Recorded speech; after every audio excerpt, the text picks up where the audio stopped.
day to day. They won't be able to comment, for example, on specific cases that occur. But for example, if your question is how is the race action plan now considering angles that arise from cases, that's more within the jurisdiction of the areas that they may be able to reflect on and give you answers about. I would also highlight that for some of them, this is the first time that they're speaking publicly about the race action plan and in quite an exposed position. So please be kind with the way that you approach all of them. But I'm looking forward to today. I'm going to hand over to Dr. Heydari now before we move into the first Workstream 1 session when hopefully the tech will be working at that point. Thank you very much. Thank you. Okay, so I'm conscious of time that we've started a little bit late, so I will just be very, very brief. So just to introduce myself, I'm Dr. Alison Heydari. I have got 23 years in policing, most of which has been in Hampshire Constabulary, and I transferred over to the Met in June 2020. I was actually privileged, and I think it's a great opportunity for me to be able to contribute to the Police Race Action Plan. I've been in post since the end of August of this year, and I just wanted to summarise very briefly some of the observations that I've had in the couple of months that I've been in post. So the recommendations in the report that was submitted by the scrutiny board outlined a number of things that I've been trying to address quite urgently. One of them is around resourcing. So Abby already said that we have a team, not a full team yet, but we do have a team who've been working really, really hard to step up the progress around the plan, because it has been slow in the last year or so. There have been all sorts of reasons for that. And so I've been looking to make sure that we've got the right level of resources for the team, and bring in the right skills to support the team as well, working with other stakeholders. The stakeholder engagement piece for me is going to be very, very important going forward. So my view is that stakeholder engagement and participation of black communities in the plan so far hasn't been as full as I would have liked it. So going forward, we're going to be stepping up that stakeholder engagement and encouraging black communities, both inside policing and outside policing, to make their views known about what the plan looks like at the moment and what we should be prioritising going forward. We've been also, as a team and with other stakeholders, reviewing the outcomes framework, and we've been looking to make sure going forward that we really understand what success looks like. And of course that's going to be important because ISOB, the board, are going to be measuring that success as well, and they're here to scrutinise the work that we're doing. So we need to make sure that those measurements are put in place. And looking forward, I'm looking at having a phased approach to the plan. So we've identified some work packages that we can deliver by the end of March. And of course, the next phase for me is the stakeholder engagement, so that we can be clear about our priorities, community priorities, and then we can look to reiterating the plan and putting that forward for consideration. So I think that there's quite a lot of work that's been done in forces, but we're not entirely sure what that work has been. And I think different forces, for those in the room who are not as familiar with policing as others, there are 44 forces across the UK. And actually, I think that there's something to be said about benchmarking, identifying good practice, and then sharing that good practice across forces so that we can identify what works for black communities and share that across borders. So I think that's just about it from me. Do you want me to go into any of the...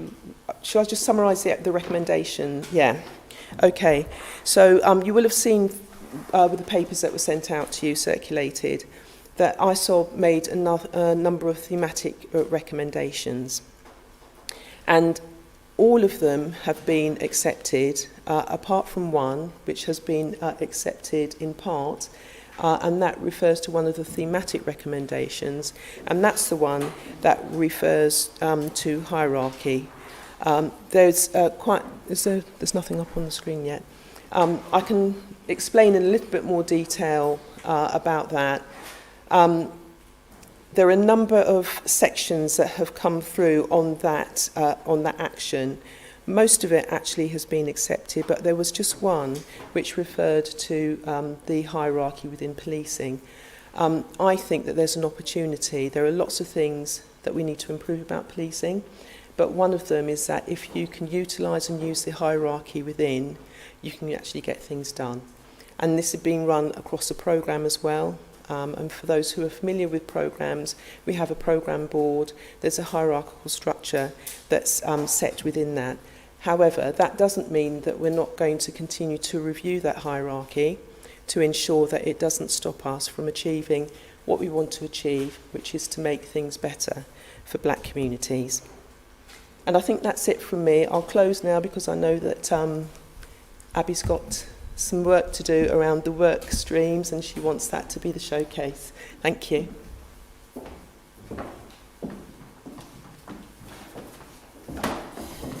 Right, so I think we're making some progress with our tech. While that's being set up, I thought I would just use a few minutes to go through the agenda for today, because as you would have realised, we are running late. So what we're going to do is we're going to run straight from the Workstream 1 session into the Workstream 2 session. There was meant to be a 10-minute break between the two.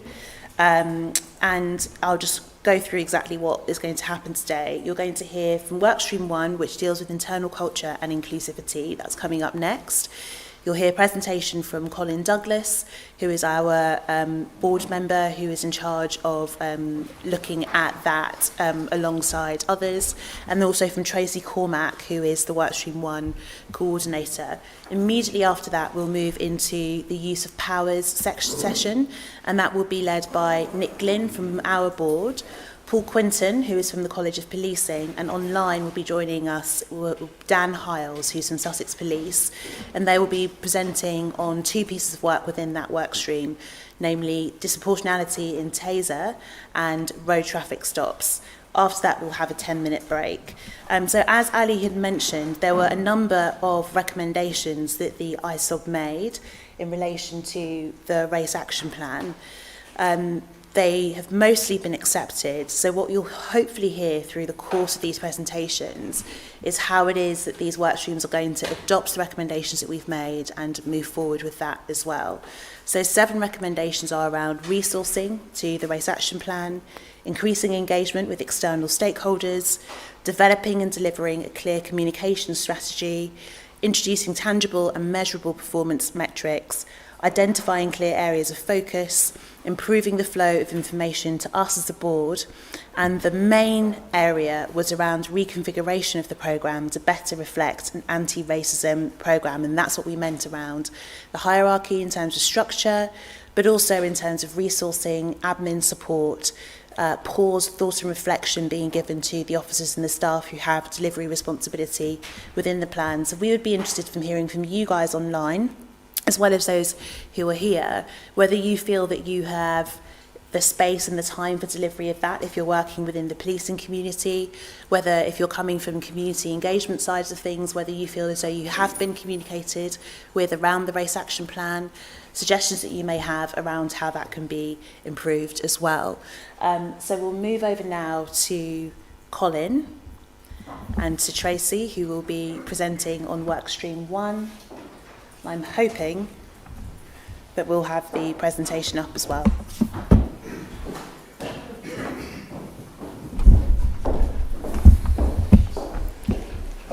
Right, so hello, I'm Colin Douglas, as Abby has said, and I am the ISOB board member who leads on Workstream 1, which is on internal culture and inclusivity. I lead on it along with another ISOB board colleague, Joshi, who is in the front here. And Tracey Cormack is the coordinator for this programme, and so oversees and coordinates delivery of this work stream, and we'll talk through that and the achievements and next stages of delivery in more detail shortly. I'm just going to briefly describe the findings of ISOB around this work stream. And in particular, I'm going to focus briefly on our areas of concern. That's not to say that in focusing on our areas of concern, there aren't things that we've identified that are going well. There are. But in order to make progress in such an important area, it's really important for us to focus on where we believe much more needs to be done in order to achieve the change that the programme desires. But we have recognised that this programme is relatively mature compared to others, and that has been seen in terms of the reports that it has presented, and also that a lot of work has been done on the recruitment side of things, the officer recruitment side of things, through the Police Uplift programme, a programme that was aimed at recruiting 20,000 police officers into the service across the country. Now, our 5 areas of concern were, firstly, around racial disparities in PRAP, the Police Uplift programme. But by the way, for those who want to follow the slides, that I'm referring to are slides 17 to 24 on the slide deck that was sent out earlier in the week. So we've identified that with the recruitment programme, the recruitment fell short for a range of black ethnic minority groups. And in subsequent conversations after our report was produced, we have been advised that people from African and Bangladeshi backgrounds were underrepresented in the delivery of the extra officers recruited through the programme, but also that more generally, ethnic minorities are overrepresented in the numbers of applicants, but then disproportionately fail to get through the selection process. So there is stuff going on there that needs more work in looking at the diversity of recruitment into the service. Second area was around lack of clarity on desired outcomes. And we feel this is not just an issue for Workstream 1, but across the Police Race Action Plan. It's really important that there is real clarity about what success looks like.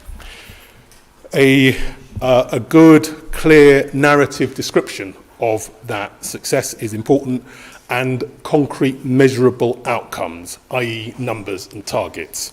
Because without knowing what success looks like, you can't set an effective plan to get there, nor can you identify when you're on track or off track.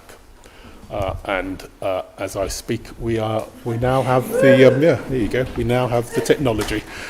So we also identified as the third area of concern visibility with black stakeholder organisations. So organisations representing black officers were not as aware of the Police Race Action Plan or the details in it as they wished to be, or as we thought that they should be. There are also issues about engagement for the programme generally with civil society organisations. The fourth area was relating to localisation of the work stream. We feel somewhat blind about the extent to which the plan is being delivered within forces, but anecdotal feedback from black police organisations and others suggests that forces are not really gripping the issue and the plan as they should. Forces are telling us that they're not receiving the support that they need to implement the Police Race Action Plan. Now, this may be an indication that more support is needed from the Police Race Action Plan team nationally. If that is the case, then we're clear that the team would need more resources to do that, because the team is already stretched. But that may be the case. It may be that more resources are needed nationally in order to support local delivery. Or it may be that leadership at force level isn't sufficiently prioritising this and providing both the resources and the direction that is needed locally in order to drive the plan forward.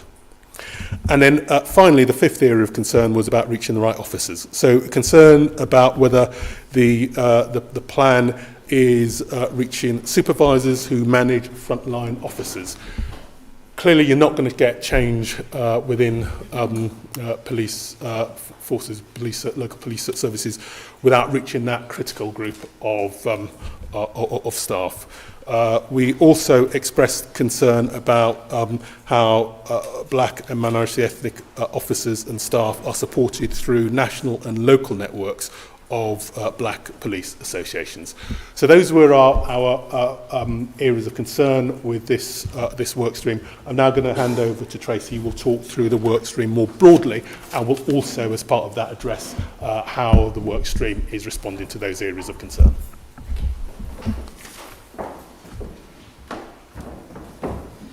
Hello, good morning all. I'm hoping you've got the same slide deck as I have, but if not, I'll just ad-lib. So, morning all, I'm Tracey Cormack, I'm a Detective Superintendent. I've been on the Race Action Plan since January. I've come from the Met Police. So what is Workstream 1? So Workstream 1 is focused on internal culture, inclusivity, progression and professional standards within our policing. What does Workstream 1 have? Well, it currently has a Chief Constable lead, Chief Constable Pam Kelly, and a commitment from all forces to deliver this race action plan. Workstream 1 has 12 bespoke actions within it, which will impact on black people internally in policing. So the focus is to have long-term improvements for officers and staff. And what I'm focusing on at the moment is collaborative working with the MBPA, APCC, Police Federation, staff unions, College of Policing, and forces to deliver these actions.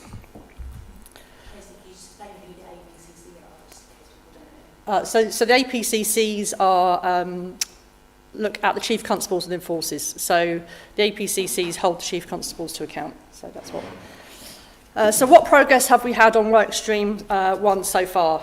So the College of Policing have assisted with the delivery of some products to assist with the Black History training within forces. So there's some digital digest products. There's also some products that the Police Uplift team have designed, and they're just awaiting sign-off. So what we're asking forces to do around Black History is to deliver this as a bespoke product for their forces in conjunction with their internal and external stakeholders. So it's really important here that forces look at their own communities and deliver the training according to those. The College of Policing have a Black History Advisory Group. This is now established, and this assists with policy and processes within the college. At the moment, it only has internal candidates, but they will be looking to get people from external communities to sit on this as well. The college have also delivered national recruitment standard for all forces. So this helps with the uplift of ethnic minority officers within policing. There's also the national mentoring guidance, which has been rolled out to assist forces with mentoring. The ethnicity pay gap. We have designed guidance for forces to show them how they can report on this. They will be expected to report annually on their ethnicity pay gap, but not just report annually. They should have an action plan as to how they're going to address these disparities within their force. So this will then sit under the MPCC Strategic Hub, who will annually report on this. We've got a 5-year commitment to deliver our Black Workforce Survey. This is a tracking survey. Wave 1 findings were published last year. We're just about to release Wave 2 findings, and then forces will be expected to deliver an action plan as to how they're going to address the findings of Wave 1 and 2. There's a big drive on professional standards. So currently we now have a dashboard where forces can identify disparity within their professional standards departments. So they can look and see exactly how many black people have been referred for complaints all the way through to outcomes. So we're asking forces to look at those disparities and to address those internally.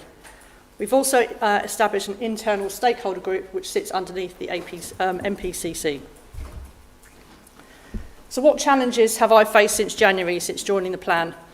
Conflicting priorities across forces. We know there's a big drive around violence against women and girls, violence, knife crime, and also the race action plan. So there's a lot of conflicting priorities that forces have to address at one time.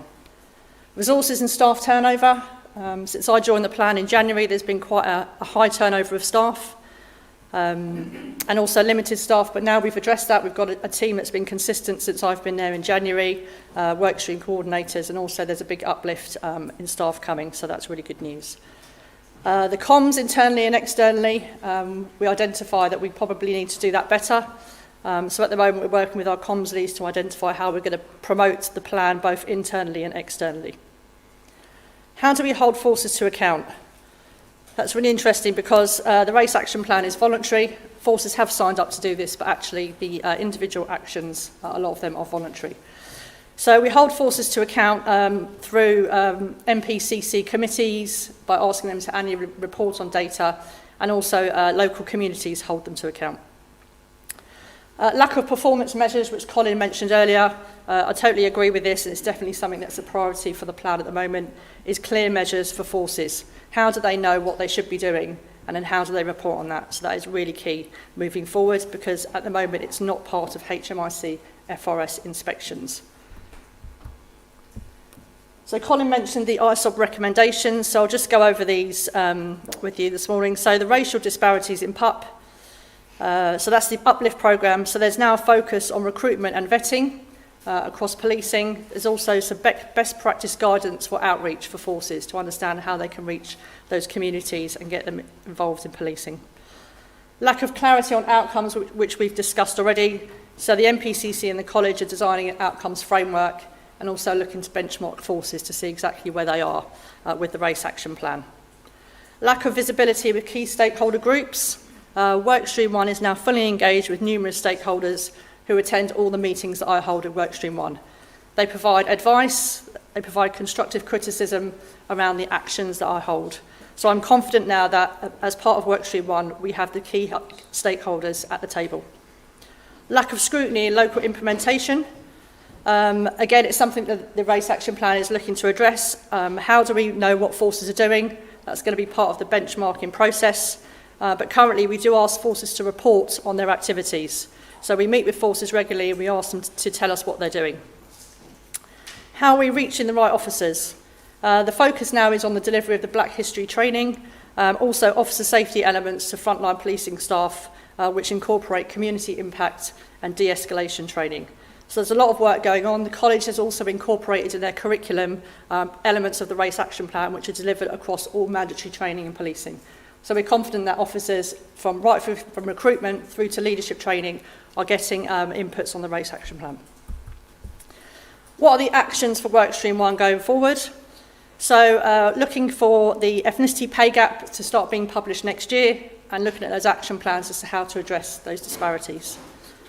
We're looking to get service level agreements from all chief constables around the use of their Black Police Association and Race Ethnicity Network Group reps. So we want to be able to give them something which says that they will have time off to do those duties. The Our Black Workforce Survey, Wave 2 findings are going to be socialised in the coming weeks, and forces will be looking at Wave 1 and Wave 2 and having action plans as to how to address this. This will also sit under the MPCC Workforce Coordination Committee going forward, so forces will be asked to held to account in here.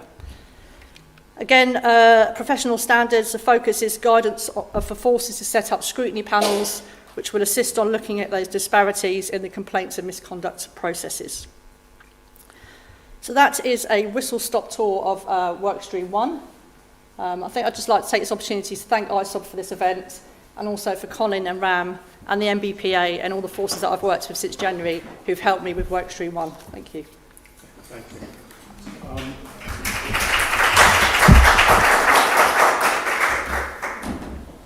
So I think we'll take questions now. So we've got one that's come through on the Slido, which is asked by Abimbola from the Metropolitan Police.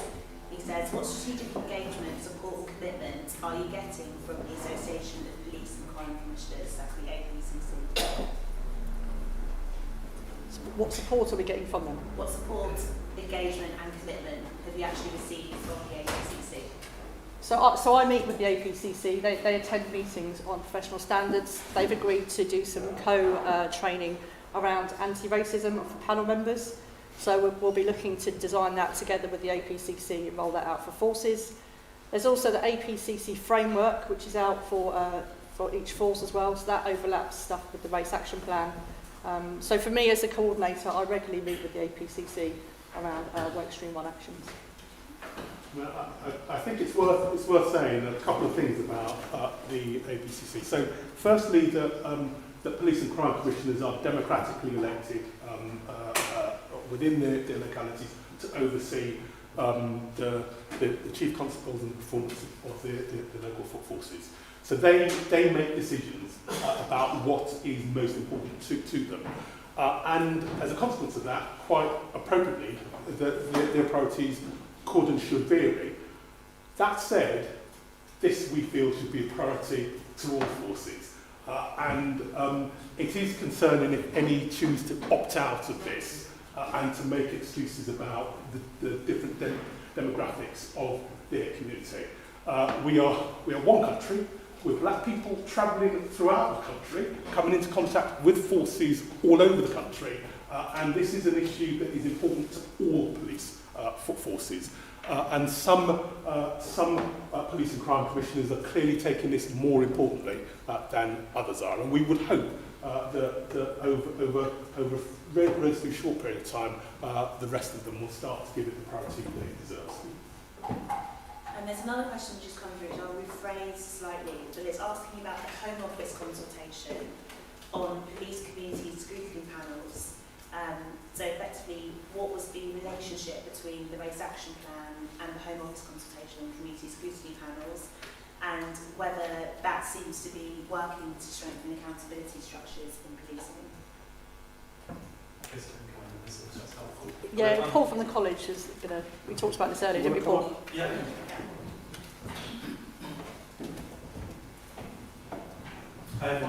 I'm Paul Quinton. I'm an evidence and evaluation advisor at the college and one of the research leads for the police race action lab with Sarah, colleague over there.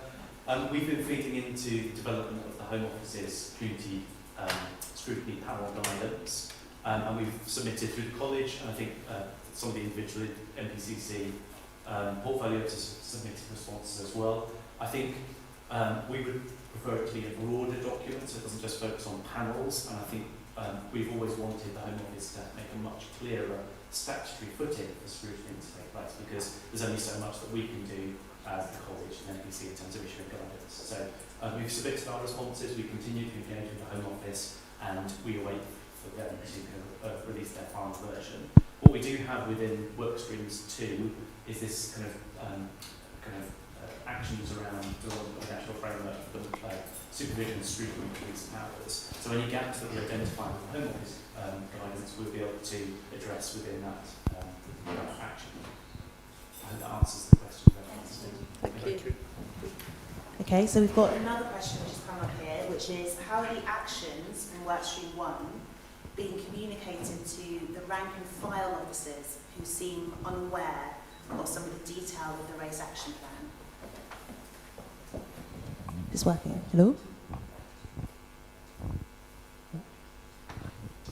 Try it. I don't think it's working, but correct. So at the moment we have a SPOC in each force who we liaise with around a single point of contact, police speed, who we liaise with in each force, but we do recognise that we do need to get out to forces and actually speak to the frontline officers about the race action plan, because yes, I agree, but I don't think it is landing as well as it should be. So that's definitely something that we want to do going forward, is getting out to forces. And I think our comms as well, which is going to be coming later on this afternoon, will help with that as well. Do you want anything you want to add? I think Ali wants to say something, and then I'll let Rick come in.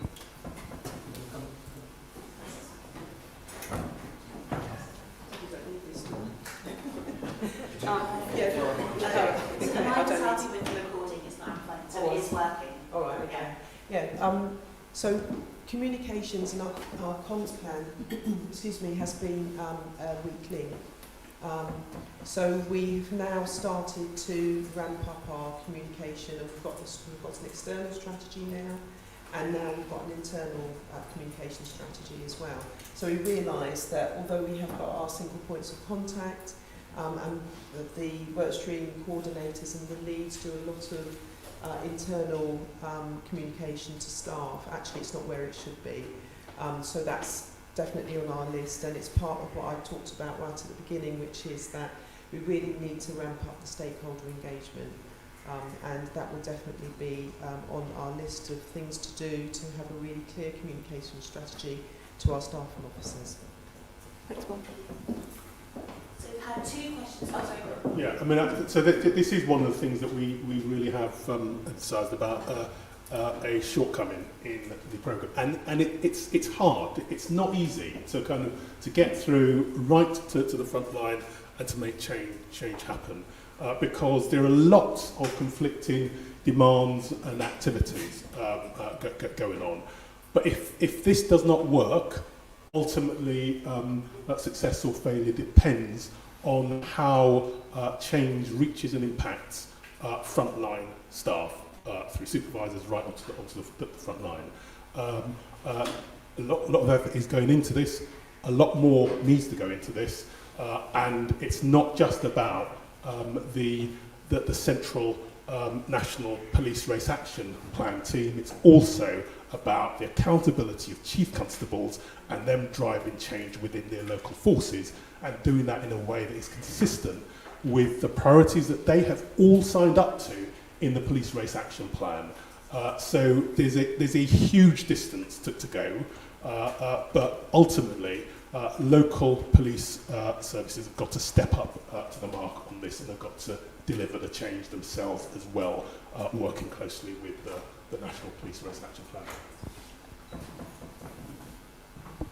So we've had a couple of questions which have come through where I'd say the theme is about the fact that the programme is voluntary, and the questions are around when you've used the words voluntary, how are you leveraging measures such as the Equality Act and so on to ensure delivery on the plan, and to foster good relationships, to eliminate discrimination, advance equality and so on. So I think effectively the questions which are coming through are, is there any stick within the race action plan, and how is it kind of using the existing measures to try to ensure that there's cohesive take-up of the programme?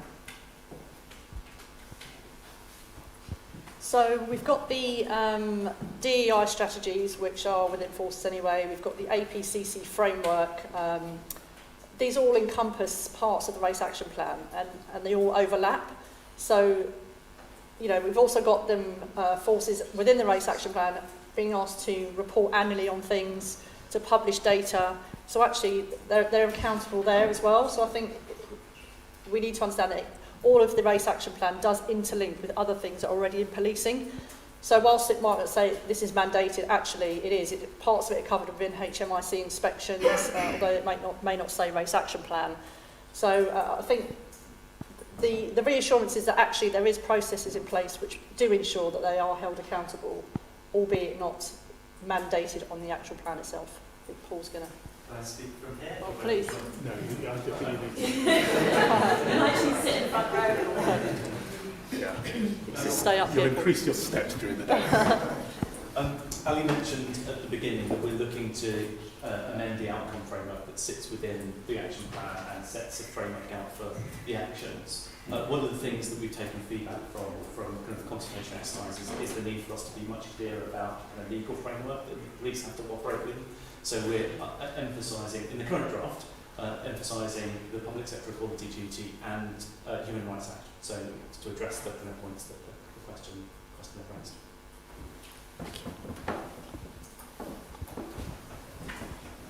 Okay, there's a question that's come through which I'll try and rephrase to make it more relevant today. So it's around the presence of senior leadership, or the buy-in from senior leadership in policing. So they've highlighted, for example, that at visible black conferences such as the National Black Police Association conference, they've heard anecdotally that there wasn't as much senior leadership representation there as people may have liked.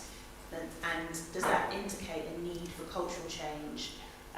Does it indicate that those in power aren't necessarily engaging enough to change what's needed within the race action plans? Maybe as a senior leader, Ali, you could be the person to answer that.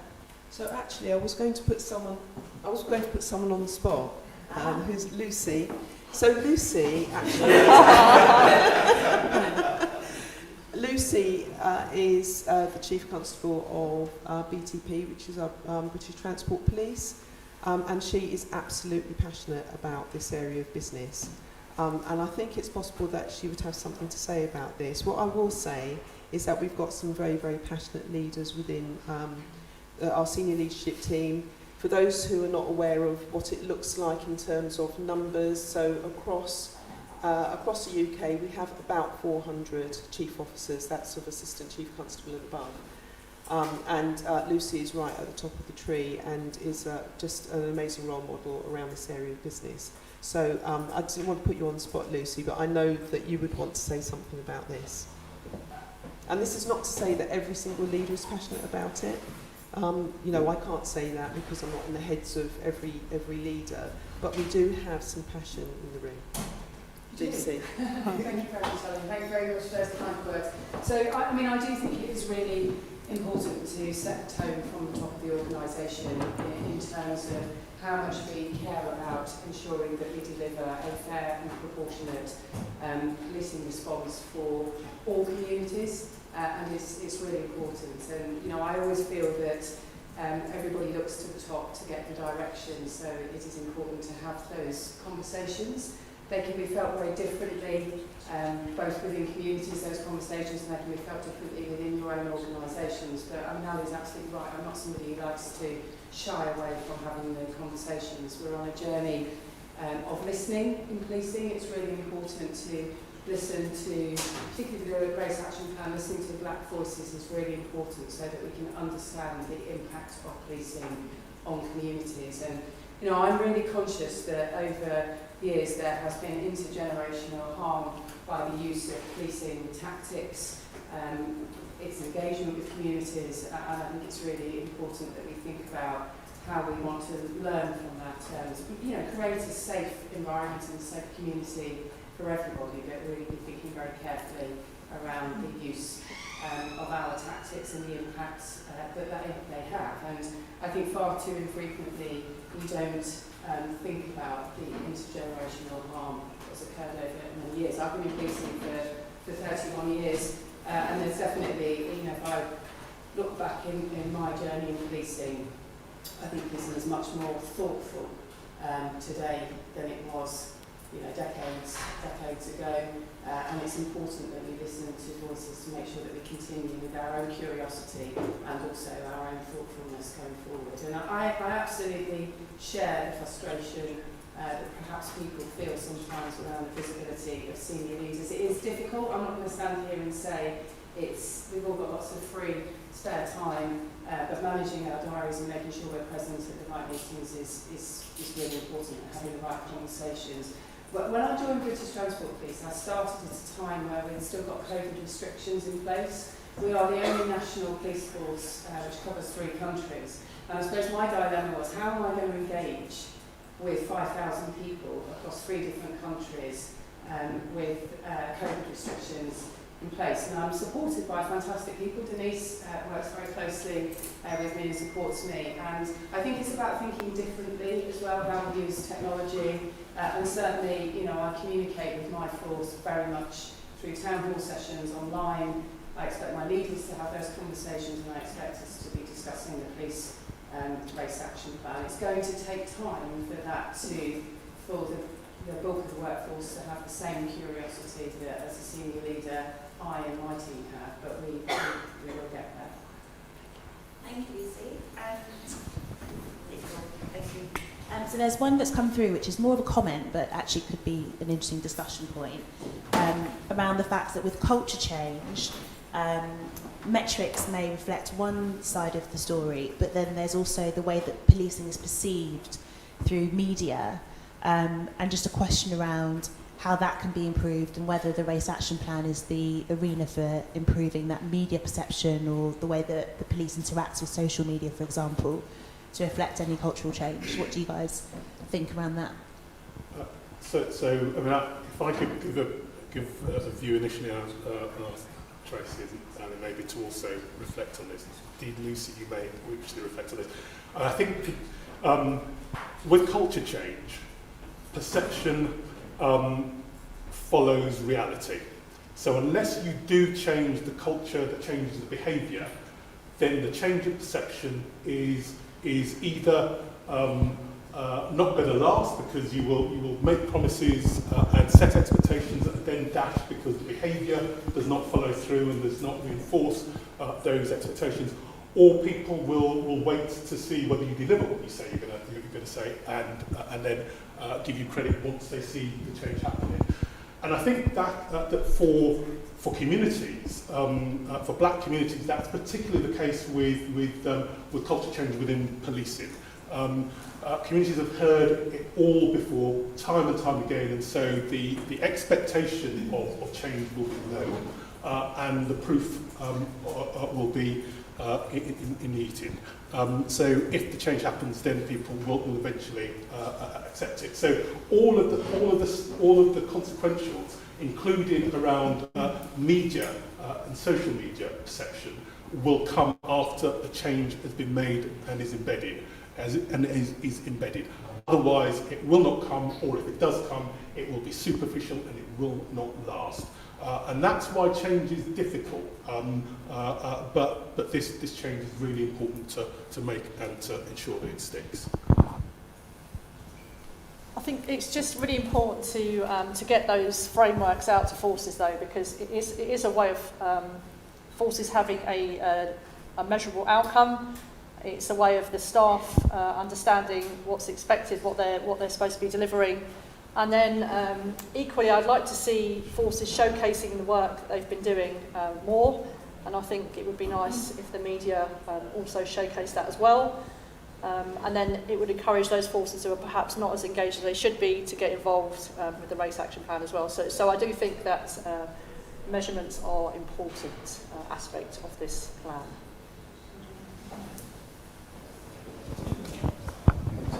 The only thing that I would add to this is that before I said that the communication strategy had actually been quite green. We've got resources in now to address that, and we've got an internal and an external plan.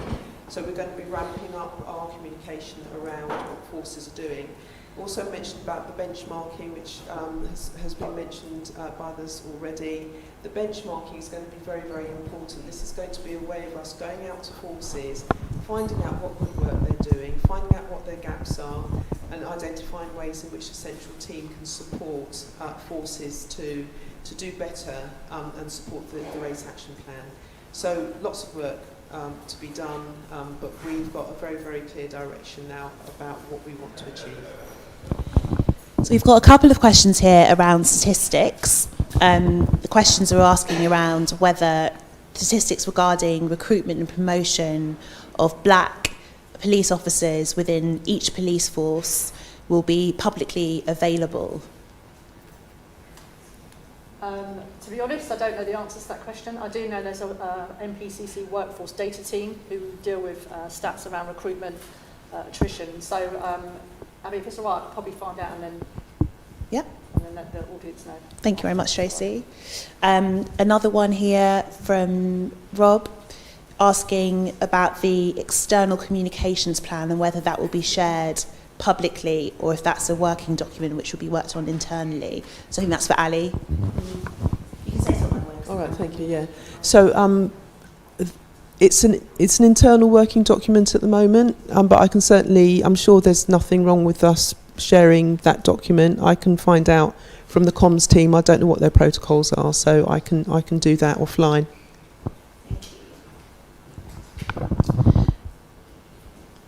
Sorry, is there a question in the room? There is. Ah, All right. okay. Do you want me to, let me just bring you the mic.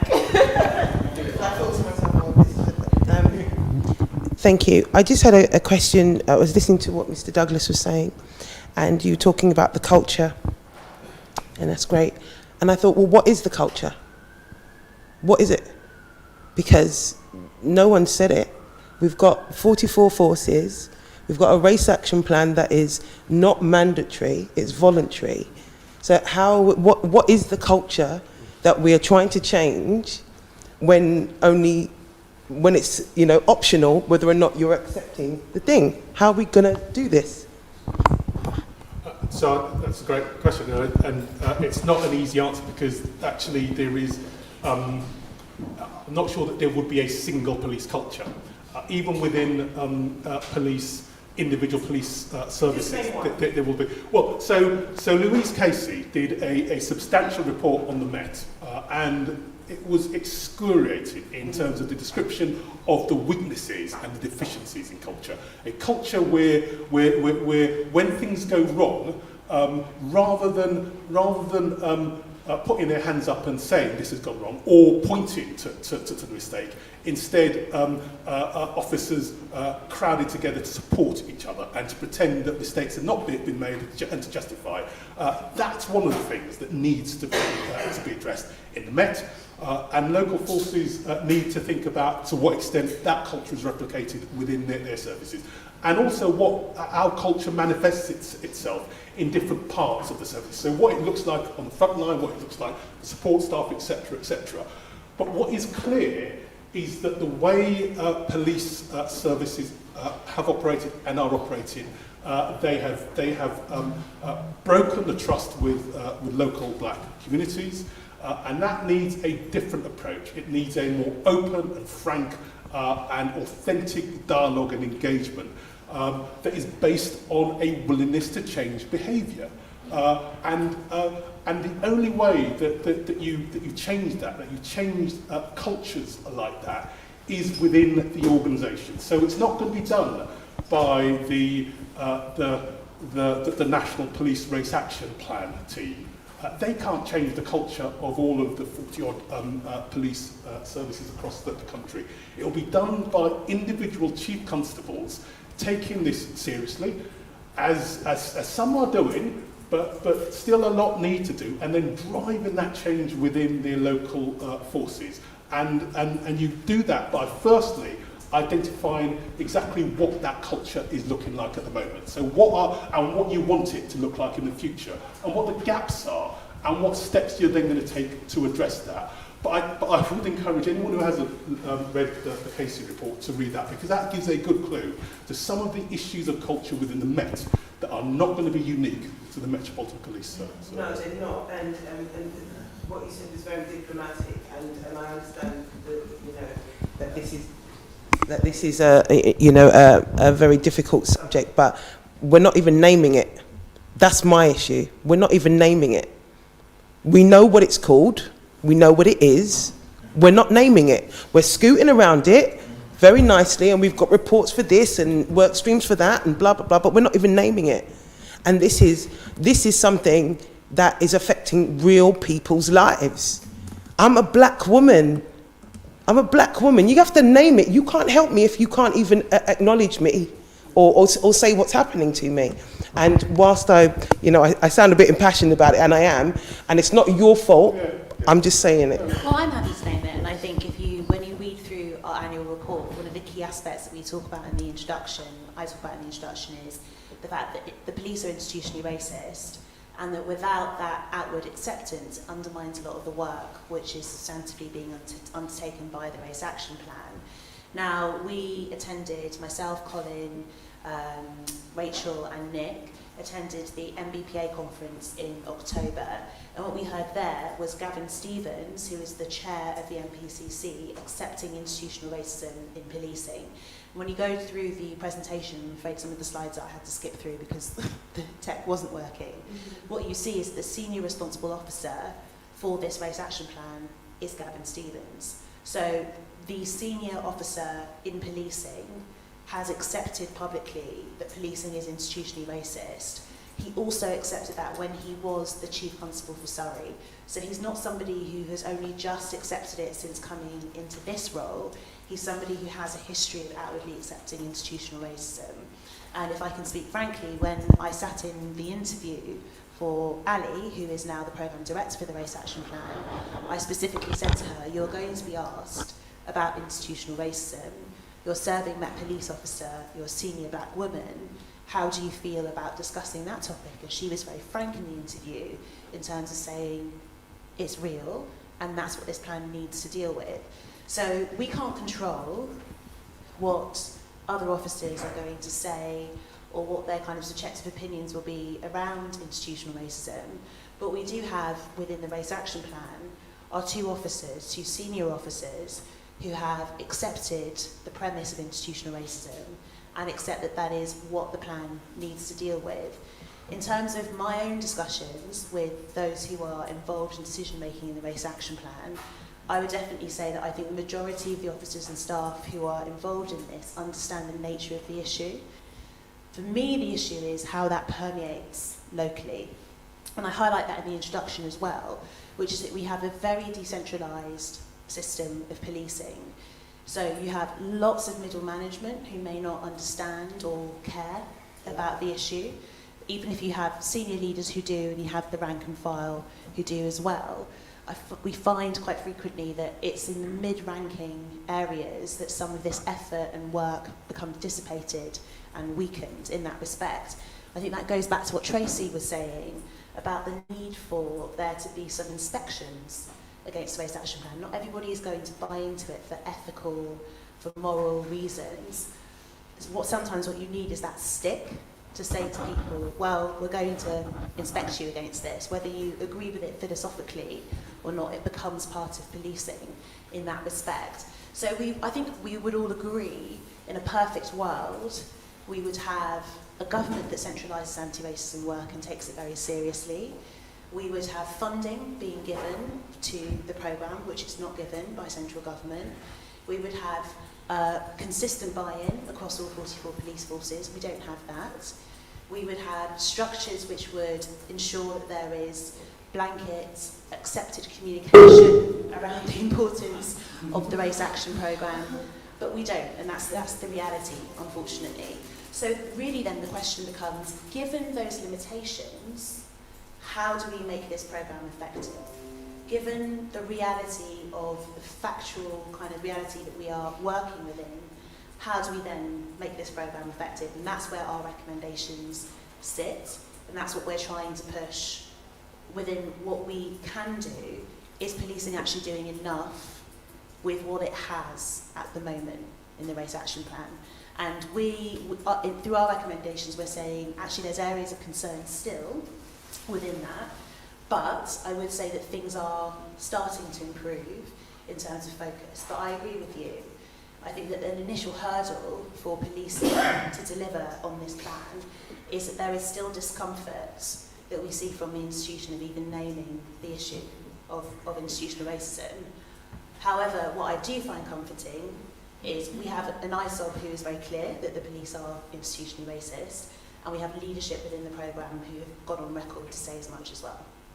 I think it's cute that the police forces are feeling uncomfortable around it. They should try being black, try wearing that. That's very uncomfortable. Yeah, the racism itself should be more uncomfortable than calling racism. Yeah. Yeah, in a perfect world we would have that, unfortunately. We don't. Right, let me go back to the Slido and see if there are any further points which have come up here. So we have a question here that says, what is HMICFRS's input to the Race Action Plan currently, given it's not inspecting? Oh my. Given that the Race Action Plan is not being inspected by HMICFRS, what actually is the input that it has into the programme? The HMICFRS attend our programme board meetings.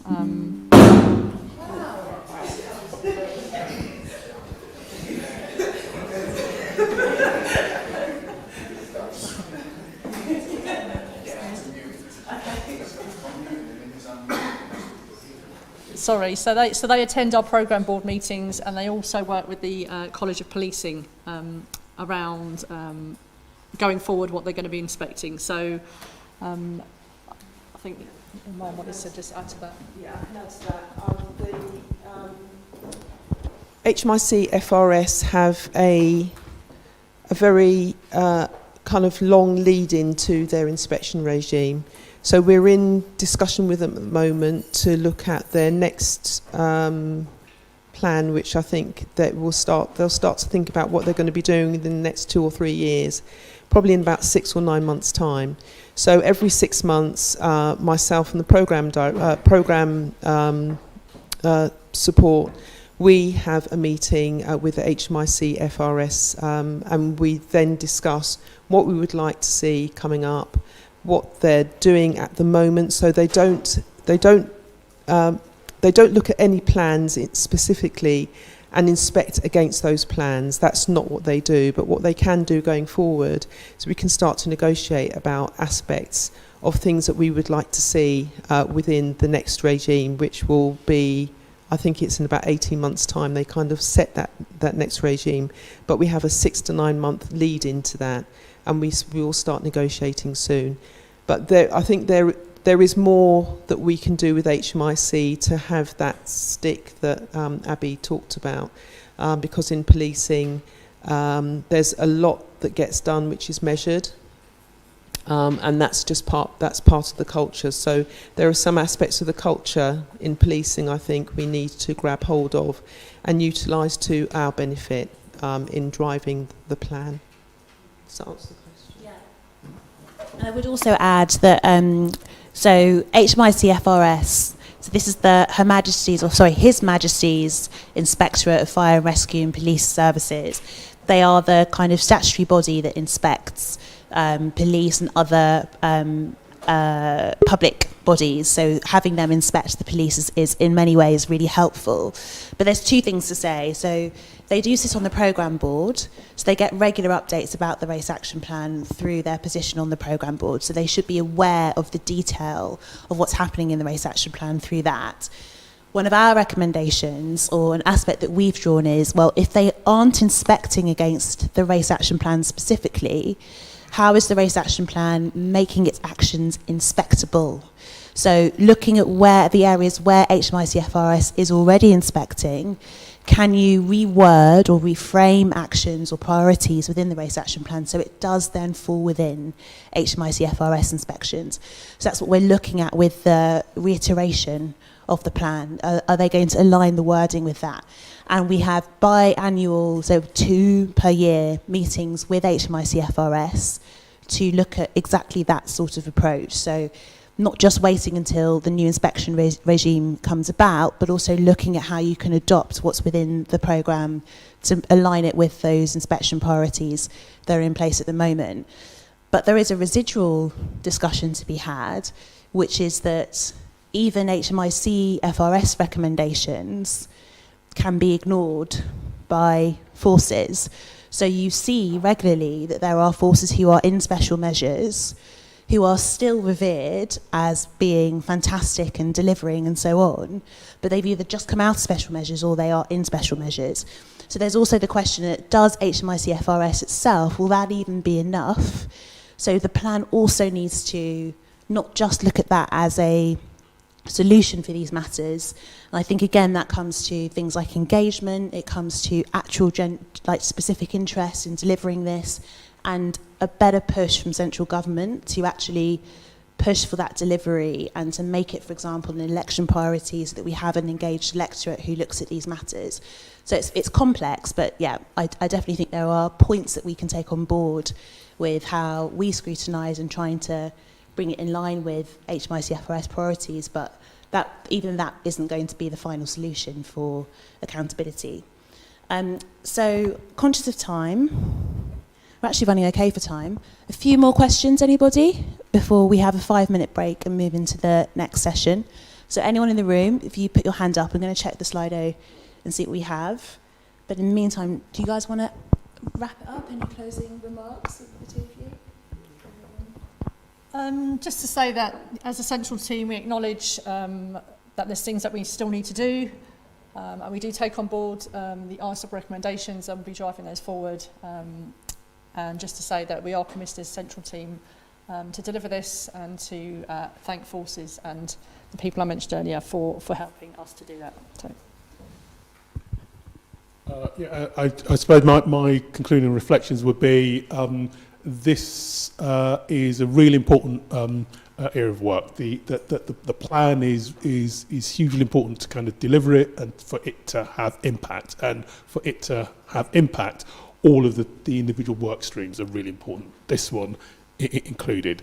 It will take sustained focus and commitment in order to make change happen. And part of what will drive that sustained focus is engagement and lobbying by those community organisations and national organisations that have a passion and an interest in this.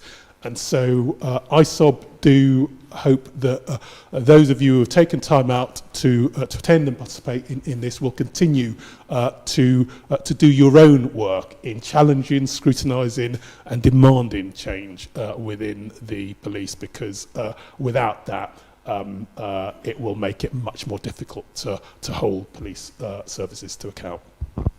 Hello everybody. Come on, let's have some noise out of the room, just so that people online know that you're all here and alive and everything. Okay, so this is Workstream 2, Use of Powers, and I lead on the board on the ISOB for Use of Powers. All the work streams are important. All of them are important. But this is the one that makes a lot of the headlines. You'll know about Child X, you'll know about Child Q, you'll know about fatalities, you'll know about, you'll see and hear about videos where police are using their powers, using force and other powers. It makes headlines. This area of the Race Action Plan is critical because actually, at its extreme, it's where people die. So it is really, really important.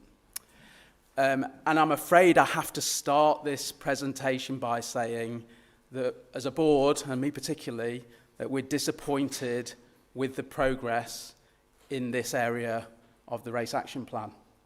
And you can go and look into our report in detail about the areas which we have concerns. And I'm not going to go through those now because you can read those for yourself offline.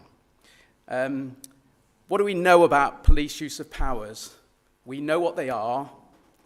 There's lots of data already available about police use of powers. So we do know that for stop and search, for road traffic stops, section 163, for strip search, for the use of taser, for arrest, and then through the criminal legal system, as you go through that process, that there is racial disparity.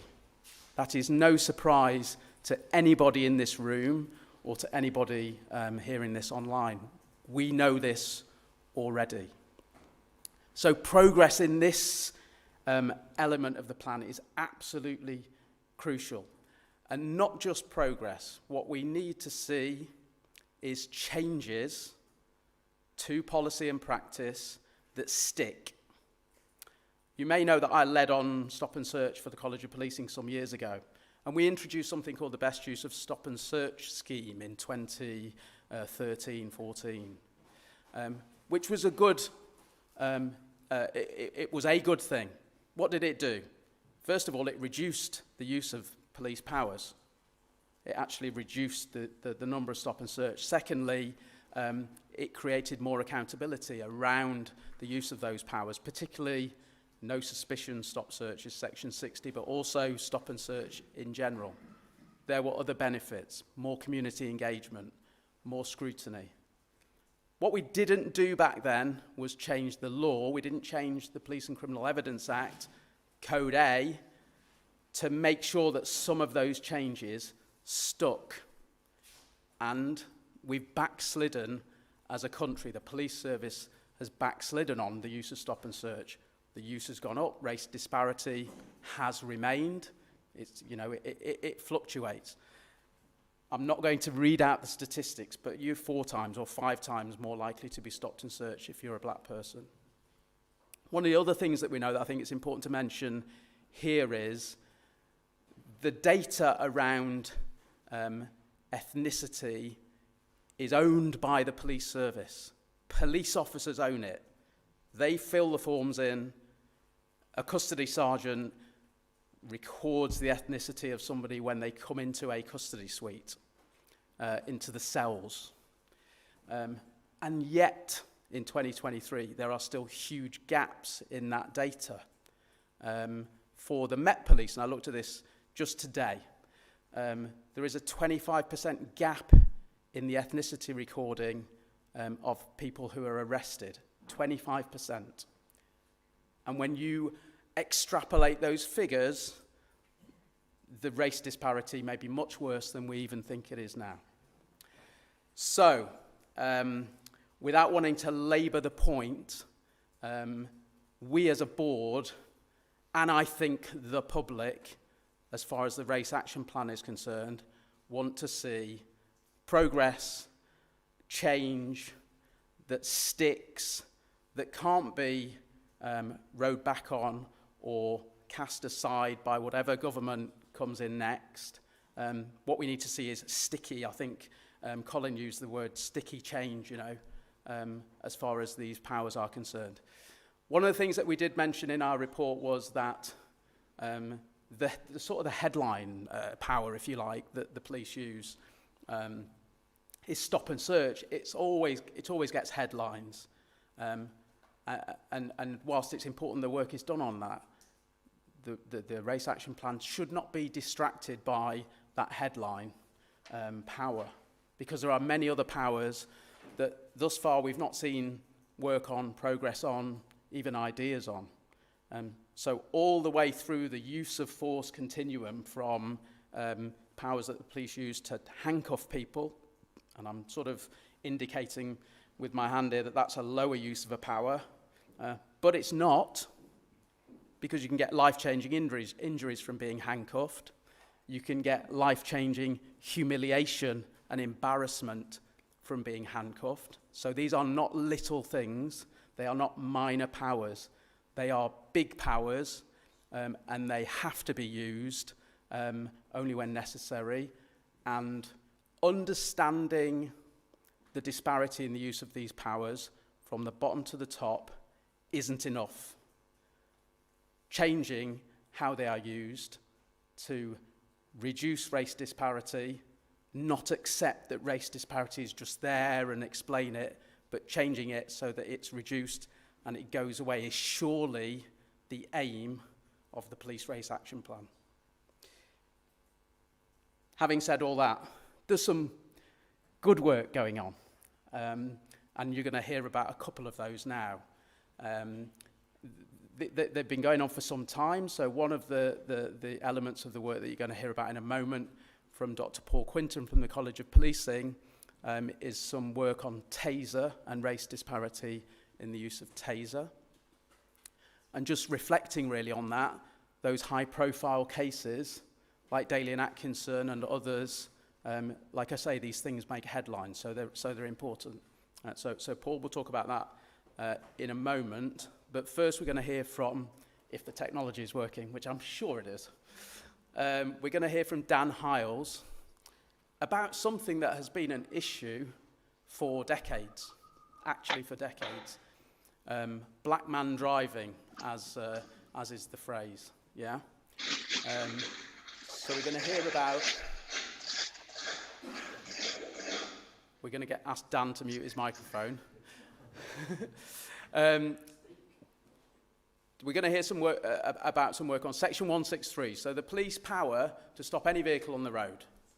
It's used hundreds and thousands of times. But we don't actually know exactly how many times it's used, because whilst the police have the power to do it, they don't have to record it, and they don't have to record ethnicity. And so we're going to hear about how that hopefully is going to change in the not too distant future. Very overdue, long overdue, but actually a very welcome work in this work stream. So I'm seeing a nod from my techie people over there. So hopefully Dan is going to be able to jump in right now.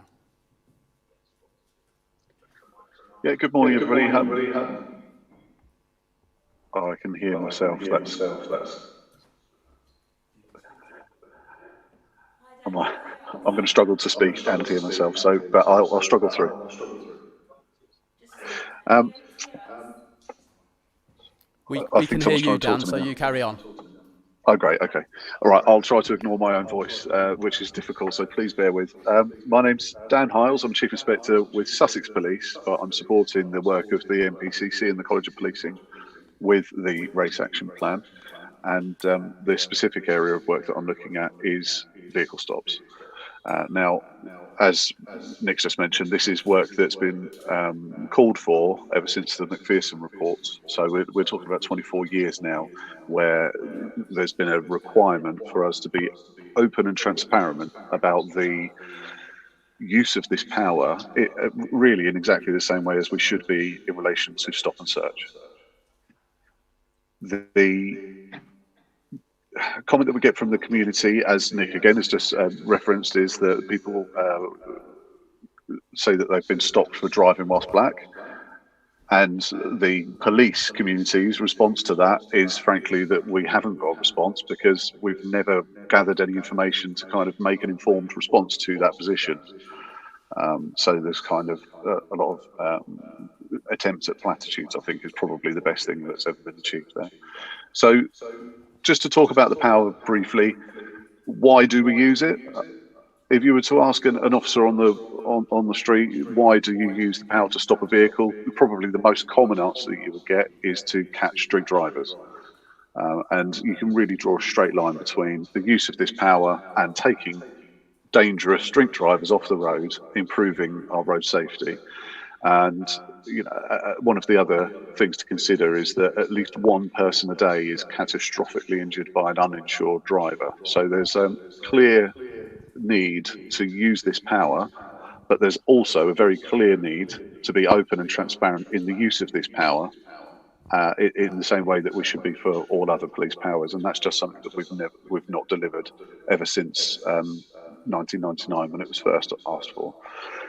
In 99, they considered in the report whether it was overly bureaucratic to ask officers to record this data.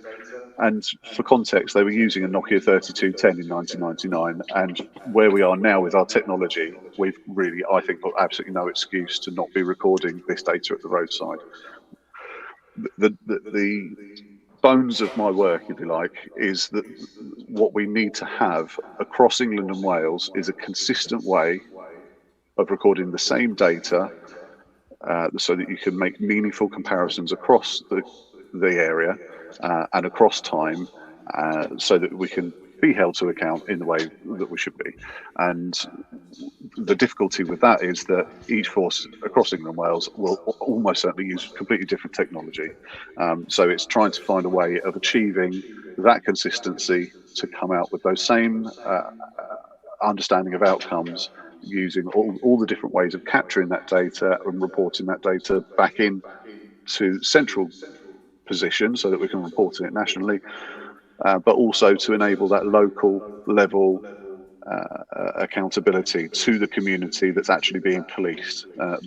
So it's relevant in that area as well. Ultimately, what we come away with is 3 different ways of looking at disproportionality from this data. The first is probably best described as the driver's perspective. Which driver is being repeatedly stopped in that force area?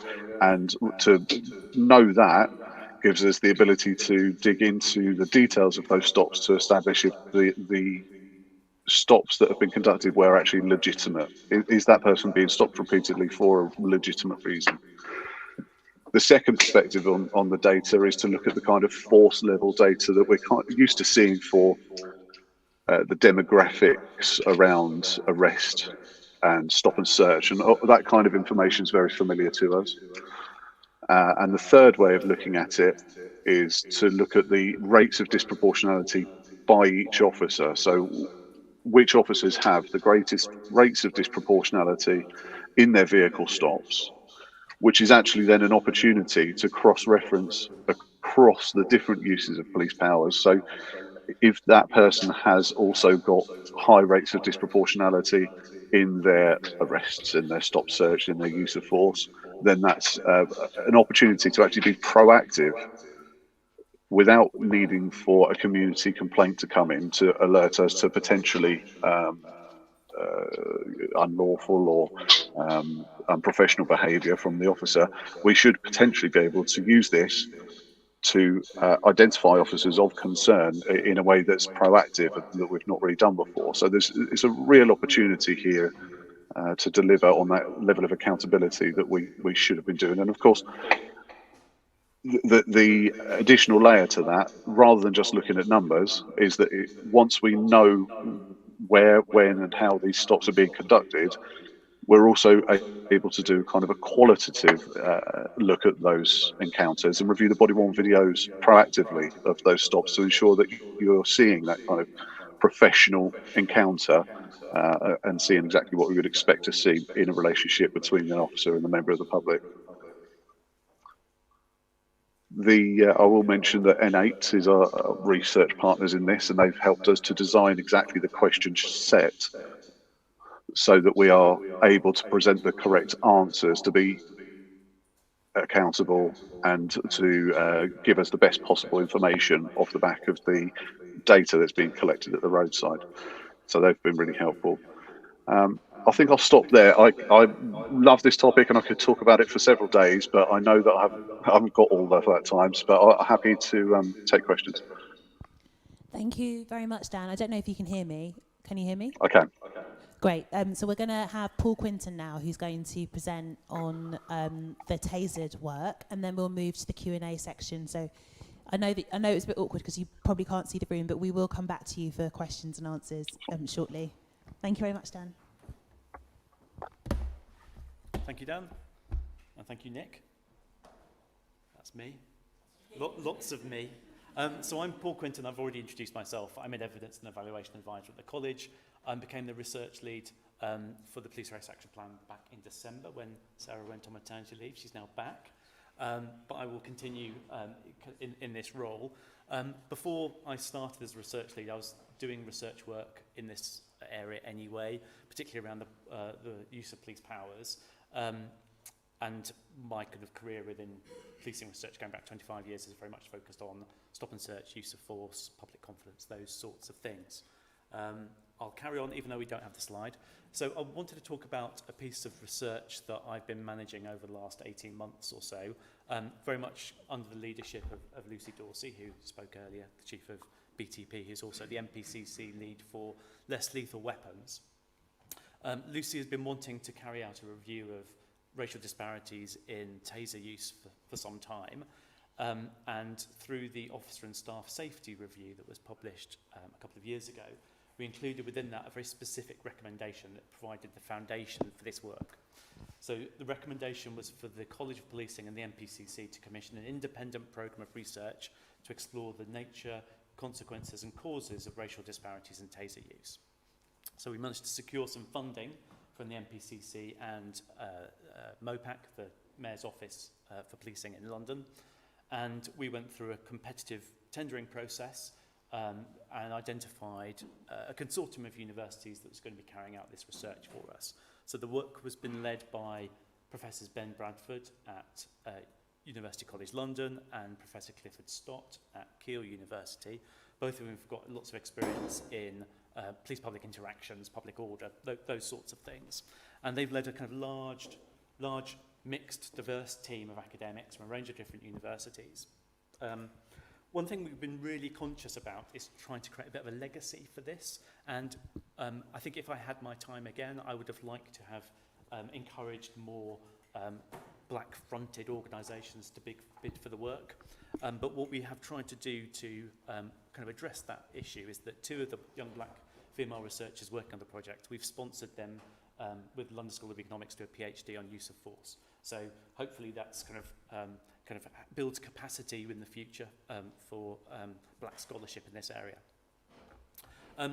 So working with partly in recognition of the kind of team that we were working with, we created an independent academic advisory panel to make sure that the overall design, direction and delivery of the research was reflecting black scholarship and black voices.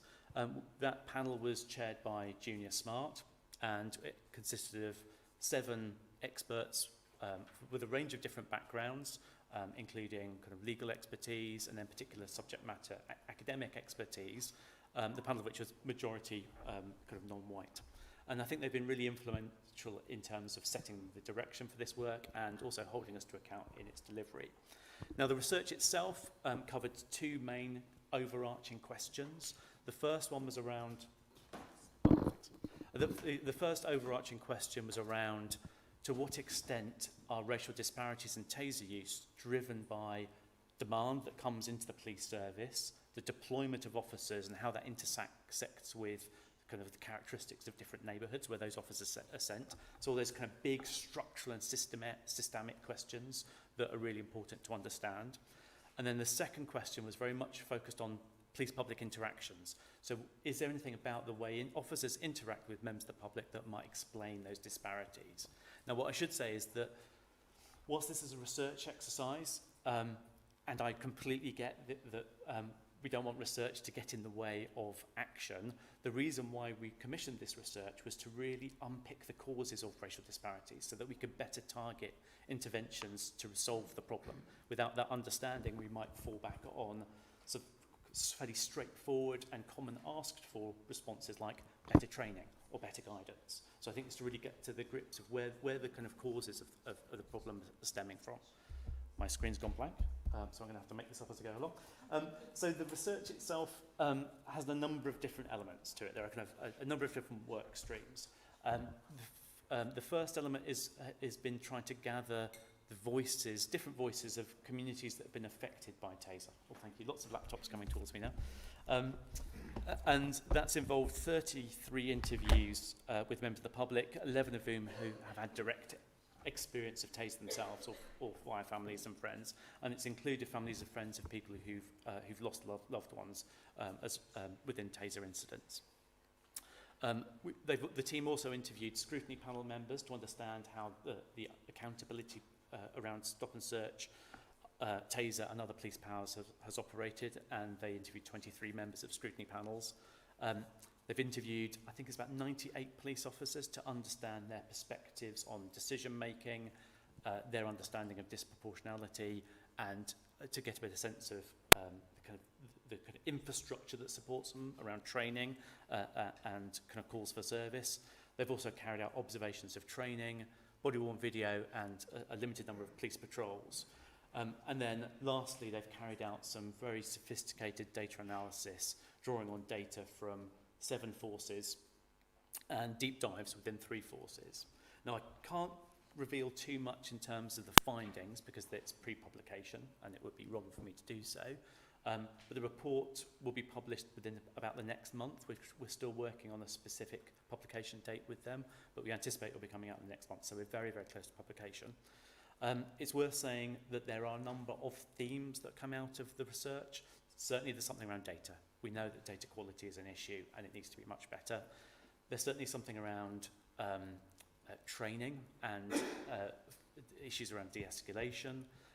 There's also issues around the perceptions of the weapon and whether it's seen as a high-risk weapon or a low-risk weapon, depending on who you are. And there's certainly something around deployment that we're seeing coming through fairly consistently from the data. As I say, I can't say too much at the moment, but they're some of the key themes.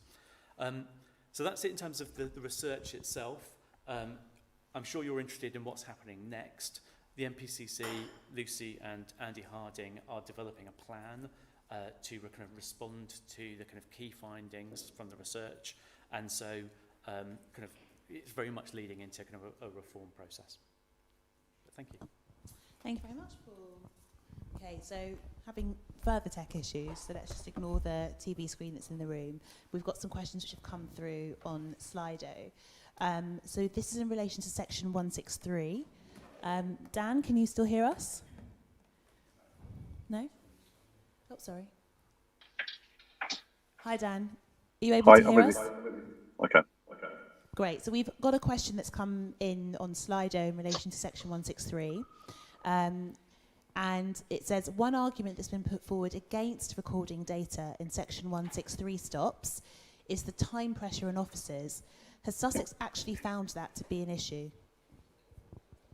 Yeah, it's an interesting question. So the way that I've developed the process within Sussex is that we are stopping vehicles for a purpose.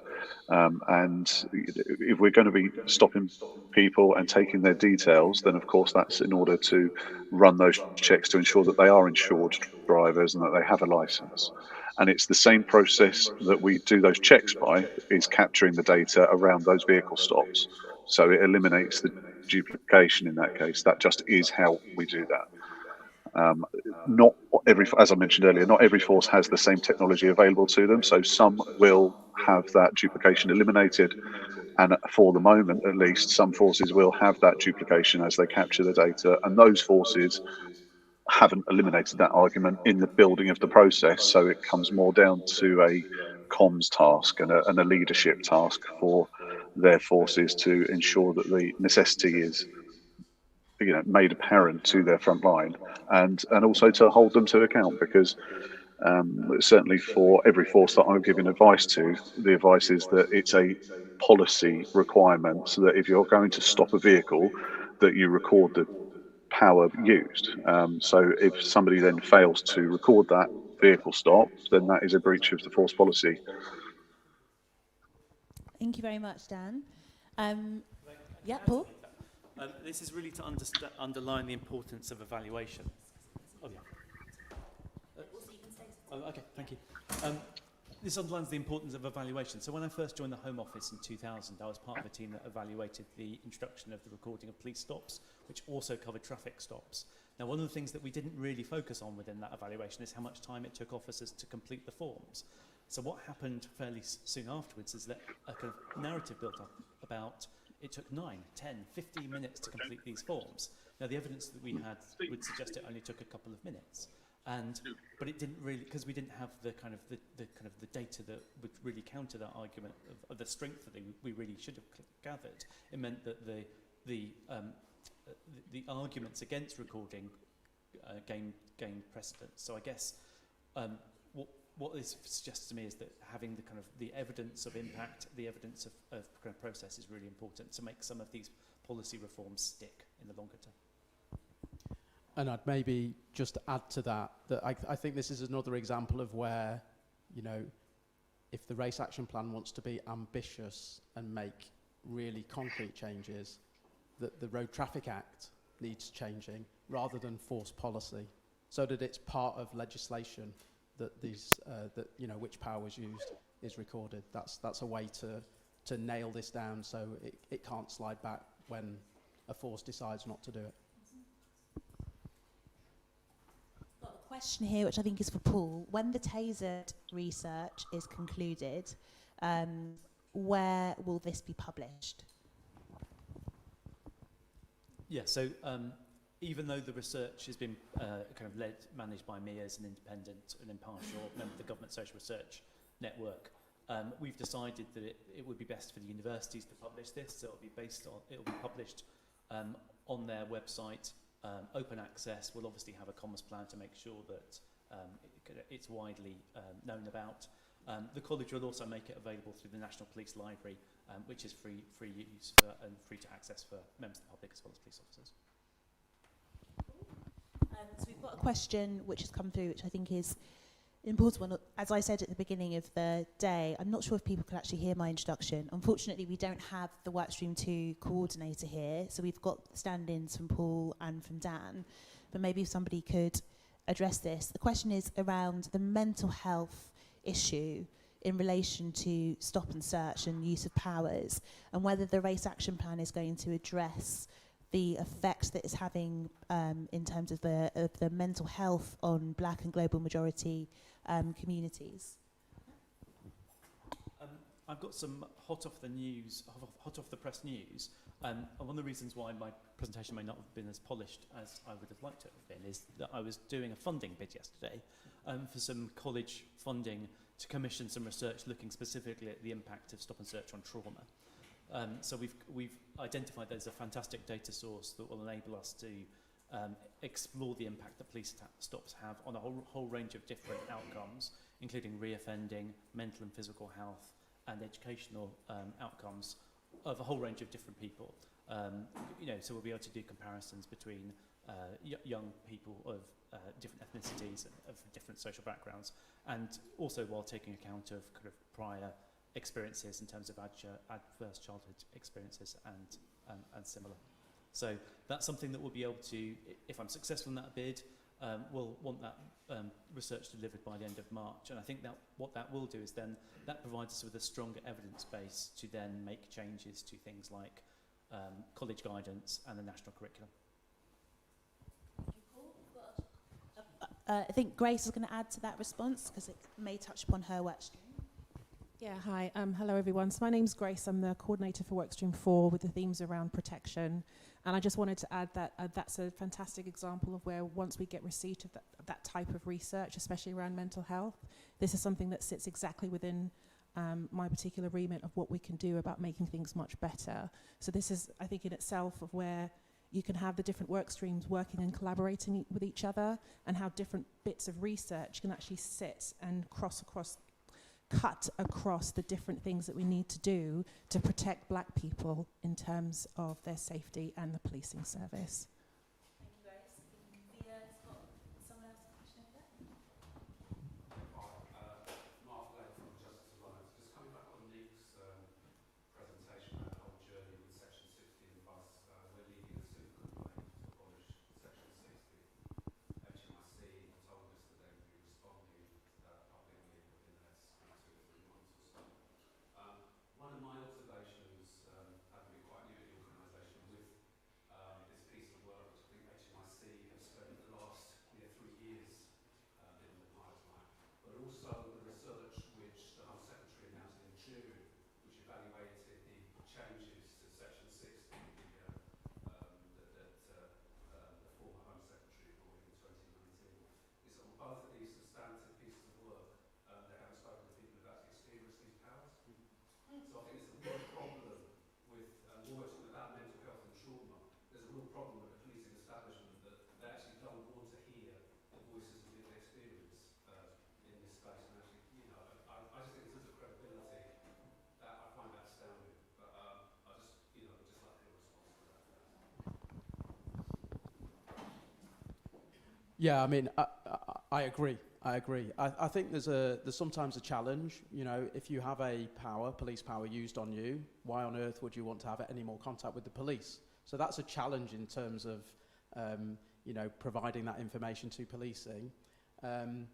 I think, we're in a social media age, a digital age, where there are multiple channels in which you can get that kind of feedback anonymously, super anonymously, because even, where there's an offer to go onto a police website to provide feedback, people don't want to do that. They don't want to go on a police website because they're concerned that somehow it's linked to their IP address, all of these sorts of things. So I think policing needs to be smart and innovative and talk to smart and innovative people in that space to find ways to get that feedback. But there are people who are absolutely willing to give their honest accounts, and what they want to see from giving those honest accounts is a recognition of the harm and the trauma that's been caused, and the now what's going to change. And I think part again of the reticence is that they've told that story of that stop and search, that arrest, that strip search 1, 2, 3, 4, 5 times, and they get re-traumatized without seeing any change. I think that's the challenge. So Dan, we've got a couple of questions which have come through for you in relation to Section 163. The first is there going to be an annual data requirement for Section 163 introduced to assess the data and to hold forces to account nationally? And then secondly, it's asking whether there have been pilots run on Section 163 as well.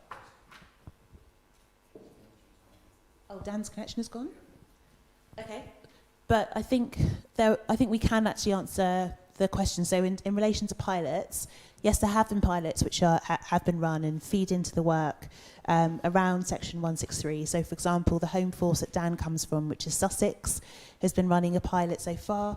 And I'm not sure if you were able to see the presentation, but certainly in the presentations that we have circulated, we've sent in there, you can see that there's data returns on voluntary basis, which are going to occur from April until March of next year.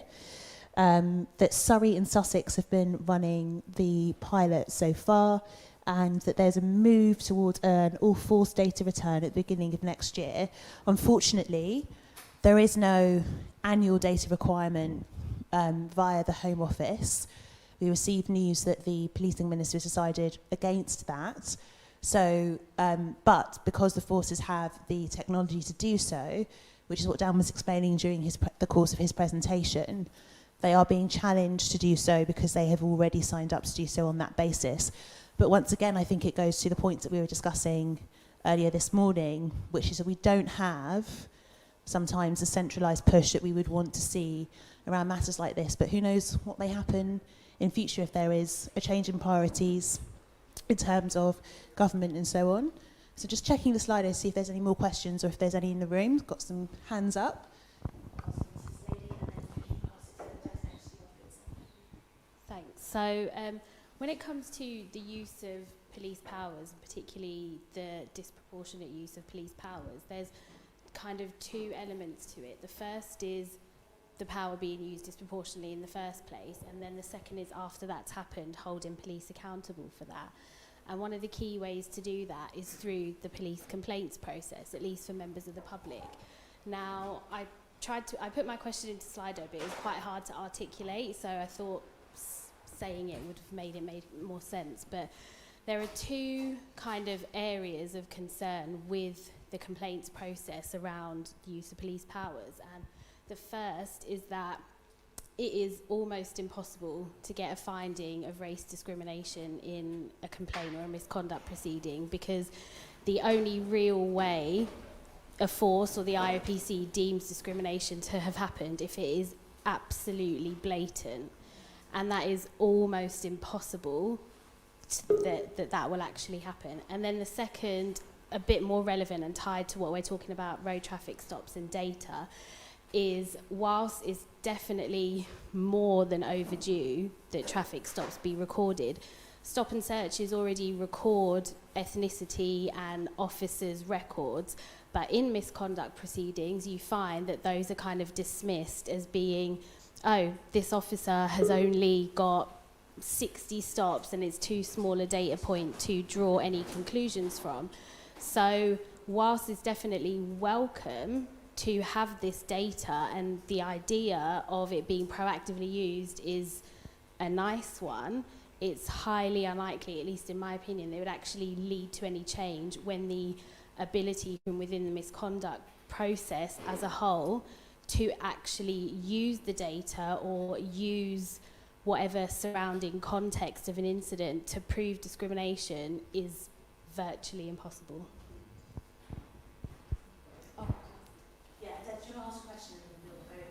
Actually, it was like a question. So Dan, I think you were in and out for that. Can you hear me now?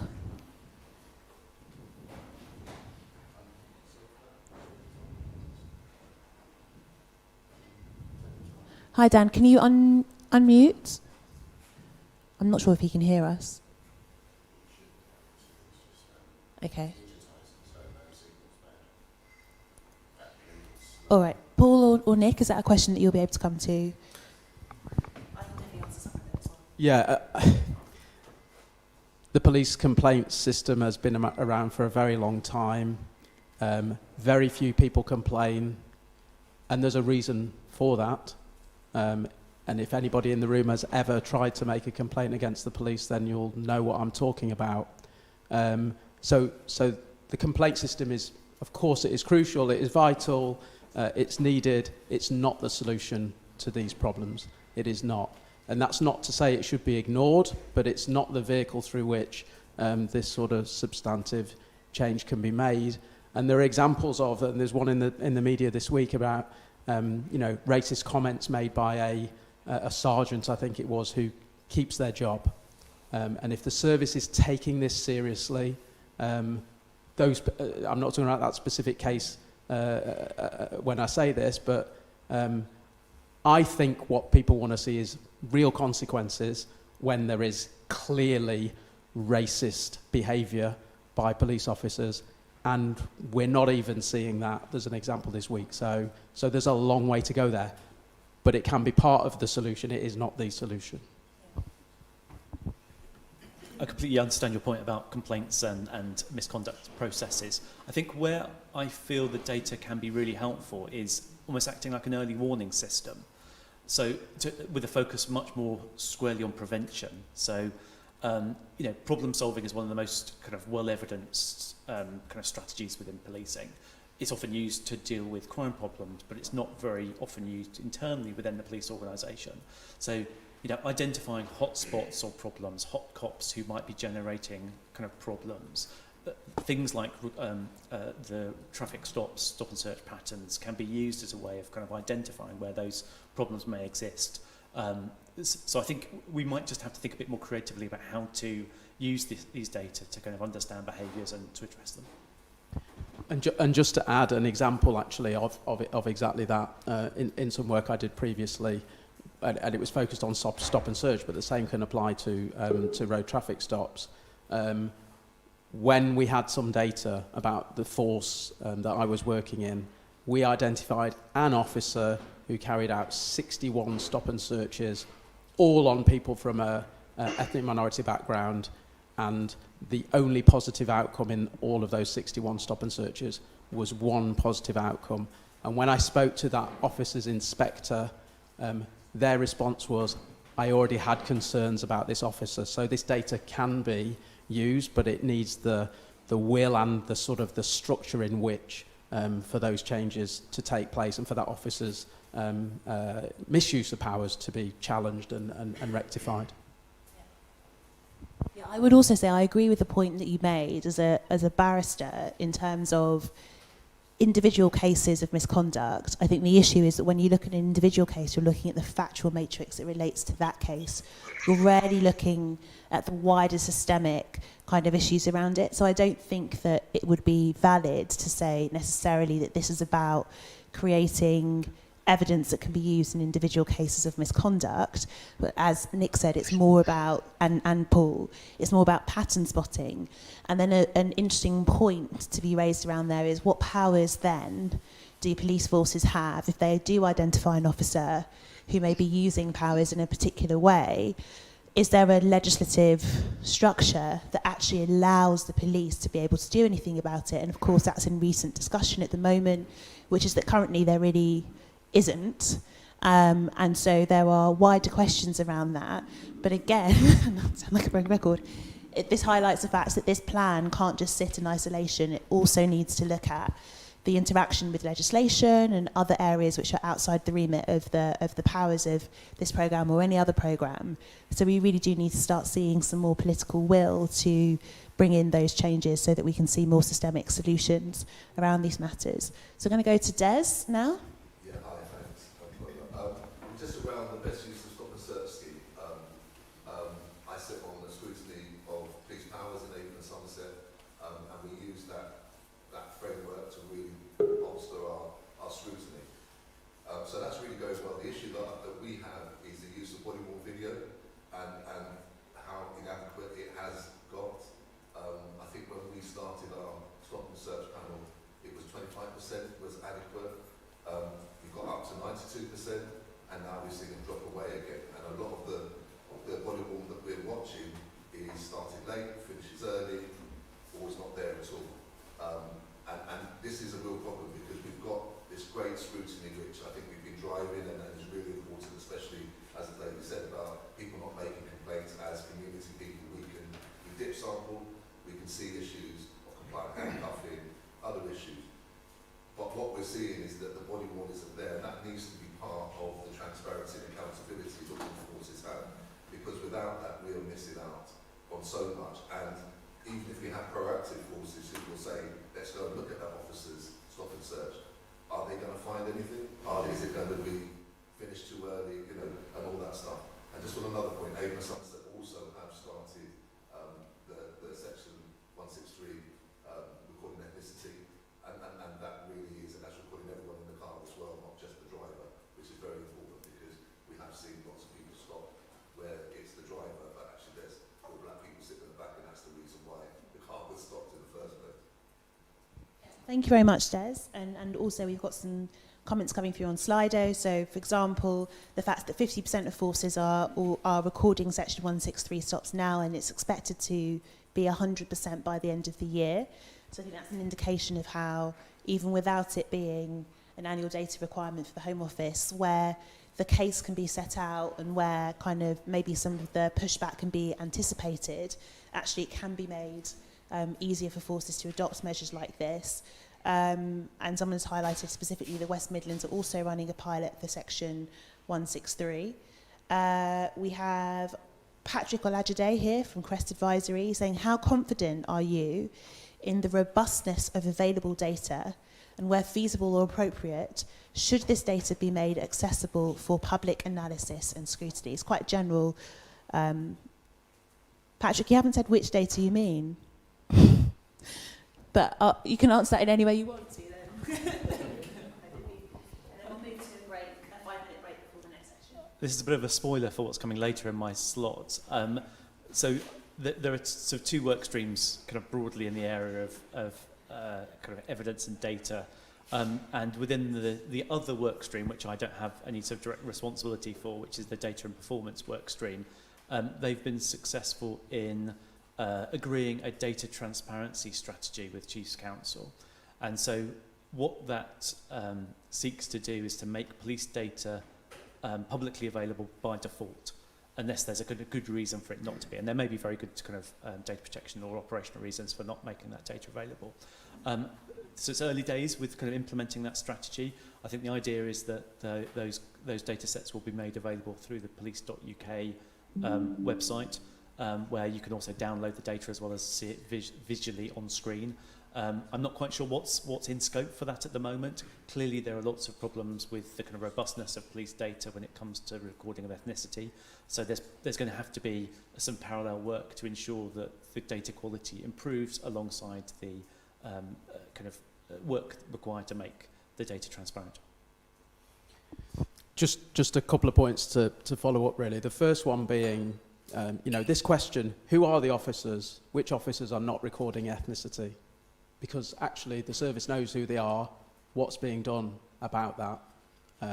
And that's a very simple sort of thing for forces to do. Who are those officers? Why are they not recording ethnicity?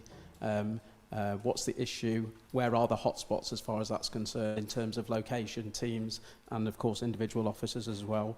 The second thing is just to mention some work, and I can't remember which force it is that's leading on this, around body-worn video and the missing 30 seconds. I think, Des, you mentioned that, sometimes it starts too late. I mean, that's been a problem since body-worn was introduced. Another problem is that the cameras don't record audio for the first 30 seconds unless there's some changes to the infrastructure and indeed to policy. And I know that there's a force leading on changing that so that the audio is available from the very start, which is the crucial part of any police-initiated interaction with the public. So that's welcome, that work is starting. It probably needs to accelerate. And then thirdly, just a general point to make that we make in our report is about new technology, body-worn video, about facial recognition and other technologies that we would really welcome more in the reiterated Police Race Action Plan on these new technologies and how they impact from a racism perspective. Sorry, is it Des? Yeah, just coming back on your point about body-worn video. One thing that we're looking to do within the evidence and evaluation work stream is to develop a toolkit for supervisors and scrutiny panels to analyse body-worn video footage, because certainly it's used by some scrutiny groups but not by all, and our sense is that it's not routinely used by supervisors for kind of assessing performance of officers. And so the toolkit that we're looking to develop would give advice on how to select particular clips based around particular officers or particular types of incidents, and then the sorts of things to look for in the kind of when you're supervising or scrutinising that footage. It's not to obviously kind of prevent anyone from looking at other sorts of things, but it's just going to provide a bit of structure and consistency across the board.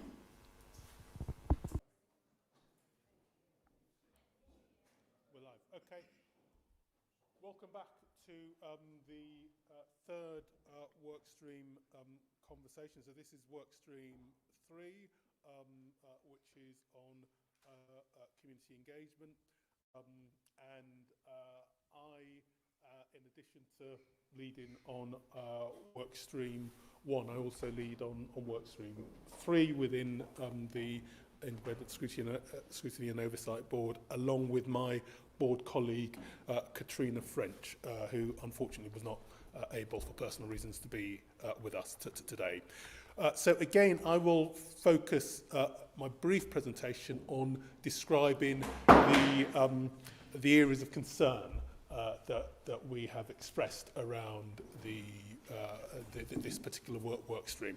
And that, again, is not to say that there haven't been some kind of good things done here. There's lots of activity here.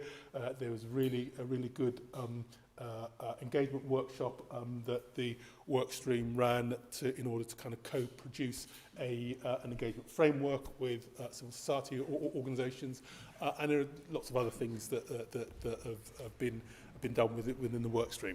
But the scale of the change that is required and the importance of this work stream to delivering that change leaves us with some significant concerns about the next steps and how much further to go in order to achieve that level of change. And so we've identified siloed working as an area of concern. Community engagement is a central part of the programme, not just as an individual work stream, but it's also central to other work streams. So we've just had a conversation about the second work stream on use of power. That's an illustration of an area where how local forces use their powers, they need to also ensure that it's open to scrutiny and that there is good engagement with local communities around the use of those powers. And so the work of this work stream needs to really connect in with work stream 2 and the other work streams to make sure that good engagement is embedded into the outputs from across the police race action plan in terms of what is being said and advised to local forces.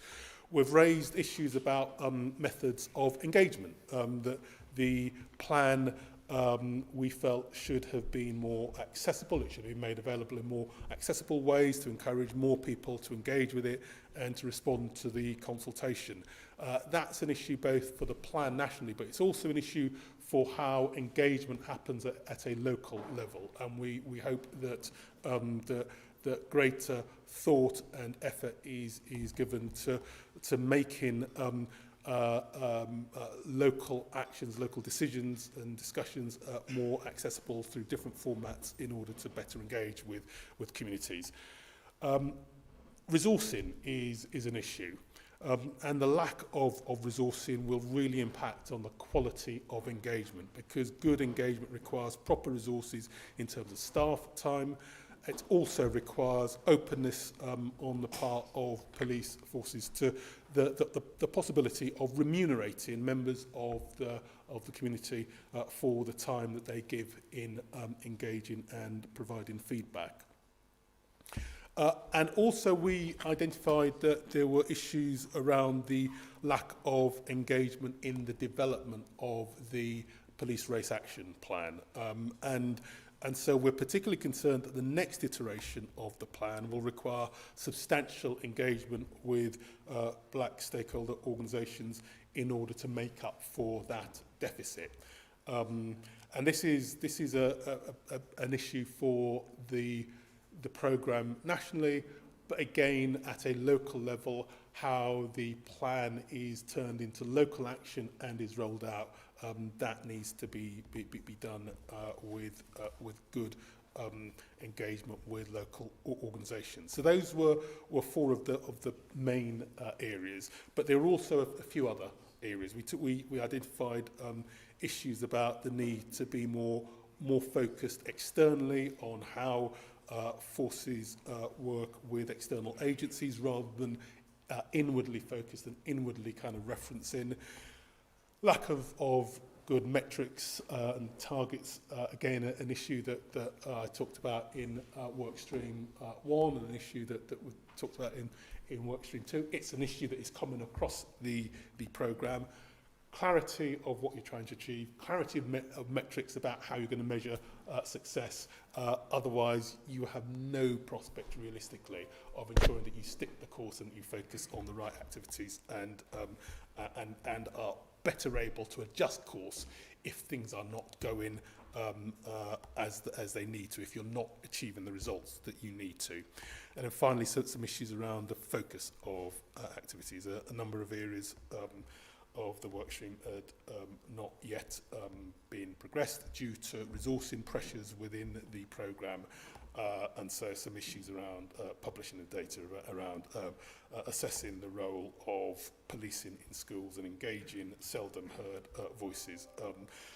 And so we need to foster meaningful relations with stakeholders in order to kind of support the work stream to be focused and to deliver its key tasks. So those were a number of the areas of concerns that we identified, and I'll now hand over to Ron Locke, who is the coordinator for this programme, who will talk through the programme, the work stream generally, and will address the specific areas of concerns as well.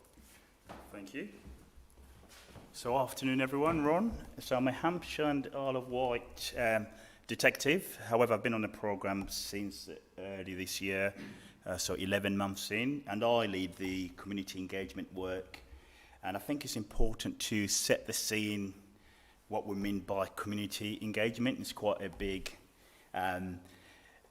word in terms of including a lot of stuff. So this is focused around us looking for that tailored engagement with black communities, ensuring they've got voice, they get voices, they come around the table, and they can also influence what happens with the view of us increasing trust. Now, the evidence tells us these are the different types of engagement, so I think this is quite useful to look at. So if you look at the bottom tier, policing is quite good at that. We do providing information. We do that on our websites, and we hold events like this sometimes. And sometimes we do that quite well, and the majority of our engagement is there. What we want to do is get up in the pillars. So being held to account, again, there's pockets of that where it happens quite well. So in terms of some of the scrutiny panels, Bedfordshire, for example, Avon and Somerset, as Des is here, do that quite well. However, the IAGs, there's a big gap around our IAGs. So having something on an oversight, this is new, what's going on now in terms of that scrutiny and oversight. So we need to be doing more in that area, but also when we do that, actually make sure we have some black people as part of those groups. Consultation, so again, that happens in small pockets in terms of that work before we bring a policy in. In most cases, policing decisions are made at the top, and then they just happen to get implemented down. So we need to be better at that in terms of getting communities involved. And there is pockets of that as well happening, and I'll talk about that later on. So we want to get in the space of collaboration and empowering communities, because policing is complex, but we need communities to be part of the problem solving. We can't just arrest everyone or stop and search everyone. So we need somehow to get communities involved in terms of their public safety agenda, not just communities, partnerships as well. So in terms of the actions for this work, I think it's fair to say, because the workstream itself is quite large, community engagement fits in every pillar. So it could be a link throughout. So what we came out with, what actions are there for us to progress some of this work? So the IAG work, some of you might remember, IAGs came out of the 99 inquiry of Macpherson. However, when you look at that time now, actually it's not really focused on race anymore, and they've lost the impact. Initially it was Home Office supported and everything else, and over time we've lost that. And what forces have done, they've got lots of different groups, however there's lack of impact.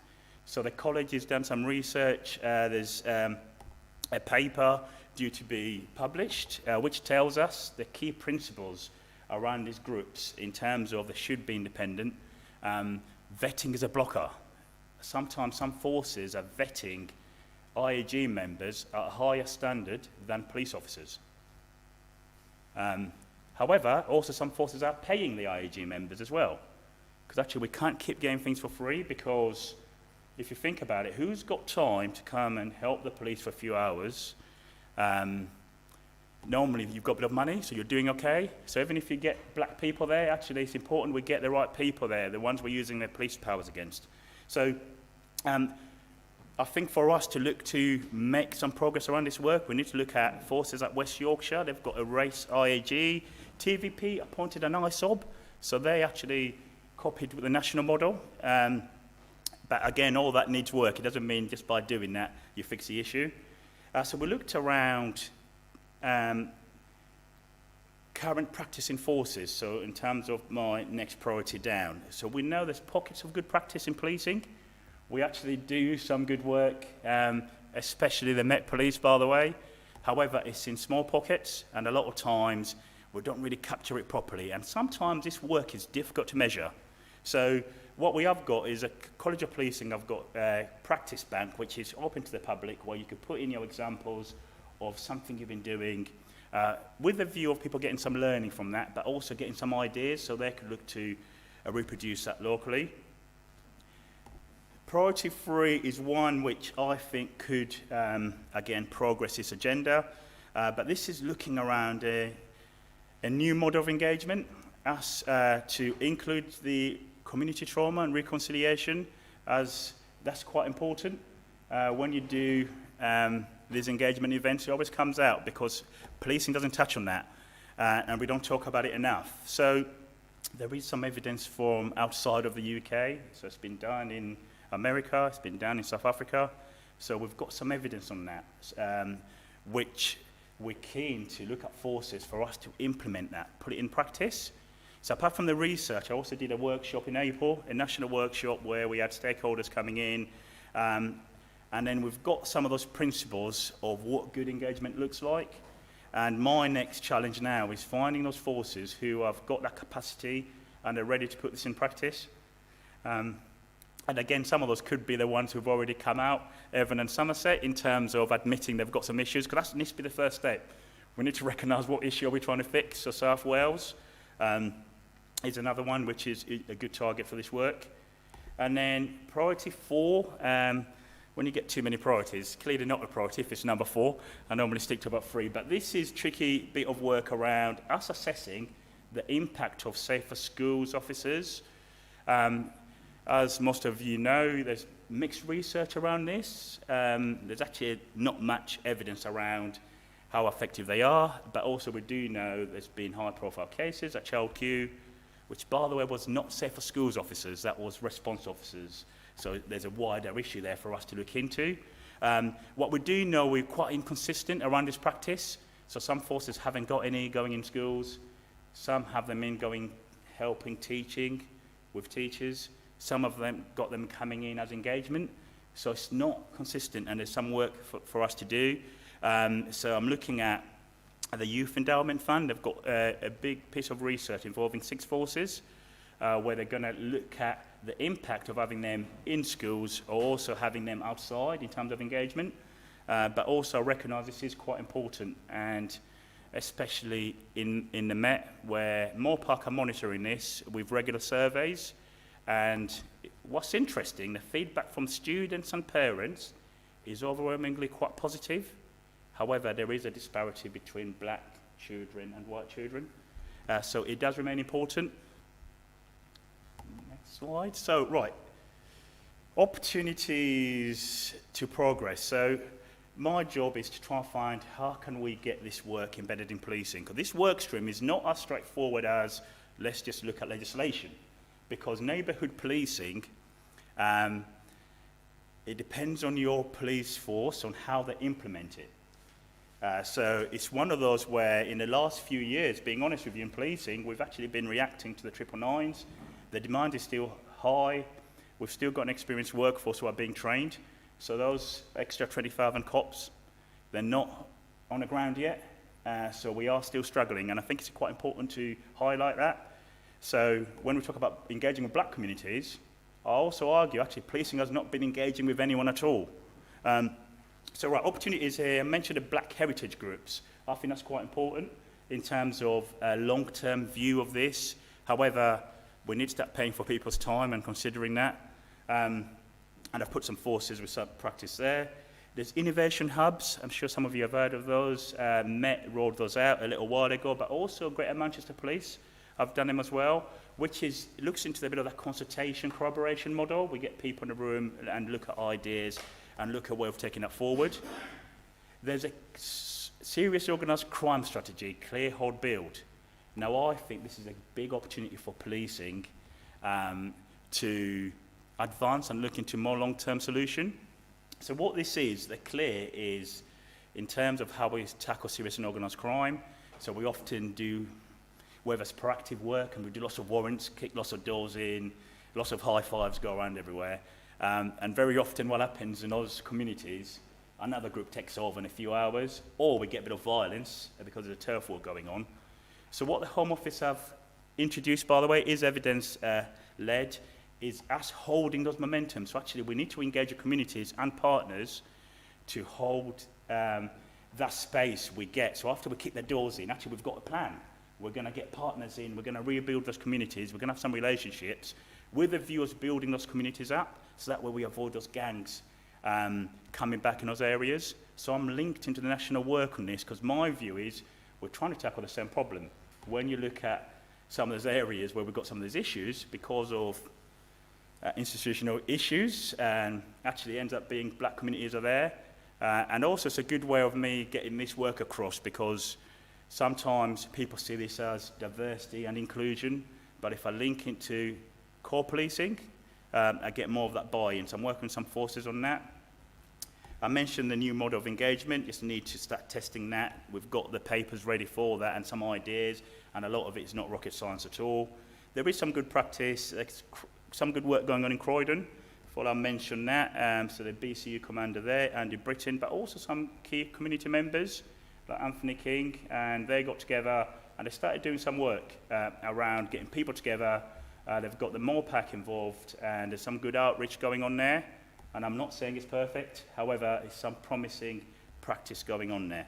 I'm keen to understand what we mean by stronger neighbourhood policing, and if we get this bit right, which is probably about knowing your local beat officer, problem solving, having police officers walking around and doing that stuff which policing should be focused on, community issues. And most forces have made this a priority, and the government have made that a priority as well. If we get that bit right, actually that should improve engagement, because that's about knowing your communities and getting them involved and listening to them. Just my last slide. So the challenges which Colin talked about, what have we done about that? So involving external agencies. So that's something I'm looking at a national perspective, where I run monthly meetings and I invite external stakeholders to come in and tell us about the work they're doing. But also we have got the college practice bank to share ideas. It's also open to the public. There is some of this already going. So you've got forces at Merseyside who are having anti-racism training through a local organisation with lived experience. GMP, South Wales, Met Police do a lot of work with external agencies. I do think there needs to be a line to that though, so this is not about just getting people in to do engagement for you. This should be part of core business. So if we are going to do that, my view is we need to have a plan where someone owns it, policing owns it, so people could step away and then we could just carry on. The siloed working, I think that's a capacity issue for the programme, so I take that on board. And also I'll argue my work stream could just lead into all the others as well. There's a bit of engagement required to progress any of this work. But that is something we're looking to address with the College of Policing as well. They've got some extra resources as well that are going to oversee, especially Workstream 2 and 3 in terms of that work. The lack of performance, again, that's a programme issue. However, this is going to be quite difficult around community engagement. You can look at public confidence, and what we have got forces do that differently in terms of how they track that. But I think we have to be careful, because sometimes in policing, when you put numbers in there, if you're telling a PCSO, go and engage lots of people, and they come back and they said, I've spoken to 15 people, and another colleague's only spoken to 5, actually that 5 might be more important. So we need to work out how we do this. I accept that. And we're working on a neighbourhood performance framework to see what it looks like. Is that problem-solving plans involving communities? Is that engagement events in terms of variation? How many people are attending? Are they feeding back? Or sometimes is it just that feedback where people could tell things feel a bit better, but we need to be better at tracking that.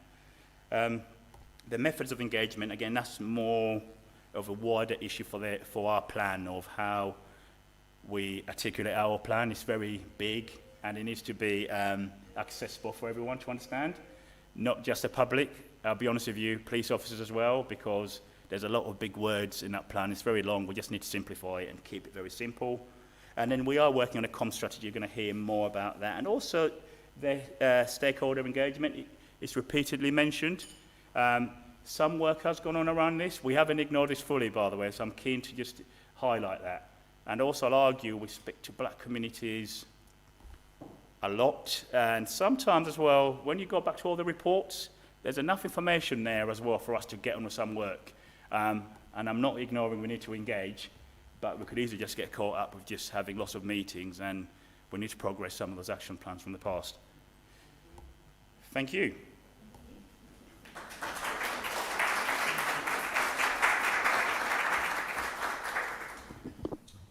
Okay, so we've got a good set of questions which have come through on Slido that I'll start putting to you guys. So one of these is, will the plan seek out forces? So I think what it's asking is, are you going to pilot removing schools officers from in some forces to examine the impact that may have? Yes, so I think with that already, as I mentioned already, we've got some forces where we haven't got any yet. So that pilot, you could argue, that's ongoing now. If I've already mentioned we've got inconsistencies, so I tell you the best model I've seen so far is a Welsh approach, where, say for schools officers, do you go in every school?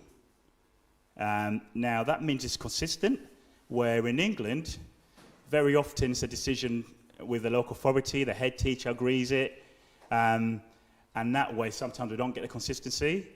The research, which I mentioned earlier with the YEF, which is looking around violence initially, we'll be looking to test those in terms of looking at what are they doing inside the classroom with teachers, because there is some evidence that actually supports that in terms of the feedback, but also are they there just for the engagement, which sounds a bit more, sort of more focused around building relationships, especially in some of those areas where we haven't got that trust. But my argument is that's actually happening now, so maybe we could compare that data. I think the current gap is it's mixed evidence at the moment, so depending on what samples you look at, or depending who's favourable for it, people could argue either way, and it's a bit of a debate, but I think the main research will be quite useful for us.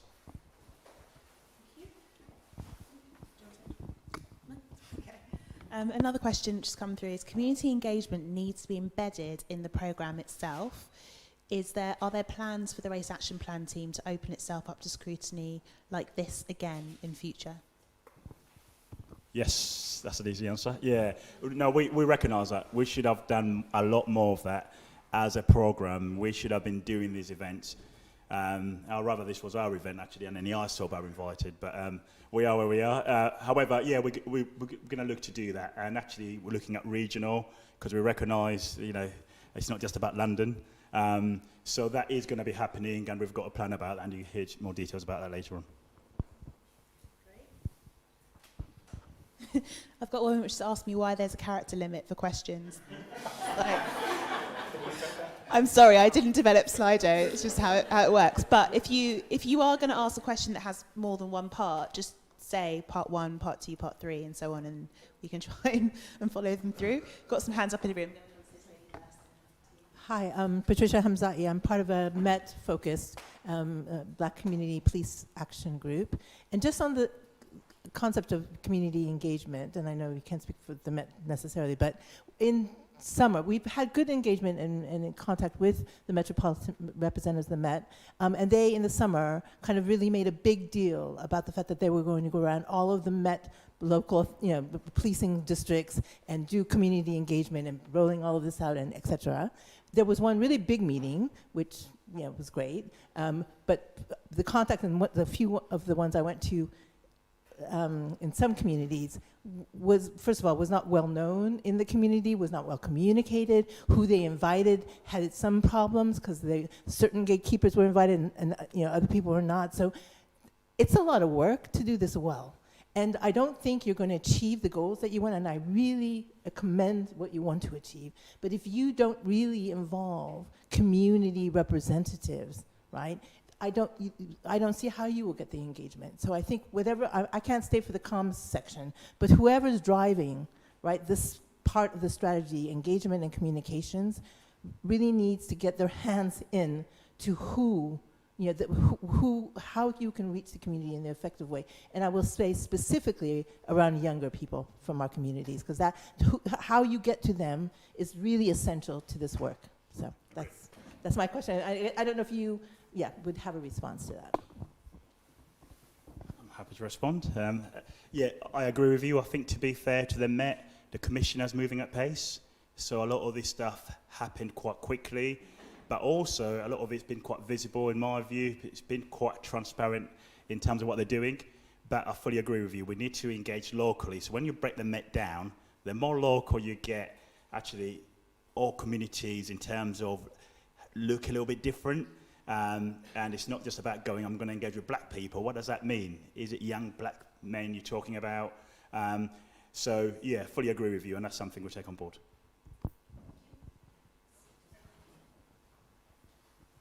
Thank you. Good afternoon. You told me not to go easy on you, so I'm not going to. The first point I wanted to make is semantics. I've read and heard twice now mention of the Macpherson report.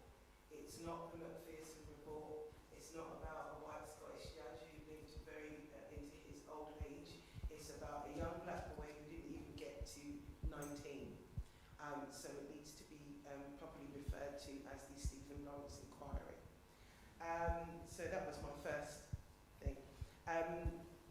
Community engagement, I wanted to make a point of, I think that, would you agree that community engagement has been commodified, whereas, Black History Month comes around, and it's like, oh yeah. And it's like I'm only black in October, I'm black outside of that as well, for the whole 12 months, ongoing, non-stop. But there seems to be a lot of commodification around community engagement where you will have these pockets of engagement that pop up and, aren't we great? And I like, rice and peas and chicken and jollof rice and blah, blah, blah, blah, and then it just disappears for the rest of the year. And my concern around that is that you can almost see it coming, that the person coming to speak to you about these, community engagements is probably on promotion, or it's in temporary and rank, or in the probationary period of that. And then, marginalised communities become very, very attractive at that point. What I would like to see, or would you agree, that would be a better and a more viable course of community engagement if somebody wanted to prove their aptitudes around community engagement, that they are given specific things to do during the duration leading up to, as soon as they're having that conversation about promotion, to make sure that they are showing that they are doing the work, and also measured in the probationary period immediately afterwards. That was that. And I think I'll speak to you about the other one in private. Thank you. Thanks for letting me off lightly, and fair challenge, by the way. So I agree. So I put out the call for practice. So when we asked forces to tell us what they're doing now, we actually had a good response. We started with 70 examples. However, when we broke it all down, it turned out we were just having things like positive action teams, which are good, by the way. However, there was lots of one-offs. So when things go wrong, policing is great. Yeah, we do stuff and then we decide it's a good time to engage. Where actually we need to build relationships when things are going well. And policing's not good at that because of demand, being honest with you. Policing's good when things are happening and we sort that out. But that long-term thinking around building relationships now, again, which is another reason which I would say Croydon, there's something promising there, because in the last sort of, I think the tragic murder of the 15-year-old young girl, you saw the community standing with a police officer, and I haven't seen that many times. Very often it's just the police are standing there. So yeah, no, you're spot on. And also for the leaders, the promotion, I think that should be a given, especially when you look at commanders.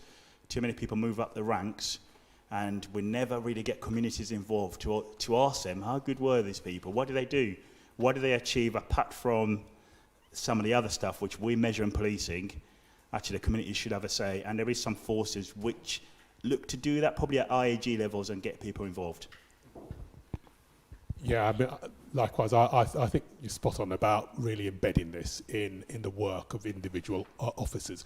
When you listen to senior police figures speaking at events about the strength and the values of British policing, they wax lyrical about the Pelion principle. And it is extraordinary that a service that can be so proud and willing to puff itself up about a principle of policing that talks about policing through consent, puts such little effort into embedding that into the practices of officers on the front line. And so going back to resourcing, where this is an optional extra, with all the other demands that are made, this will fall down the list. It will fall down and it will disappear. If it's core to what you do, and it's part of your ongoing assessment of your performance and your prospect of promotion and your security and stability within the service, then it's got less of a chance of kind of drifting out.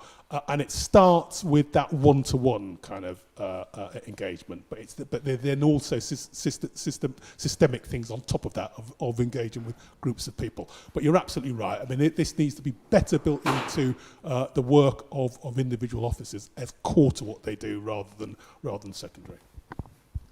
So just quickly on that, just to push back a little bit in terms of, that sounds really good. However, majority of policing calls are not for police.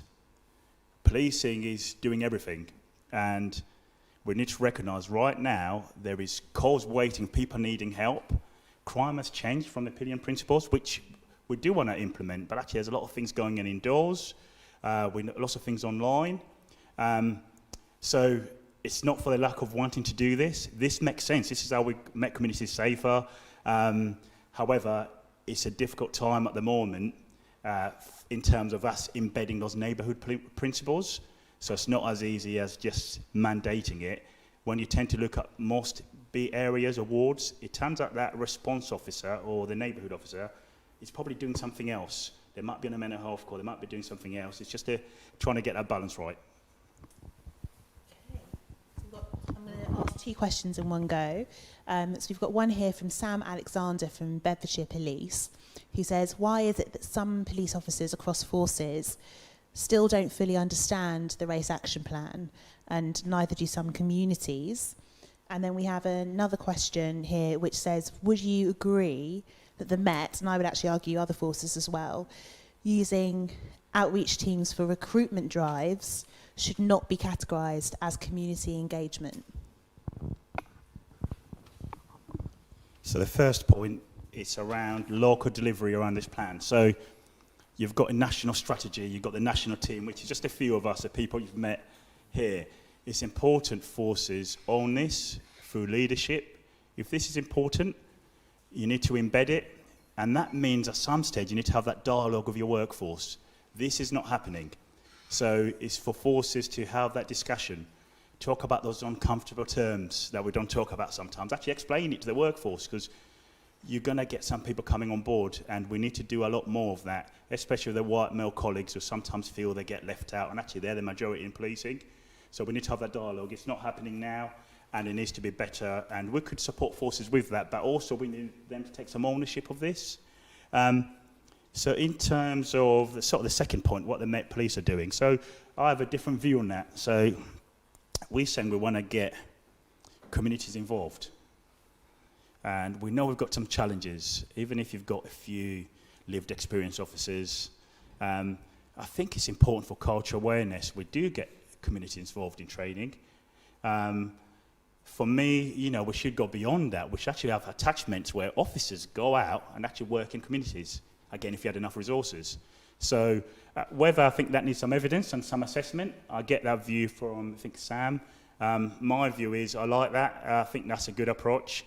And by the way, whilst the Met has got some performance issues, around neighbourhood policing and prevention, they actually do okay in terms of our inspectorate, and actually there's some good practice there. So personally for me, maybe it needs to be tested, but I'm in favour of that, as long as we're paying for people's time, by the way, instead of just getting them in just to our friends, but we need to make sure we get people that often don't have those interactions, and they're going to tell us how it is, just to get their real training. I think what the question was going towards was recruitment drives being classified as community engagement. So not using the community for training officers, but rather the purpose of the kind of reach out is to try to get people to sign up to join the police, rather than, for example, engaging with them to talk about police powers, to talk about the effects it has on them. And the question is it right that that is categorised as community engagement? So I think the question is going towards sometimes where you do see resourcing going towards community engagement, the ultimate aim is to try to recruit people into the police. Yes. Rather than, for example, to understand how people are feeling and to take lessons away from that. And what are your thoughts around that? So that's a valid point, and I will agree with that assessment. If you're going to get people in, especially through our positive action teams, then we need to look after them when they're here, but also we need to be authentic with that. While they're coming in, is the environment right for them? I'll have a similar view to that. It shouldn't be as part of engagement. That's quite targeted work where we're doing that for a purpose. And very often we are still pushing that angle of it when, in my view, if you look after the current stuff you have now, they'll help you do that. They'll help you recruit anyway. So, yeah, I agree with that.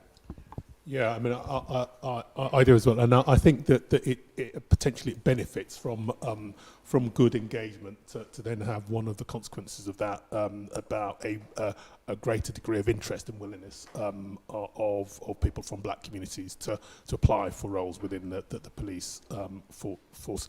But the other thing to reflect on that is about whether it's necessary, because one of the things that I mentioned as part of the introduction to Workstream 1 is that we've recently been it's been shared with us data that actually ethnic minority groups are overrepresented in applicants for roles, but underrepresented in terms of success.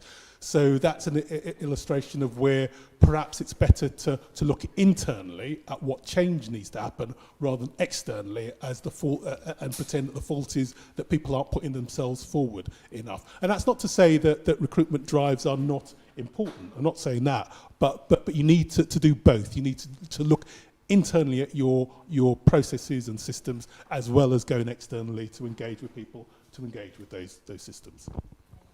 We've got a question in the room. Yeah, hi. I just wanted to ask a question really in terms of, I think a point that Ron said around relationships, which, quite clearly there's a great stress here in terms of police officers making relationships, because that's how you make cultural change. That's how you kind of change people's sort of thinking, if you like, and how they view people. I just wondered how that kind of links in terms of recruitment and in terms of the type of people that are being recruited into policing and the criteria, because, for me, I don't see values, if you like empathy, understanding, ability to learn and reflect, I don't see a lot of that in policing, I'll be honest with you, and in terms of police officers that I engage with, and I think that's absolutely fundamental. I think if you move it away from race and then look at all the issues that happen around misogyny, quite clearly there's a whole aspect around it there, but I just think it's a huge thing in terms of changing culture.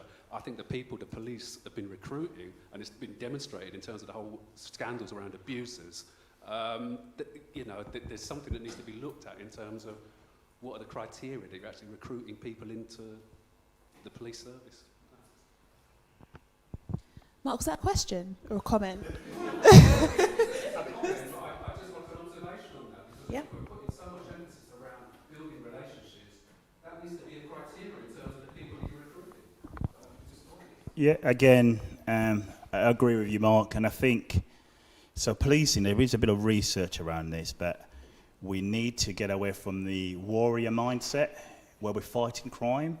So if you look at all the narrative from politics and our chief officers, we want to fight crime, be relentless, lock everyone up, because that's what we seem to be doing. Well, actually, we know we need police by consent. We need to look into more guardianship. So yes, I think that needs to look at in terms of what is the assessment. Are we getting the right people here? We've got the challenge currently with that inexperienced and young workforce. I think it'll be different in experience, and you had a bit of that balance around age with people of life experience. So I think the next few years are going to be a bit of a challenge, but that is something where we need to look at the policing culture, Mark, this what you're describing really, where we've come into crime fighters, but actually our foundations are not about that. They're about knowing your officers and, policing by consent and building trust, and through leadership as well. I think that's something which needs to be tested in terms of the hierarchy of policing. So we've got a question that's come through online. It's quite an interesting one. Is there going to be some sort of protection around ideas that come from community organisations? Because this can be a barrier to them being willing to put forward their contributions if they feel that their ideas are not going to be protected. And then also there's a question asking about whether there have been delivery of actions on the community innovation hubs which are being used by the race action plans. You might want to explain what those are and then... So the first bit is a core for practice. It's just you put that in Google in terms of the college, and you get to put your idea in there in terms of what you've done. We're keen to see if it's been implemented for their learning, because that's quite important for someone else who's going to do that. Again, if it's your idea, then that should be protected. It goes without saying. I think it's also fair to say that there's a lot of practice out there. However, when you break it all down, it's all quite similar in terms of get that dialogue to a dialogue and then do something about it and feed back to people. Now, whether it's got different labels, I think those principles are sort of there in terms of that interaction and listening to people. So in terms of community innovation hubs, and I might refer to the program director in a minute, but actually that's around the ideas of getting people together in terms of issues, listening to them, and also prioritising what the key issues are, and then working with them to find those solutions. And they also should include partners, by the way, with a view of feeding back to them in terms of what's been done about that. And again, that goes back to the principles of neighbourhood policing, but I don't know if you had any more to add on that.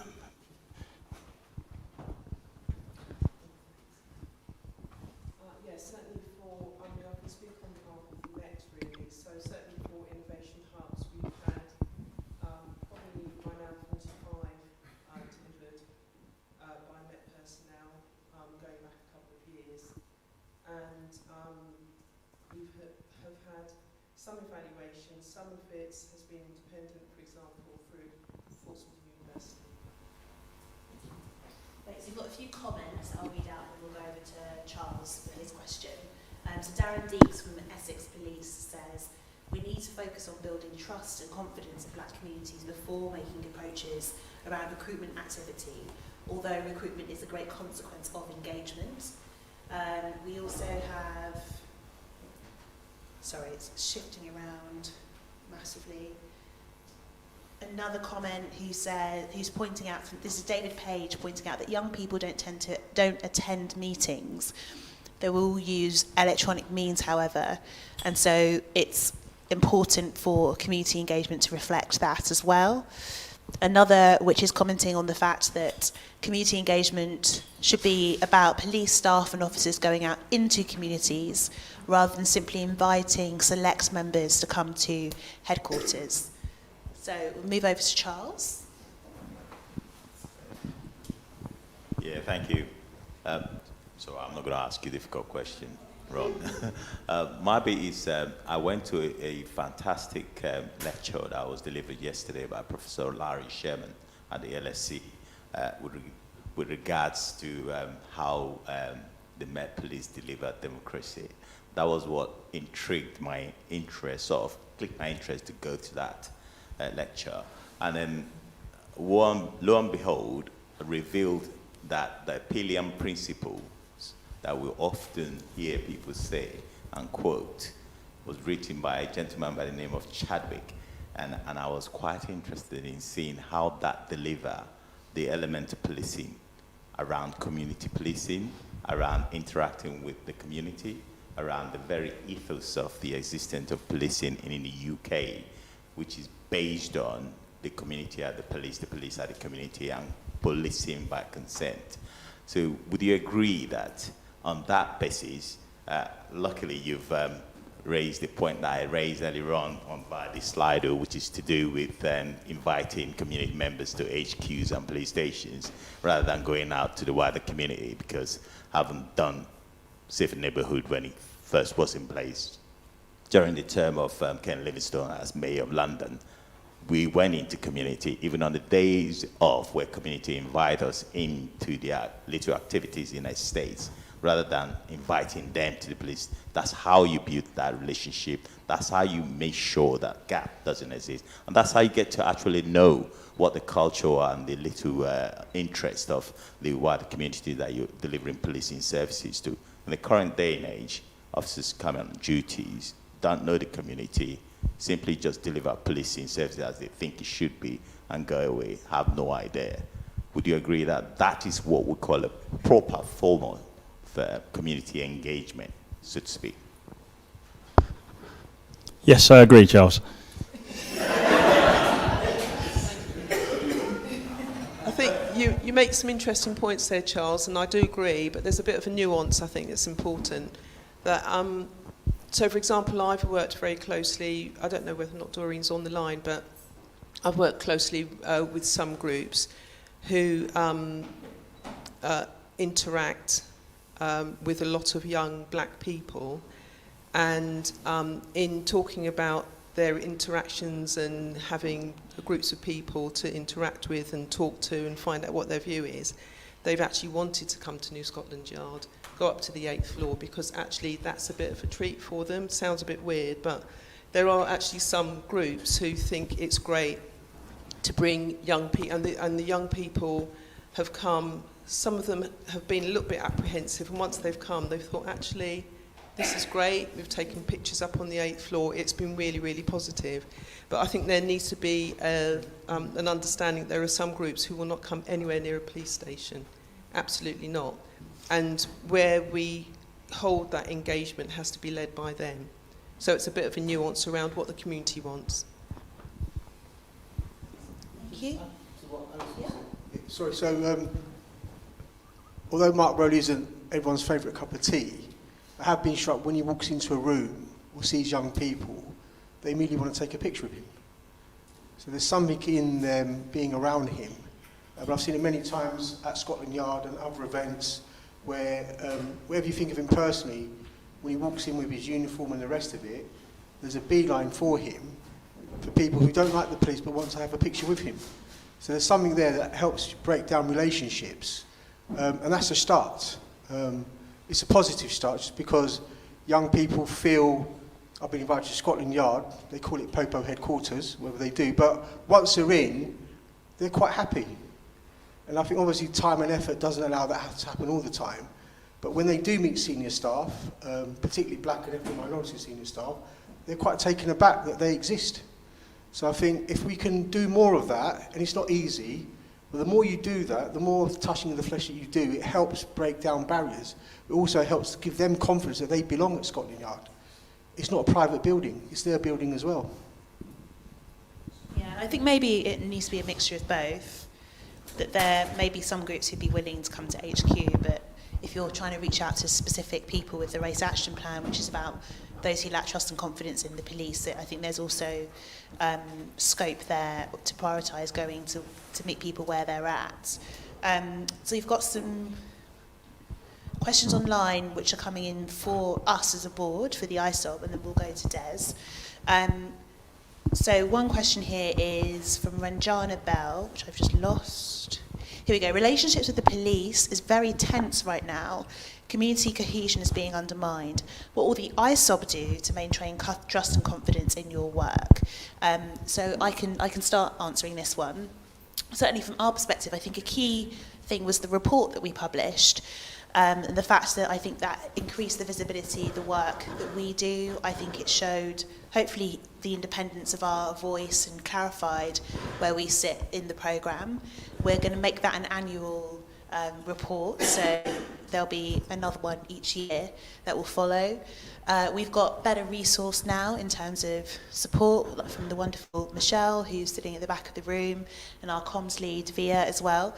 So I think we're going to try and ensure that we're doing more events and that things are recorded in that way too. But also we've spoken to the new leadership structure that's in place around kind of just more public communication about the race action plan in general, because then I think that can clarify and add to some nuance of discussion around our work as well. But certainly when we come to the communication section of the day, we can explore that a bit more, because we'll have some, as you'll have seen in the slides, we have some points there around what we are going to be prioritising. And then we had a question here that came through from Rob Budden, for you, Ron, and then we'll go over to Des. So Rob Budden's from Merseyside Police, and he says many forces have perception surveys to measure engagement. Is there a conversation to be had about standardising national measures to enable accountability? Thank you, Rob. Yeah, the conversation is happening in terms of the current plan does look into that. However, you've got 44 forces, and a lot of them are using different systems. So you're finding money to decide you want to bring something else in, and there's an argument from the APCC to say the British Crime Survey, the ONS data captures that in terms of confidence measures. So ideally, yes, that would be great, and there is some software out there from different companies, which I won't talk about now, where actually potentially you could compare forces, but for us to implement that nationally at the current time, that will be a bit of a challenge. Okay, it's going to move over to Des, and while the mic is being handed over, there's just a comment here that's come up which highlights that this person, again anonymous, I would encourage, if you're asking questions online, saying where you're from and just giving that context is really helpful. But someone's just pointed out that speaking to some people in the London Borough of Hackney, which is a vastly diverse community, they noticed that not many had heard of the Race Action Plan, and that local officers returned blank faces when they were asked about it. So there's probably work to do there around ensuring that it's filtering through to the right areas. Des? Yeah, hi. It was just going back really to Ron, your point about the change of narrative from fighting crime to guardianship, and then also about police in schools. So my day job is working with young people and their families impacted by exclusion, serious youth violence and child and sexual exploitation. Now, we had a rollout of police in schools, and I spoke to this police officer who really wanted to go in there with her polo top with police on and get involved. And what was happening was the teachers were getting her to get kitted up, come to the classroom to do discipline with the young people, and she actually left that role. And it was very much around this guardianship. But again, on the other side, in Avon and Somerset, we run the Call-In programme, which is a diversionary programme which is in partnership with an organisation called Mwanzo and the Constabulary. And there's police officers on that. Now, we've got young people who are involved in some stuff. They don't mind getting nicked by these officers. In fact, they ask for them to nick them. And that's not a great thing at all. But the relationships that they have with them, and it is just that change of that intervention that needs to happen, rather than what we saw with the police in school. And this is my concern, is that a lot of parents were talking about this is intel for when they get older. And that's how the community see it. So I just think it's very, very important that the intention might be right, but I think also at the same time we have to look at how the schools are viewing their own children, because if we look at exclusion rates for black boys and girls as well now, this is a cultural thing where there's suspicion on black kids, full stop. So of course the schools will be asking the police to come out. Yeah, I fully agree, and I think the child key review did look at wider, it wasn't just police, but also I'd go as far as who is the officers going in and what training have they had? Are they the right people? So there's more to be worked out there if we're going to be going forward with that. Well, child queue is interesting, isn't it? Because the officers who conducted that search were not the Safer Schools officers. They were officers who did not know the school, didn't know the students. But like Des points out, one of my concern when reading through that was, why did the school call the police in the first place? And I think that, again, it points to this idea that it's systemic. We need to recognise that even the institutions that these actions and this programme interact with have their own issues around racism. And so is the programme also reflecting the need to push back against that at the same time, and not just rely on those institutions to come from it from an anti-racist or racially neutral position, because they may not. Okay, we're going to take one last question, and then we're going to have a shortened lunch break before we move over to our Workstream 4 session after lunch. So you've asked a question already. You guys kind of leave me there because you're talking about schools. So let me just, if there's anyone who's, no, you've asked so many questions, Rob. Is there anyone in the room who's not asked a question yet who would like to? Otherwise, I will go to you. Okay, fine, I'll come to you. So, Bea, would you mind handing her mic? Thank you very much. I was planning not to ask this question, but since there's been so much mention of schools and the interaction with children, child queue, and how it wasn't schools officers, what then is your take on the proposals to put more schools officers into schools following the humanitarian crisis, the current humanitarian crisis, for fears of young children becoming radicalized? So that's, I saw this in an article somewhere, and I thought to myself, okay, this doesn't make me feel comfortable as a parent, and I don't know if if any parent would feel comfortable with that. But since we're talking about the fact that the child queue situation was not schools officers, why is the development around schools officers more schools officers going into schools, considering we've just had conversations about trauma and police interactions? So this would just be earlier trauma. So I wasn't aware of that, and I'm not sure, is that in a specific area, or is that a national? It was something that I saw on Twitter. Oh, okay. On Twitter, yeah. And which, okay, yeah, you can talk about the validity of Twitter and stuff, but the whole conversation about having police officers in schools is something that I'm concerned about, especially because we're here talking about the race action plans. We're talking about racialized children, or children who are have a race, or what's perceived to be race. Having more children in schools, more schools officers in schools, doesn't make me feel very comfortable, because it's police interactions earlier on, and we know that we've just had conversations about police interactions further on down the line with stop and search, taser, and all of that kind of stuff. Is that viable? Is that good? I think that's something which I can't really comment on. It doesn't make sense to me. It's something which we'll have to look into. And actually make sure if it is happening, at least we have a say and we link into the different portfolios, but I haven't got any knowledge to comment on that. Yeah, I think in fairness, what has been said is that the presence of school officers is something that the Race Action Plan is aware of and is looking at, but also that the reactions to it are more nuanced than simply saying black communities simply say they don't want school officers in their schools.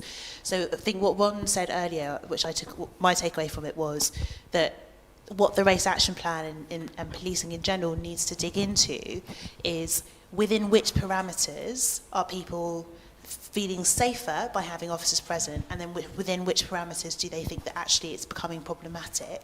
Are they coming in to act as a disciplinarian within the school context, which is not what you would want them in for, or are they in there to open up their kind of avenues of speaking to officers and seeing them as people and humanising the police service and so on? So I think it's difficult, in fairness, I think it's a difficult question to answer because your source is Twitter. And then I think also what you're saying is legitimate because it's your lived experience, but there's also evidence to say that others who have our backgrounds feel differently about the presence of officers.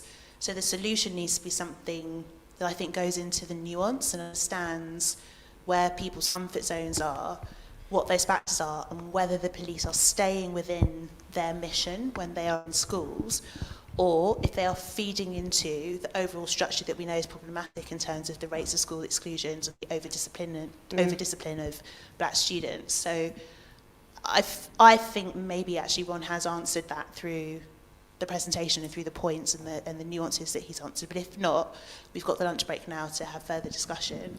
But I'm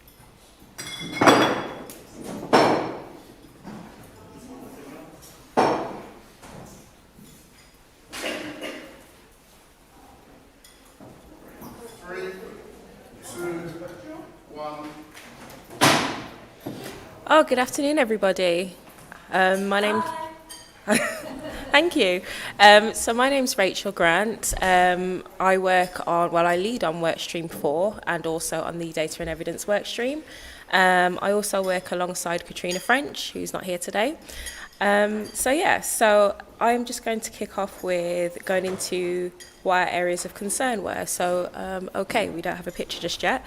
Okay, so for our areas of concern for Workstream 4, were around the analysis of disproportionate crime types, the need to better engage with experts to guide work around safety responses to hate crime and criminal exploitation, stakeholder engagement, poor resourcing, centralisation of this work within local crime prevention plans, a more nuanced understanding of the manifestation of mental distress in black people, and support for missing black people, and better funding for the Workstream's objectives.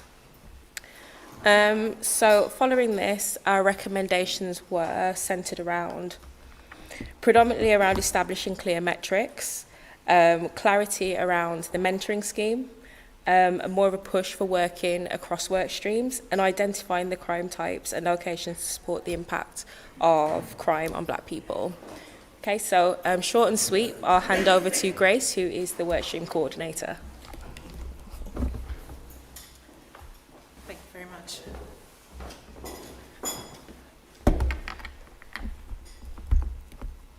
Hello, good afternoon, everyone. So as explained, or at least stated, my name's Grace. I am the Workstream 4 coordinator in the Police Race Action Plan. As tends to be the pattern at the moment, we can't necessarily see all the tech, but I'm not here to manage the tech. I'm here to hopefully give you a correct message and to give you an opportunity to answer or to ask as many questions as you can around the activities and the aims of Workstream 4. In summary, Workstream 4 is simply around trying to protect black people from crime and to seek justice for black people. The aims within Workstream 4 is to ultimately recognise that when you are of black heritage, you will more often than not be over-policed and very much underprotected. And it's the underprotected element in which where Workstream 4 sits and its focus of area, its focus of work. This is very special to me for all sorts of reasons. I am a mother of a black son, and I think in particular, just as a member of the black community or a member of British society, protection of black people, I think, is something that can be overlooked.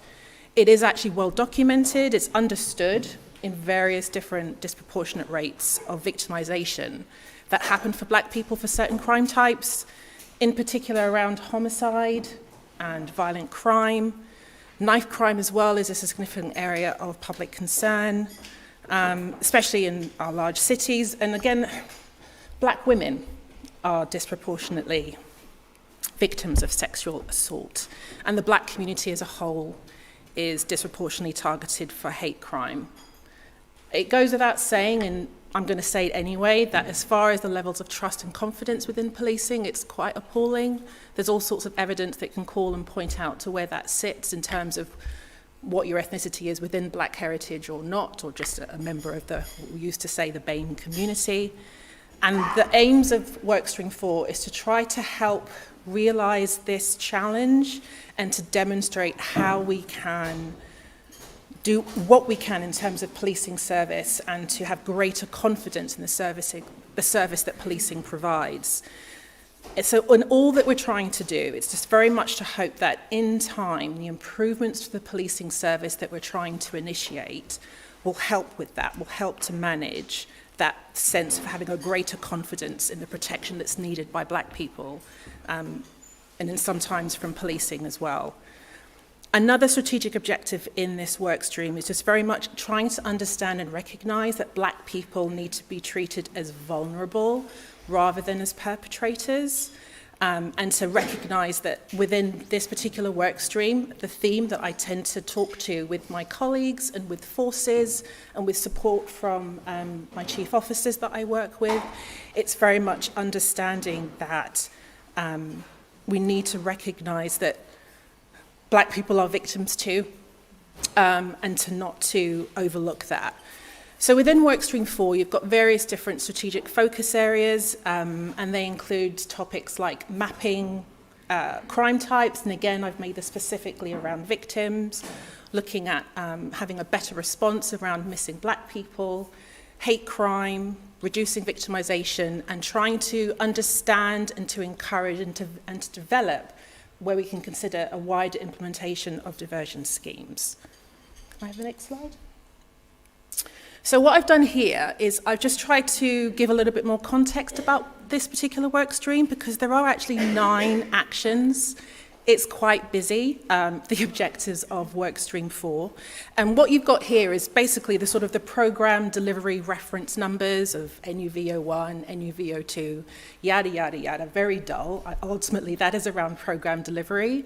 So NUV represents not being underprotected against victimization. Now, what many people might not necessarily realize that with each of those 9 actions, there are several sub-actions underneath that, and they themselves are almost like little mini projects. And Workstream 4 in itself is quite unique. It's one of the most immature work streams. It wasn't necessarily a particular issue or that came up on an Excel back in 2020 when the actual origins of the Police Race Action Plan came together. Workstream 4 is about 12 to 18 months old.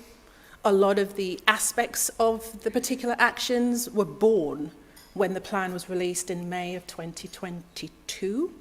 And in fact, one of these actions is only a few months old in regard to an initial internal release of the Race Action Plan, and that's linked to NUV09 of custody detention. I myself have actually been within the plan since December 2021, but I haven't been a Workstream coordinator. My particular tenure within this particular piece is about 6 months old. But that doesn't matter. I think what matters is how policing responds to the issues and the needs around protection. And I'm here as a mechanism to help drive that as a member of policing and particularly obviously as a member of policing staff.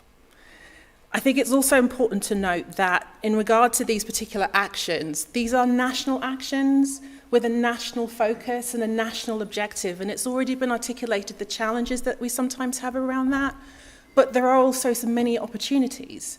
So, for example, one of the 7 sub-actions in NUV01 talks specifically around mapping crime types and looking at a crime severity index from the Office of National Statistics.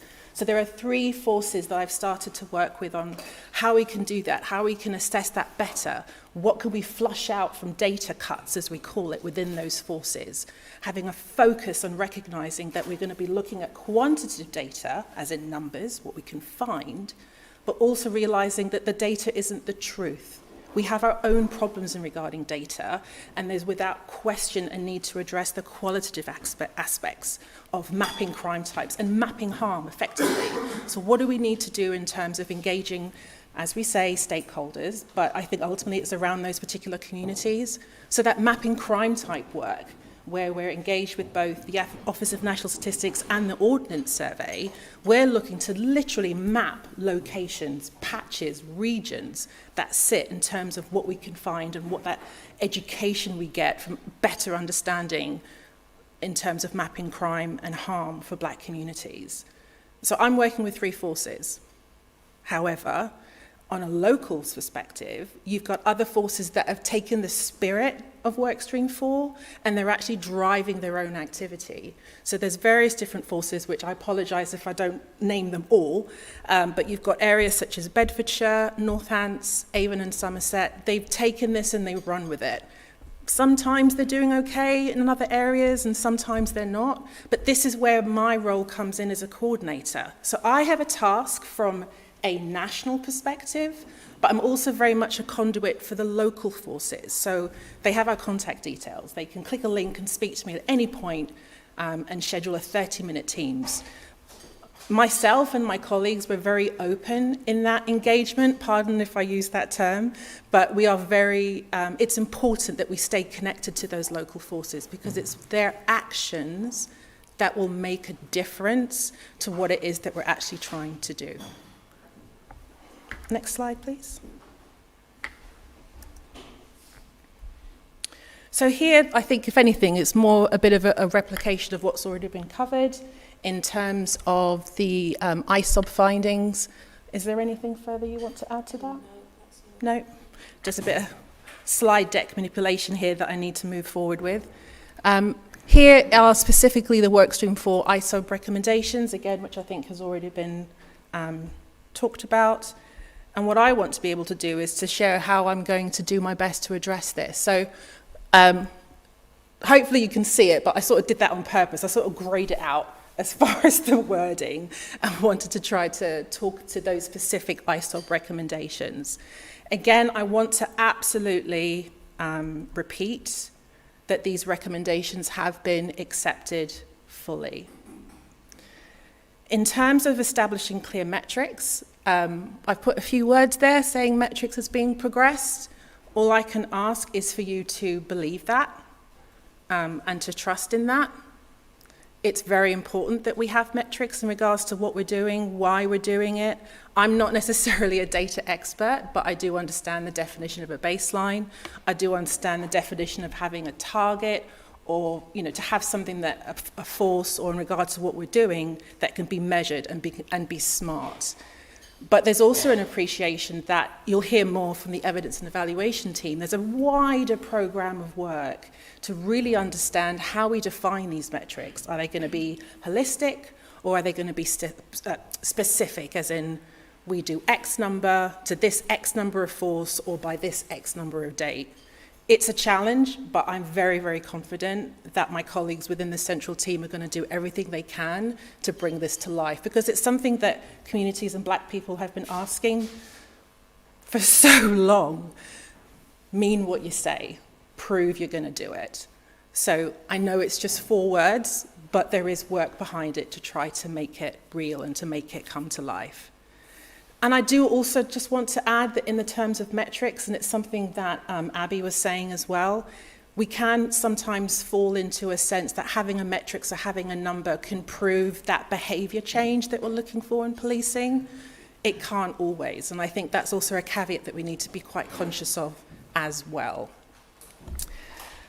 In terms of prioritising the embedding of the protection work stream across the other work streams, absolutely. As I've mentioned before, as coordinators, we work very closely together. We act very much as peer reviews in regarding the work that we're doing, both nationally and locally. We definitely consider ourselves sometimes as you know, the 3 or 4 musketeers. Sometimes we don't even get on and agree, but that doesn't matter. We're here for the plan, we're here for policing, and we're here for black people to make a difference. Now, funnily enough, like I said, this has been fully accepted, but I want to be absolutely clear.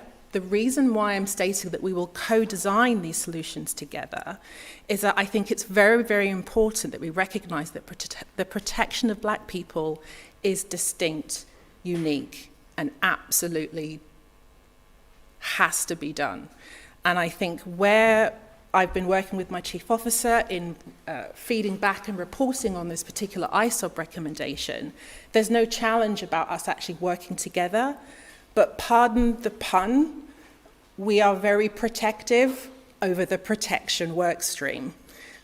So absolutely, we recognise that protection is needed, it's important to policing and to all of society. And this nuance, this feature, this recognition that there is protection needed of black people would be a failure if it got absorbed or lost in any other pieces of work.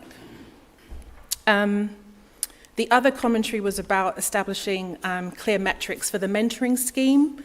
So as I've said, I've been in the role for about 6-7 months now, but things have actually moved on quite a bit. So this particular action isn't necessarily a mentoring scheme. Actually, it isn't a mentoring scheme at all. It is a black peer networking scheme, which has 2 different elements. One focused on chief officers and one focused on frontline officers. But what makes it unique is that we've made it very specific to race. So we have called out white chief officers and we have sought and found senior black executives to have these professional conversations within an evaluated approach of 12 months to look at changing the behavior, changing the concept, to measure qualitatively, because you can't measure by numbers, what has been the theme of change? What has been the theme of thinking within that white senior chief officer? So again, it's not a mentoring scheme. It is a professional conversation, that sort of brand that we're using at the moment. It's got 6 partnerships, and it's very much just starting to take shape. There's appetite for other officers to do it. I admit there are some officers I would like to do it, but we're definitely in a good space and in quite a challenging space. This particular piece of work, some people call it innovative, some people call it scary, but it's about making that change to protect black people ultimately overall. The last bit was just around, obviously, the crime types work, and I've mentioned already, this work is underway. So I'm in a really unique position as a coordinator to be able to work with those 3 forces, but also to access the Office of National Statistics as well as the Ordnance Survey to help identify crime types and locations. It's quite a significant piece of work.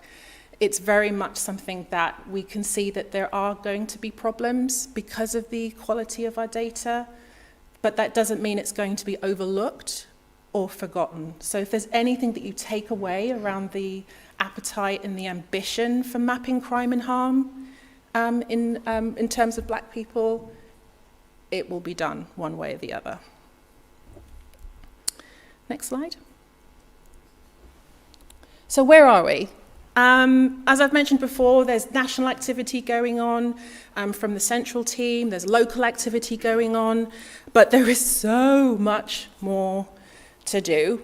I just wanted to highlight some of the things that we are doing. Like I said, we've taken very much on board the insight and the scrutiny from ISOB and have propelled that forward as best and as much as we can. One of the things that we've done is our first ever national approach to improving the policing response to missing black people. I can expand on that later. It's early days and it's been a trip. It's been an experience. But what I can say is that there is very much a recognition that we need to do something differently and we need to do something seriously. And that leads to a bit of a methodology that I believe I've sort of begun within Workstream 4, and that's trying to leverage and access and pulling people together. So that's very much in the nature of the description of our role as coordinators, to coordinate. So what's been quite unique, at least in this particular example around missing black people, is that we're involving national portfolio teams. So you've got what's called the NPCC, the National Police Chiefs Council, and they'll have various different layers of different portfolio teams that will have a sense of control and power in regard to how they engage with different chiefs and forces across the country on a particular theme. So there is the NPCC Missing Persons Portfolio, and I've been able to connect with that particular group quite closely and quite directly, and therefore I can access their mechanisms of where they can reach into tactical and strategic leads of missing persons across all 44 forces. Then on top of that, I've been working with missingpersons.org as well as Missing Black People, to make sure that it's not just an aspect of what we think we're doing. Are we doing it right? Are we not doing it right? Literally asking the experts, or at least those that know better than policing for a start. And the other methodology has been very much around having some listening exercises. And I know that's a term that might make people curl their toes, but in this particular case, these listening exercises were quite unique. I'll probably expand on it later. But I can give you an example of where we had members of black society who themselves have been missing, and the families of missing black people. And in that particular listening exercise, I made it very clear, policing isn't allowed to speak. This is about listening. But again, I'll expand on that later and what's happening with the themes that have come out of that piece of work. I've indicated here around the national implementation of a scheme called Right Care, Right Person, where Workstream 4 has been engaging on this, is recognising that the national implementation of this has to be done very, very carefully, and recognising the needs of black people without a fault. So it's early days, but I have both an invitation / confirmation that Workstream 4 is to get involved into that national implementation work. It needs to be refined, it needs to be decided, and how we're going to do it, but it's there. The other thing I just wanted to reiterate is that in all that we're doing as Workstream 4, in the conversations with forces, in the conversations with stakeholders, it's about having a victim focus and a recognition of the experiences of black people to actually feed directly into the work. Funnily enough, it's quite easy when talking to policing colleagues, let's talk about the perpetrators. Let's talk about the crime. Instead, the focus on Workstream 4, which is hopefully is relatively clear, this is about victims. The only other thing I just wanted to add is around the elements of the thinking and the strategic aims to look at identifying vulnerable groups, and to really understand and to connect what the police race action plan is about.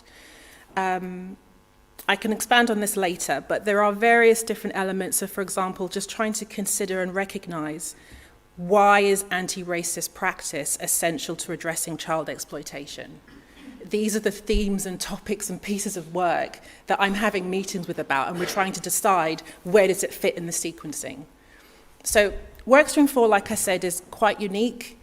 It does require a different mindset. Some people have it, some people don't. It is a learning curve / learning piece, but I definitely feel that it's in a good position, and very much becoming more in a stronger position of what it does. And I think the reason for that is the way that it points to and directs to the other work streams. So much of what we do, and where I make myself busy, is better understanding what's happening in Workstream 2.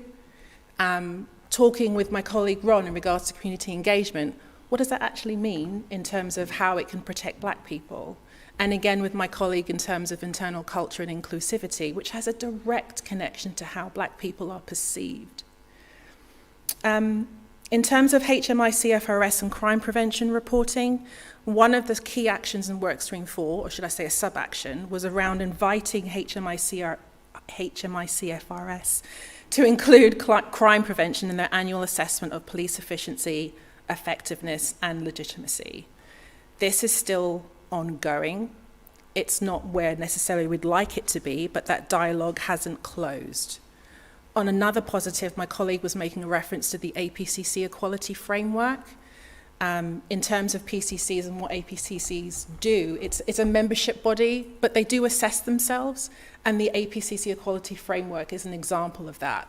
And another key element I wanted to share is that if you Google the March 2023 updated version and you search Black or Black victims, you will see there is a specific expectation on PCCs around Black victims and Black victims of crime. It wasn't there before. So we're doing what we can, slowly but surely, but without a doubt, we're very grateful to the ISOB, I think steering us perhaps in a way that we need to be. And in terms of Workstream 4, we're here very much to have that focus on victims and Black people. And I thank you for listening to what I have to say. Any questions?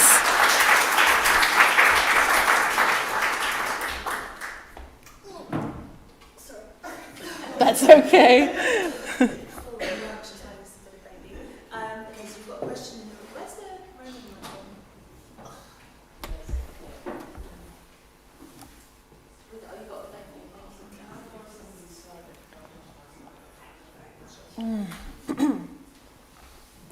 Thank you so much for that presentation. I'm Susanna Perrin from the charity Missing People that Grace just mentioned. I wanted to first of all make a comment about that listening exercise, which was a really phenomenal step forward, and I know that people that were involved sharing their experiences of discrimination in terms of their loved one going missing or having been missing themselves really appreciated that opportunity. We've supported Grace and colleagues to put that together. And I know that you've mentioned there's the national approach and that's coming, and you needed to wait for the listening exercise, of course, to know that you were responding to the priorities of lived experience. But it'd just be good to hear a bit more about that. And also, you may well be aware of this because I know you're liaising with colleagues of mine, but we are doing some work currently with Listen Up about the experiences of Black missing children. And that's an area where we feel we don't know enough about. We've got some data about the response and police response, which I know you're aware of, but actually the quality of experience for them. So I'm just wondering how we can feed that into the national approach as well. Thank you very much. I was quite nerve-wracking with this mic. Oh my goodness.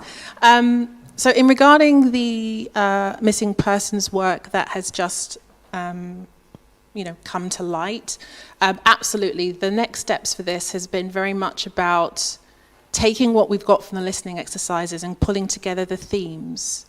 It sounds basic, but that actually takes time and consideration and thought. And all 25, 27 pages of it, because there was more than one listening exercise, I should add.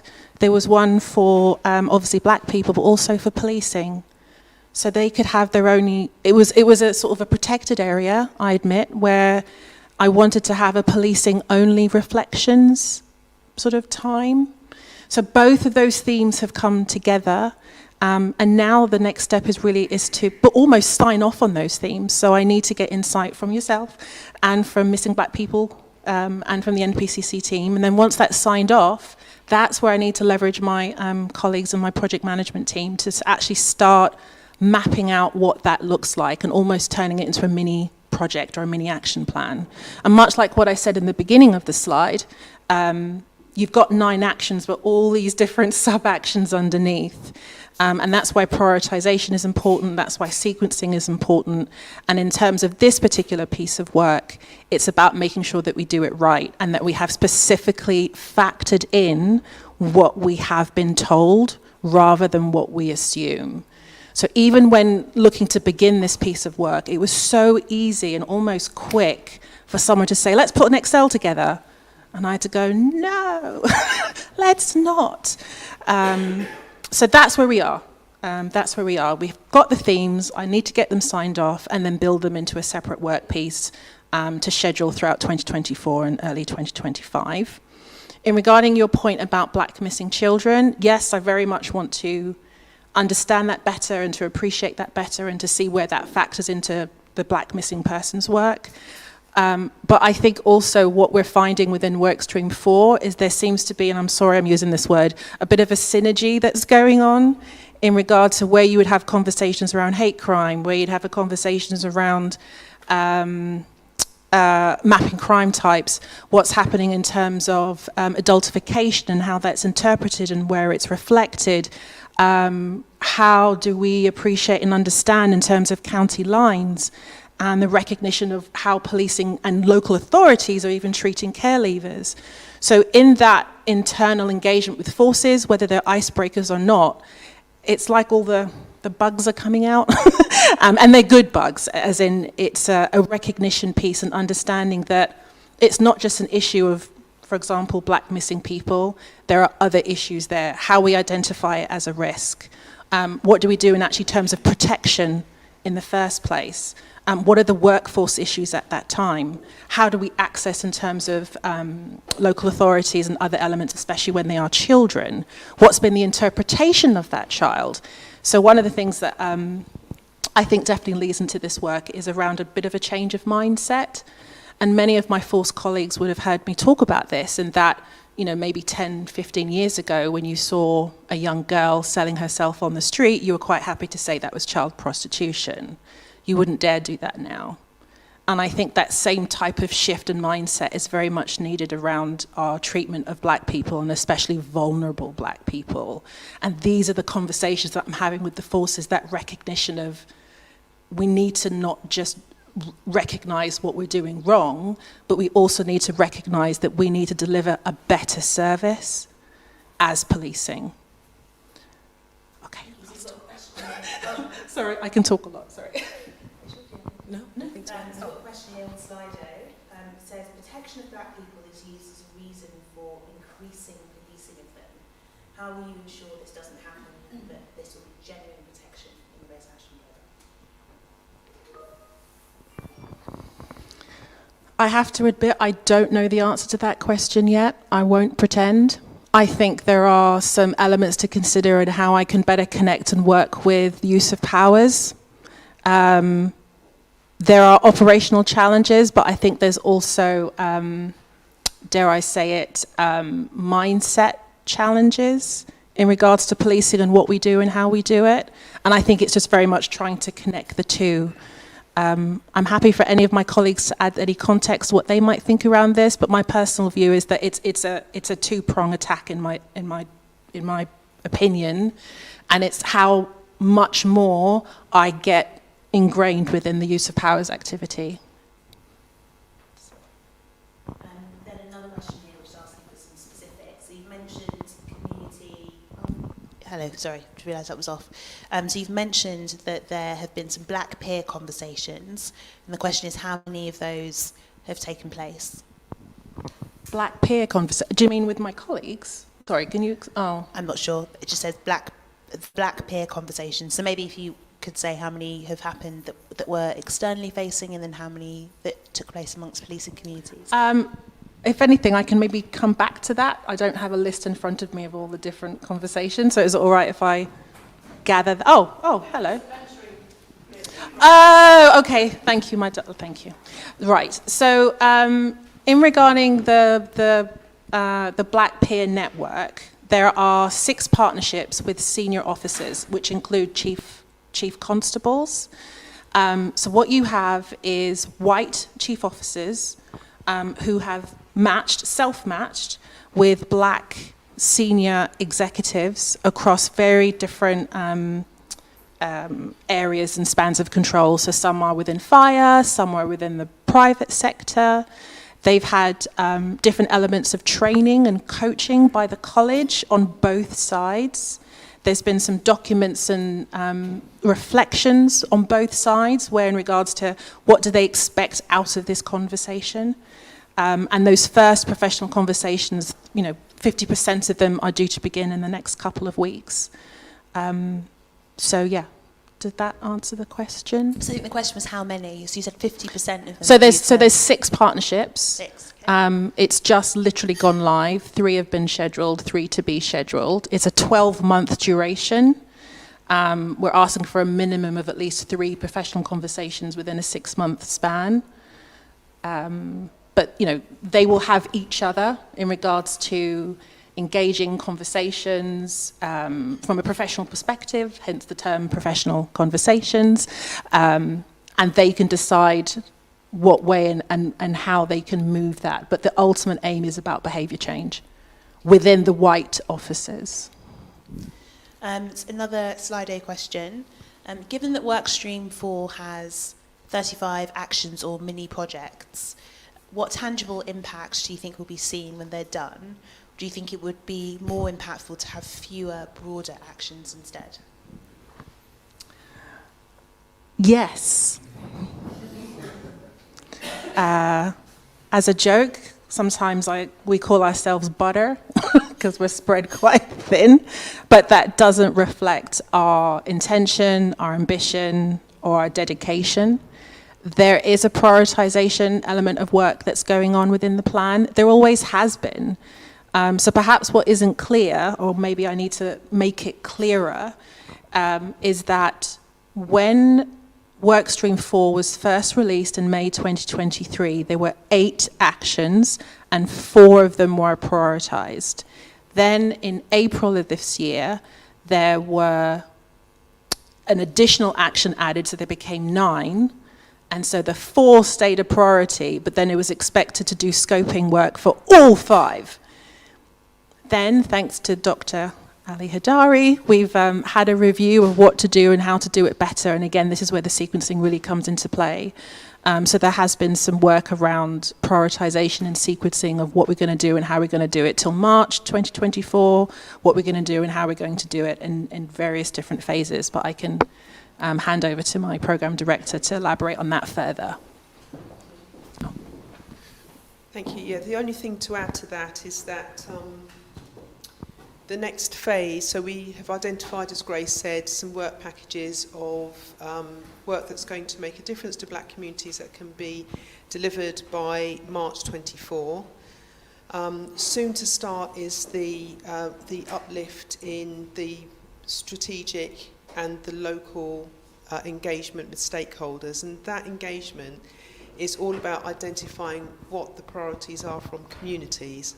So when we get that feedback back from them, and we're talking about internal and external communities, then we will be able to say, right, out of all the engagement that we've gone and participation and all of that, and listening to communities, these are the things that communities want us to focus on. So that's the prioritisation piece that we're going through at the moment. So we've got a question here from Lee Jasper. It says that recent figures published by Red Thread, which is a youth charity, have shown an increasing trend of black children aged 11 to 17 being victims of violent arrest by police officers. Is this something that the Race Action Plan will be looking at? So it may go towards a point around the connection between Workstream 4 and Workstream 2. Yeah, very much so. That is appalling, absolutely appalling. I can honestly say I don't have an answer to that now because I'm very conscious. I get quite funny. I don't like making a promise I can't keep. So absolutely that screams around the need of addressing the needs of black people, and especially around vulnerability and especially around children. It breaks my heart. So all I can honestly say is I want to take that away and better understand it to determine where that could potentially fit into the sequencing of work post-March 2024. That is my honest and sincere and real answer to that. I wouldn't want to say anything else. And then I think a connected question, which has come through from Des, I assume it's you, Des, isn't it? Yeah. Around, we are seeing some instances of raw adultification where children and young people impacted by child criminal exploitation are viewed as perpetrators by police. What is the Race Action Plan aiming to do to revise this attitude? I would say that if anything, there is quite a lot of policy and work that sits within policing around child-centred, focused policing. It already exists. I think the challenge is whether or not it's actually being adhered to. I think if you balance that to the element of what the true definition of safeguarding is and how you apply that in terms of vulnerable black people as well, it's not off the radar. That's absolutely for sure. But I wouldn't want to make a commitment of when I would do that and how I would do that. I think, again, it's all that element of what my program director was talking about, which is in terms of prioritization and getting that steer and confirmation that we're doing the right things in the right way at the right time. And it's much like what Ron was saying as well. There's been so many different reviews. There's been so many different messages and scrutiny telling us as policing what's wrong and what needs to be done. I think the question is, where do we start and where do we do what has the most impact? So I'd love to say that I could do everything and do it yesterday. And I wonder if that's perhaps what happened to Workstream 4, why there was so much that went into it and it keeps expanding. But that in itself is a bit of a falsehood and a misnomer. What needs to be done is, again, recognizing the strategic aims of Workstream 4, which is around protection. So as long as it hits that particular issue around protection and making that impact, hence why missing black persons was prioritized, not just by the PRAP, the Police Race Action Plan, but also by the ISOB as a key recommendation, that's where the impact we hope will sit or hit or whatever term that might be. Did I answer that question? Yeah. Okay. So you mentioned before that there were 4 priority actions that had been raised for Workstream 4. Could you just explain how they were identified and what the difference in approach would be now? I'm going to lead to my program director on that, if that's okay. I can tell you what the difference is going to be now. I don't know how they were, that was before my time, but this links into what I talked about before around phase 2, which will be to go out to communities, strategic stakeholders, to talk to as many black communities as possible, both internal and external, to find out what they feel the priorities are. And then that will form the basis of the plan going forward. And just a little piece about the adultification. So I've got a very, very long list of things that I want to achieve, but one of the things that I do want to achieve is I want to achieve some synergy across strategic stakeholders. And when I talk about strategic stakeholders, I talk about, for example, the Home Office, criminal justice system, across the whole board. I think there's adultification that actually happens. This is not just a police issue. And if we fix our little bit, I don't think we can fix our little bit without having conversations and activity and action across those other strategic stakeholders. It's not going to happen. And so on my list is actually to go into some national boards through my my SRO, Gavin Stevens, who Abby mentioned before. He holds to account and discusses strategic issues with other strategic stakeholders.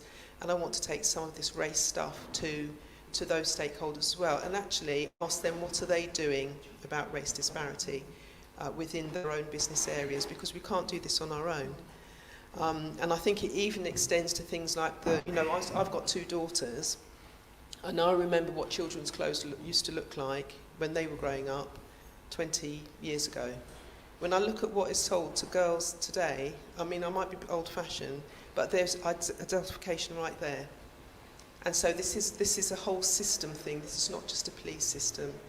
And I think it's an interesting point about the adultification. Adultification is something that doesn't really explicitly appear on the plan at the moment. But when we go out to our stakeholders, if that becomes a theme and they say, look, this is a real big theme that we want you to prioritise, then we will do that.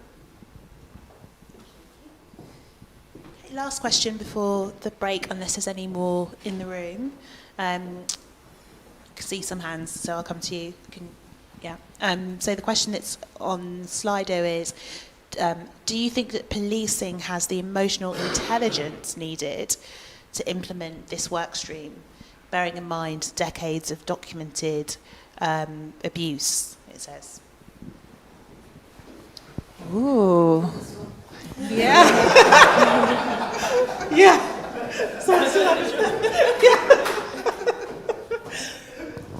Yes, actually.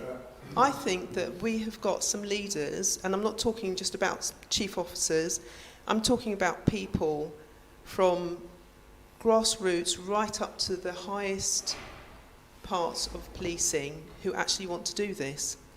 And a really good example is around, again, coming back to adultification. There's some excellent work actually that's being carried out by the head of crime in the Met, looking at serious crime and how black boys are being treated within the criminal justice system.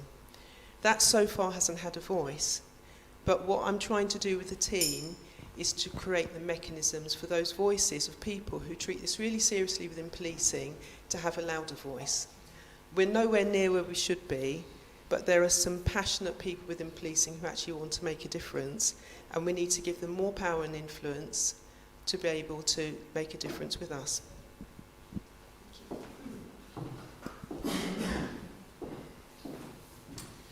So I think Nick has a question. Thanks. Just a comment first, how like refreshing and encouraging it is to hear from Grace and also from Ron before. The sort of passion comes through for the work, but so does the honesty in terms of, I don't know the answer, or I don't know the answer yet.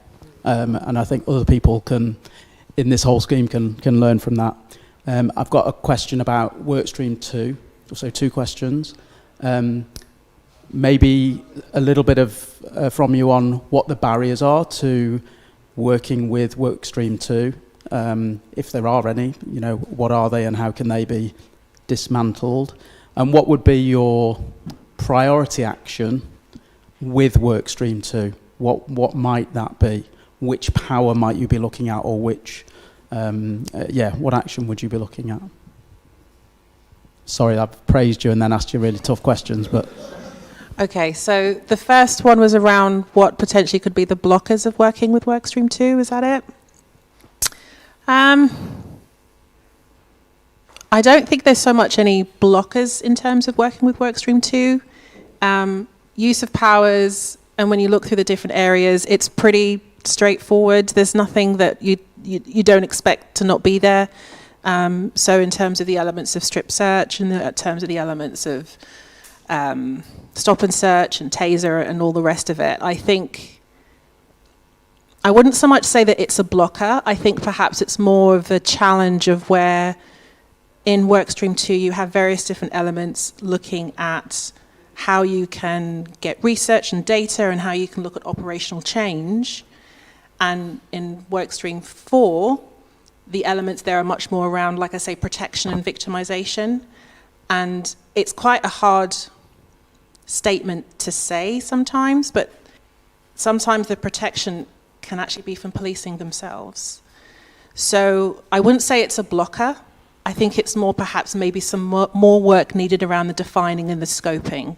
So where I was, for example, where I was talking about some of the conversations I was having just yesterday with some forces around anti-racist practice and what we can do in terms of addressing child exploitation, you can see how something like that could lift and drop in Workstream 2 in terms of some of the decision making that happens. But it's that synergy that I think, I wouldn't say it's a blocker, I think it just still needs yet to be defined.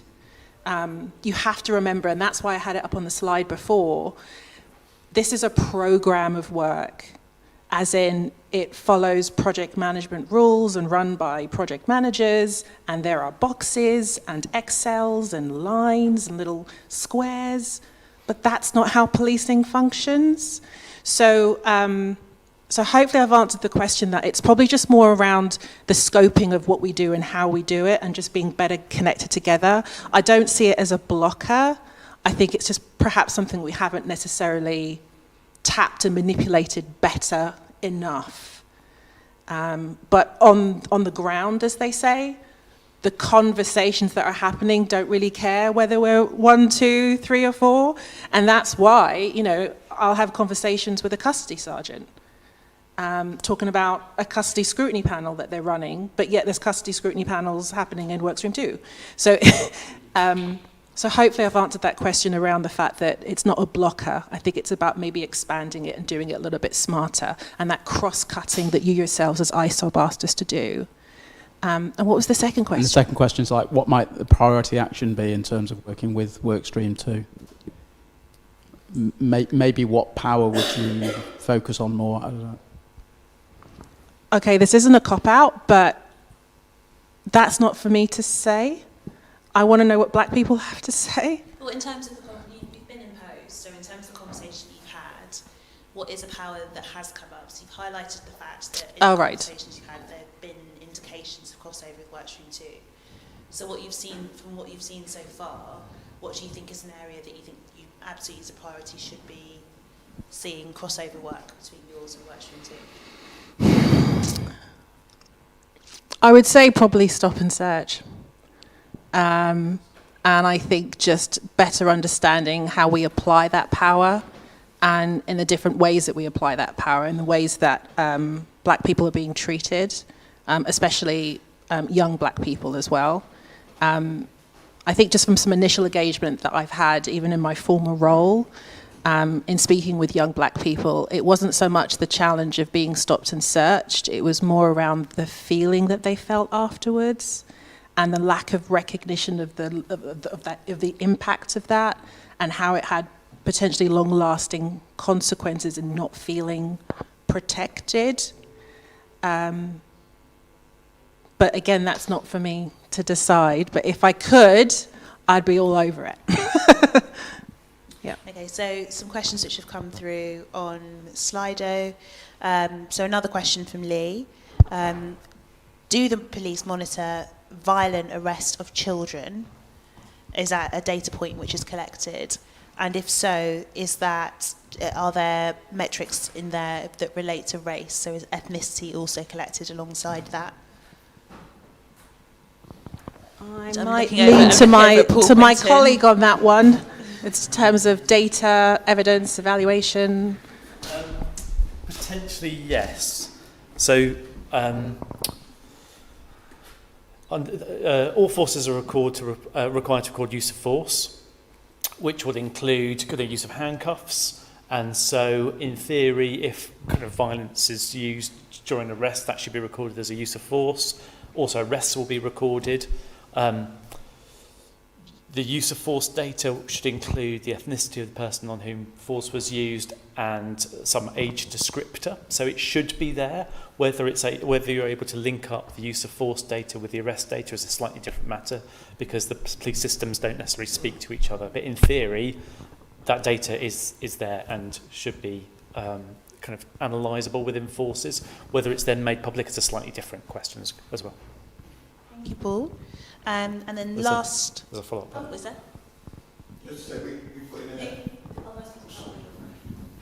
We put in an FOI to the Metropolitan Police Service on the violent arrest of children, particularly where they're found not to be guilty of any charge, and they said they do not monitor.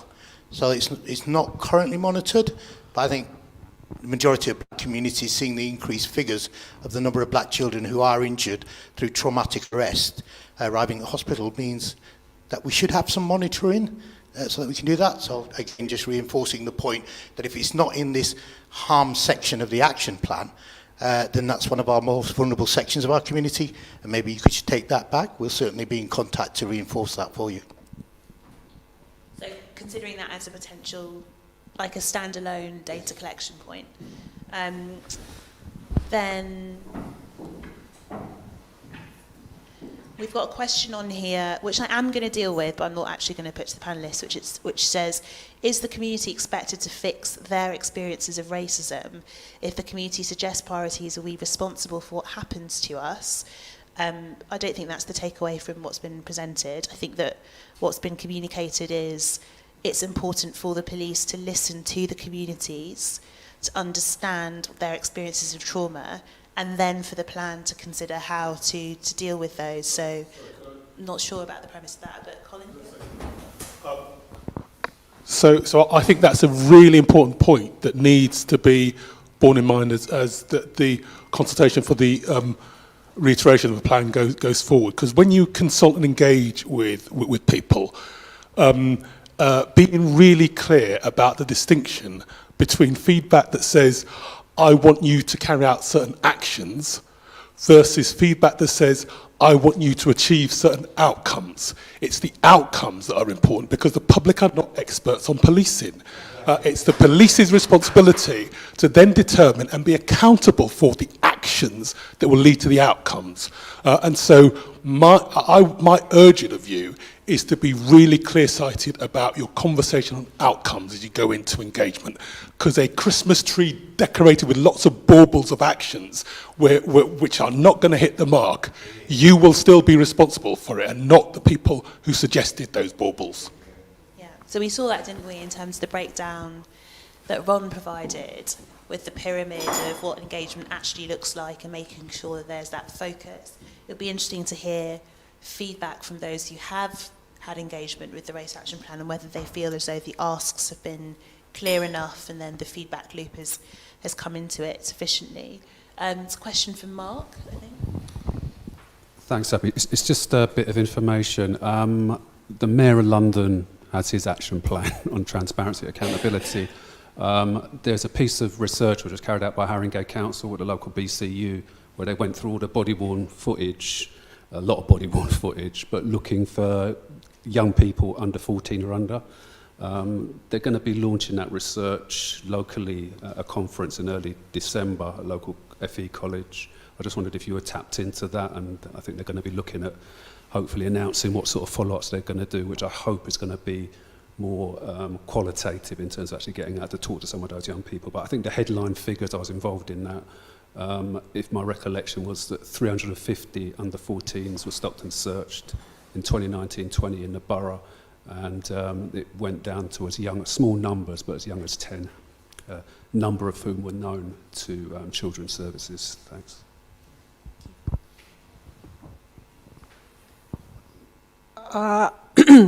Thank you for sharing that. I'm not sure if it was a question. I think if anything, it was information. So thank you for that information. I think I have your email address. If I don't, I'll take it.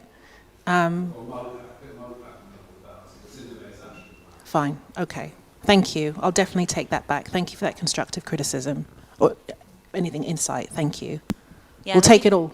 It does highlight, doesn't it, just the amount of work which is ongoing, and that one of the issues for the race action plan is identifying what's being done and how local and national delivery is feeding into that, because sometimes it can be difficult to keep up. I know, for example, going to a number of Met meetings, it can be confusing for me to keep track of who I'm talking to in what capacity and whether they've spoken to others. There's a lot of overlap with those.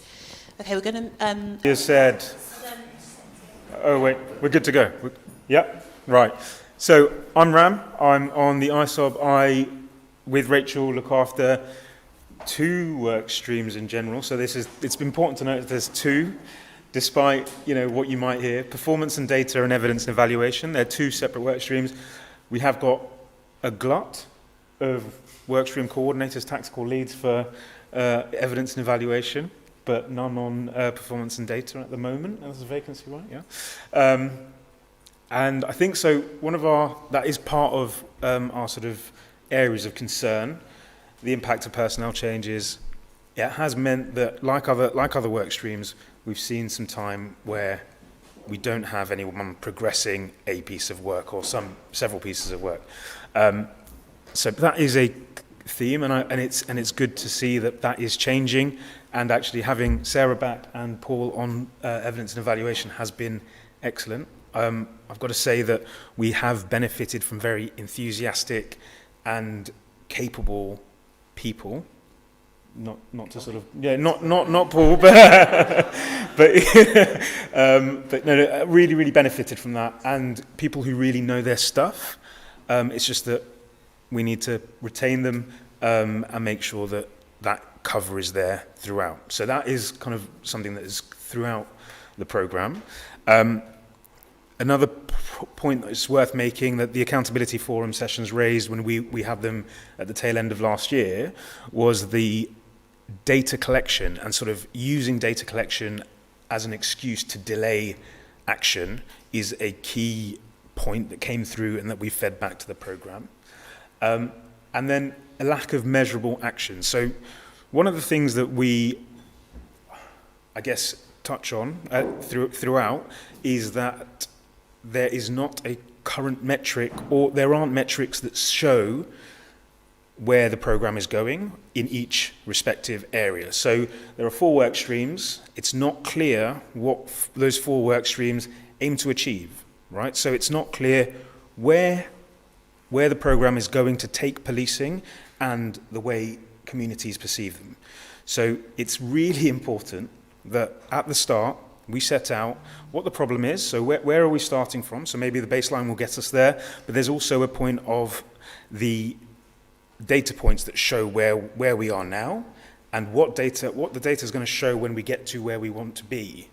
And that is really important, so that we can say, I think there was a question right at the start of the day, what evidence is there to show that there has been any progress since the programme started? You can tick off delivery items, right? You can say we've delivered that, we've delivered this, we can deliver that, but you can't show what difference has been made since the programme started. And that's unfortunate because lots of good work has happened. It's just that we can't say that we've been able to move the dial from here to here because that wasn't set out in the first place. Hopefully, the reiteration of the plan, that is a hope, and I guess we'll leave you guys to talk about that, but that is the main thing. And then within each of those work streams, there are up to 35 actions. So of those 35 actions, what are those 35 actions going to do? And I think that question earlier, where it says what impact is that going to have, could you focus on fewer actions and prioritise? With the size of the team and the resources that you've got and the resources that forces are going to commit to this work, we have to maybe be realistic about what we can achieve with what's available. But it's important to understand and note what each of those things is going to do to turn the dial. So is it going to say, move it 5% or 3% or 2%? It's important to know what impact that thing is going to do to the problem that you're trying to fix. So articulating the impact and lack of measurable actions, I'll kind of cover those two in one. And on the reiteration of the plan, I think it's just articulating the impact that we're going to have, perhaps refining the actions, being more focused in what we will do, and then say each of those actions is going to have this impact on our journey from here to here.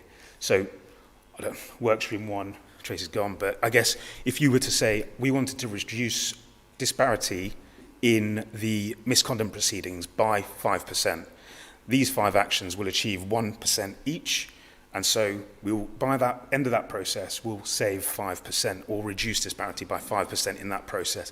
And that way, you know where you're starting from and you know where you're going and what each of those individual actions will do to get you from where you are to where you want to be. And I guess that is the main thing for us in the ISOB, is tell us how this is going to make a difference. And I think that will help communities understand what the benefit of the race action plan will be too. So I've kind of rushed through that, but I hope the key message is, staff it and measure your success. Over to you, Paul. If it's only that simple. Yeah, but yes, thank you. I won't introduce myself again. I've said who I'm a couple of times. I'm also the only white man in the room, so hopefully you'll remember who I am. I need to provide a bit of background about the data performance, evaluation and evidence work streams, because so far they've been relatively hidden within the police race action plan. They're not in the published version of the plan, and so there's no real reason why anyone here would know very much about them. They're sort of enabling work streams. They're there to support the other work streams to kind of work better, I suppose. But I need to kind of unpack a little bit about what they are. The 2 work streams are separate, but they're led by different organisations and different people. But they both span the police race action plan in its entirety. So we work across all of the work streams that you've been hearing about all day. It means that we also get sort of spread like butter quite thinly at times, and we have to target our resources. But broadly speaking, the data and performance work stream, which is led within the MPCC, has kind of three main objectives, I suppose. It's around improving the quality of police data, which we know isn't great in some areas, so making that more consistently better and more readily available. It's about increasing the transparency of police data, so that it's easier to get hold of within policing, but also for researchers, and also more importantly for the members of the public. And then lastly, it's about us centrally, or the MPCC centrally, monitoring changes in performance through the duration of the police race action plan and beyond, so that we can evidence the impact that the actions are having. One thing, my screen's gone blank. One thing I would say is that the lead coordinator role for the data performance workstream has been vacant since April. We've been looking to recruit a replacement, but we've been kind of finding that difficult. I think there's another advert out at the moment, so if you know anyone who would be suitable for that role, they have to be from the service, do they? Or is it external? It's external. So if you know anyone who would be suitable for that role, please kind of advertise let them know where the advert is. The other work stream is the one that I have been leading with my colleague Sarah, which is around evidence and evaluation. So this sits within the college, and it's important that it sits within the college because we have responsibilities around building the evidence base and policing, and we have a kind of we have an impartial role, so we kind of have that independence that may not. So it's beneficial for us to sit outside that an NPCC and police service kind of set up. Now, the focus that we have, and I'm going to change the way I describe it here, is I suppose there are 3 or 4 things that we try and do. One is about trying to provide the thinking behind some of the plan. So we haven't had very much at the moment to evaluate because the plan hasn't really gone into that delivery phase for some actions. But because we have that access to the research evidence, we're able to kind of have constructively challenging conversations with the workstream coordinators about what should be in scope, what the outcomes for their actions might be. The next thing that I think we focus on is very much about using evidence for problem-solving purposes. So, yes, we could kind of carry out exploratory research exercises to kind of find out all sorts of interesting things, but where we think that adds most value is by trying to better diagnose problems so that the solutions that we try and implement as part of the plan are more targeted and have a better chance of success. The next thing that we try and focus on is the design of some of the actions and the interventions. So we can draw on the evidence-based and other sources to sort of highlight where we think interventions are more likely to make a difference or not. If there's strong evidence that something has worked in other contexts, that's fine, just go ahead and implement it with some kind of monitoring. But there might be some other things which we know much less about where we want to have a more kind of sophisticated approach. And then lastly, what we really want to do is kind of focus very much on evaluating impact of interventions that are implemented as part of the police race action plan. I suppose there is a temptation for the police to do more training, implement more guidance. But actually, if you're trying to get to the kind of nub of the problem, there may be a whole range of different interventions that we think might be effective, but we don't yet have the evidence of their impact. And so by piloting those innovations, assessing its impact on particularly lived experience and behaviour change, then we can provide a better business case for them being rolled out across the wider service. Next slide. Okay, so what have we been doing so far? I'll talk about the data and performance work stream to start with, although I know a little bit less about it than the one that I've been leading. I mentioned this earlier. One of the kind of most important things that have come out of this work stream has been the data transparency strategy that was taken to Chiefs Council earlier in the year, which was signed off. And this is a kind of a strategy that essentially says that police data by default will be put in the public unless there's an operational reason or data protection reason for that not to be placed in the public. And there is currently a review of police.uk going on to identify what's on there at the moment, what's potentially could go on there, and thinking through what the kind of process needs to be about identifying what data sources could be made public and how to get them on there. We have also, I'll come on to this in a bit, but we've created a sort of outcome framework for the plan, and the performance and data team have gone about trying to identify readily available performance measures against that outcome framework. So they've done this gap analysis to see kind of what's there and what isn't, what needs to be collected.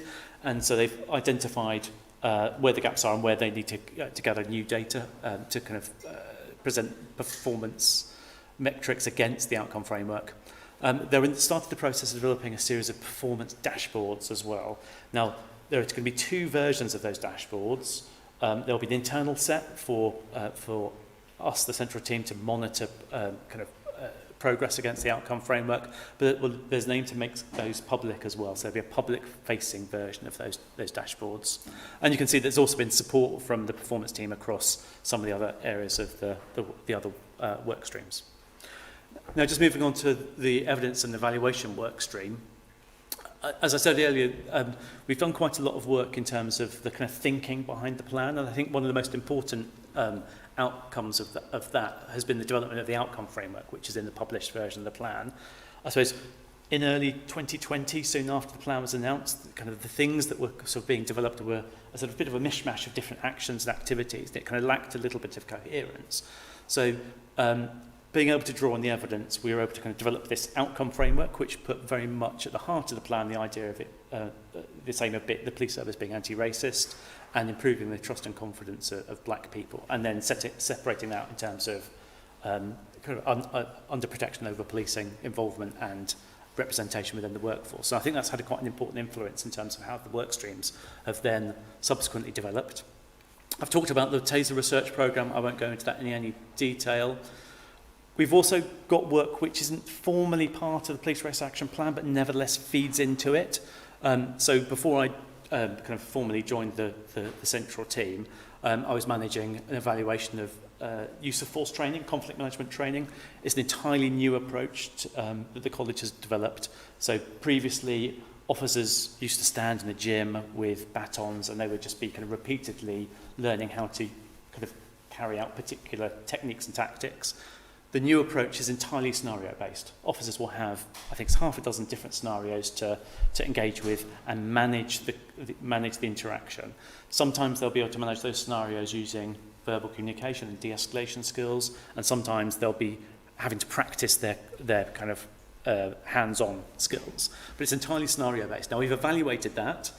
The evaluation's coming out soon, but we've identified that it has a positive impact and that it reduces use of force amongst officers. So that's an incredibly important sort of outcome. There are other things that we've evaluated as well, which again sit outside the programme, but nevertheless are related to it, like an evaluation of police drug diversion. But I won't go into those too much detail because they're sort of allied to the Police Race Action Plan rather than being central. There are a number of deliverables which are kind of waiting for me to review and for them to get published. A lack of staff has meant that I've been a bit of a bottleneck here. So we've carried out the review of independent advisory groups and community scrutiny panels that I think Ron was talking about earlier. We've got the report that is kind of ready to go. Again, under Ron's area, we've kind of reviewed the international literature on community trauma, intergenerational trauma, and processes for reconciliation and restoration. That's made available to forces, but we're looking to publish that in the next couple of months. And we've done some other bits and pieces as well in terms of kind of supporting other areas of the work, the other work streams. Just move on.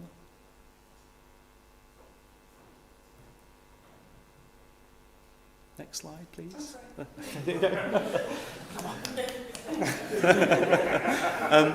There are inevitably some challenges that we have faced, and this has been mentioned already, which is about kind of research being used as an excuse not to take action. Now, we're really clear that we don't just want more research, which is really weird for a researcher to say that, I suppose, because often we get asked, can you do some research on why recruitment and retention within policing is a problem? Well, we know all that. The research has been done, reviews have been carried out, so we're quite well prepared to say, no, you don't need to do more research. What we will say is, what we don't have evidence on is what works. You need to try something different, implement it, and we will evaluate it. So we kind of try and push back on that so we can, so action is taken, but we evaluate as we go and we build the evidence base. One of the challenges is around encouraging forces to develop those new initiatives and to pilot them. So sometimes the things that they come up with are perhaps less likely to have an impact than other approaches. So we have to engage in quite difficult conversations with them to make sure that their plans are kind of robust. Sometimes we'll go to them with kind of evidence and say, well, we think you should be piloting something like this, but they may not have the capacity or the capability to implement it, and certainly not implement it in a way that enables us to evaluate it in a way that helps us to develop that evidence base. Credibility is really important. I'm a white man. I can't get away from that. I don't share many of the perspectives that will be held in this room because of my kind of background, and that can feed through into people challenging the kind of results of the research that I produce. And so I'm very conscious of that. Equally, I've produced some very challenging research on issues which make the credibility of what I do amongst police officers quite tricky. I've been criticised as being anti-policed, for example, which is certainly not the case. I'm impartial. So, credibility challenges come from both sides.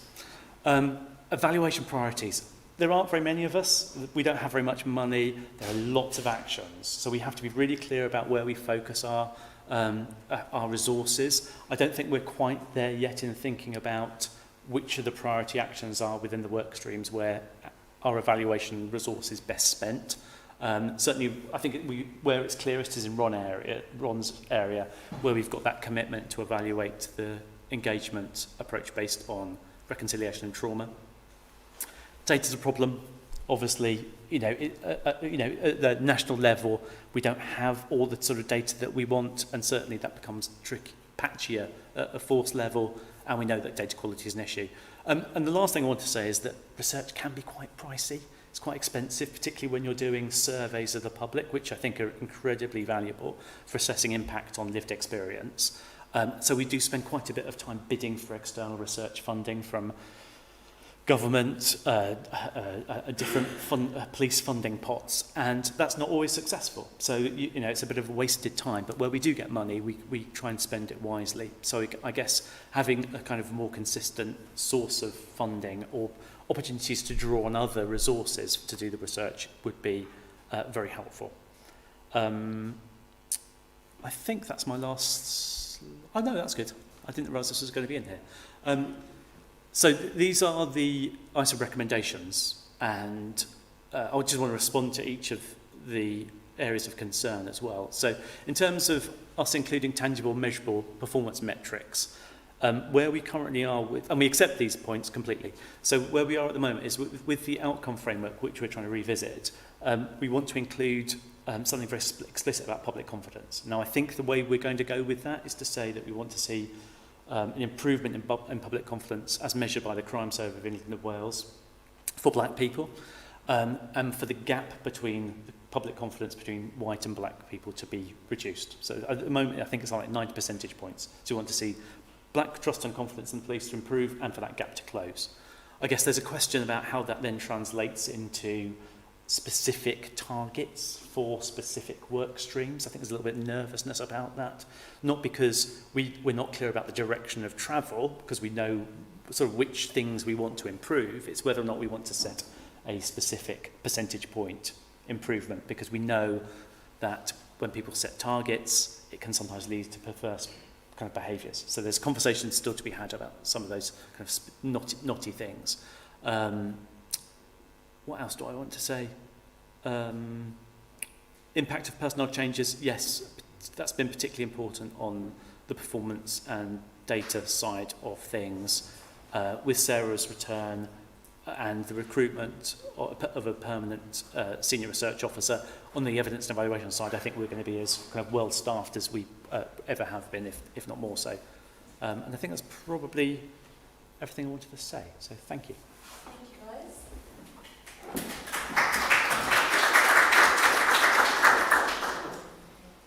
Sorry, Gavin.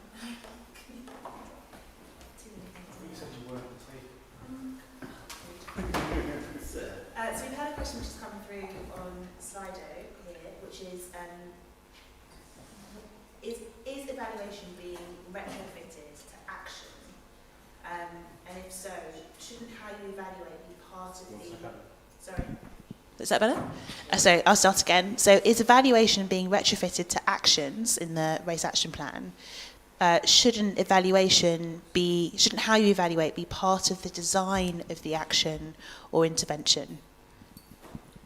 Yes, absolutely. So if you're going to test the impact of an initiative on outcomes, then you need to have an evaluation strategy from the outset. So you need to know, ideally you'd be piloting it in one area and comparing its impact to an area that doesn't have it. And you have to do that at the very, very beginning and be very clear about outcome measures, but also what the logic is that sits behind the initiative. So, I'll give you an example.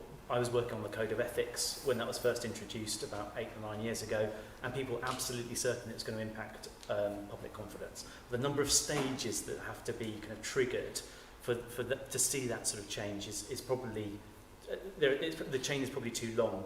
And so I suppose that then leads us to a point where we think about more kind of shorter term, more realistic outcome measures that we can focus on. And all that thinking has to be carried out at the very beginning of a process. So I suppose working with the Workstream coordinators, trying to identify their priorities, the priority will be on me and Sarah to kind of set up that evaluation strategy from the start. So with Ron's area, we've been very clear that we're looking to evaluate the impact of the community engagement pilots, and the early discussions have been with the forces about how we might go about doing that. I think that's right. It should be part of it, and I guess it's difficult because you're kind of coming to some actions which have been said and sort of articulated in the public domain, and you're sort of trying to retrofit the evaluation to that. I guess some of that will need a clear articulation of the problem that you're trying to solve too. So once you've got that, then you can do the evaluation metric and then hope that the action works to sort of respond to that, I guess. Good luck. We have a question here that says, what's different about this data monitoring compared to what's been tried before, given that where we have seen monitoring, it hasn't necessarily affected systemic racism in policing to date? So I think this is where there's a distinction between the performance data workstream and the evidence and evaluation workstream. So I think the performance work, it helps inform the kind of direction and delivery of the actions in the plan. It will give us an indication of whether it's moving in the right sort of direction, and the idea is that then you can take remedial action if things aren't then moving as you would assume. And I think that's probably similar to previous kind of activities before, but I suppose there's an infrastructure in place for that kind of response, that remedial action to take place. We've got workstream coordinators to kind of respond to that. I think where the biggest difference may be felt is on the evidence and evaluation side, because what's really been lacking within reform programs before is this commitment to evaluation and the development of the evidence base around what works. And so, I mean, it's shocking how little we know about what works around racial justice or improving public confidence. And so I think, even if we manage to do a kind of 2 or 3 evaluations, that will be a kind of step change in what we know in terms of what works. I'd also add that... Oh, Ranjana is saying that only my microphone is working, apparently. Oh, right. Right, just say something quickly and let's see. Does it work now? No?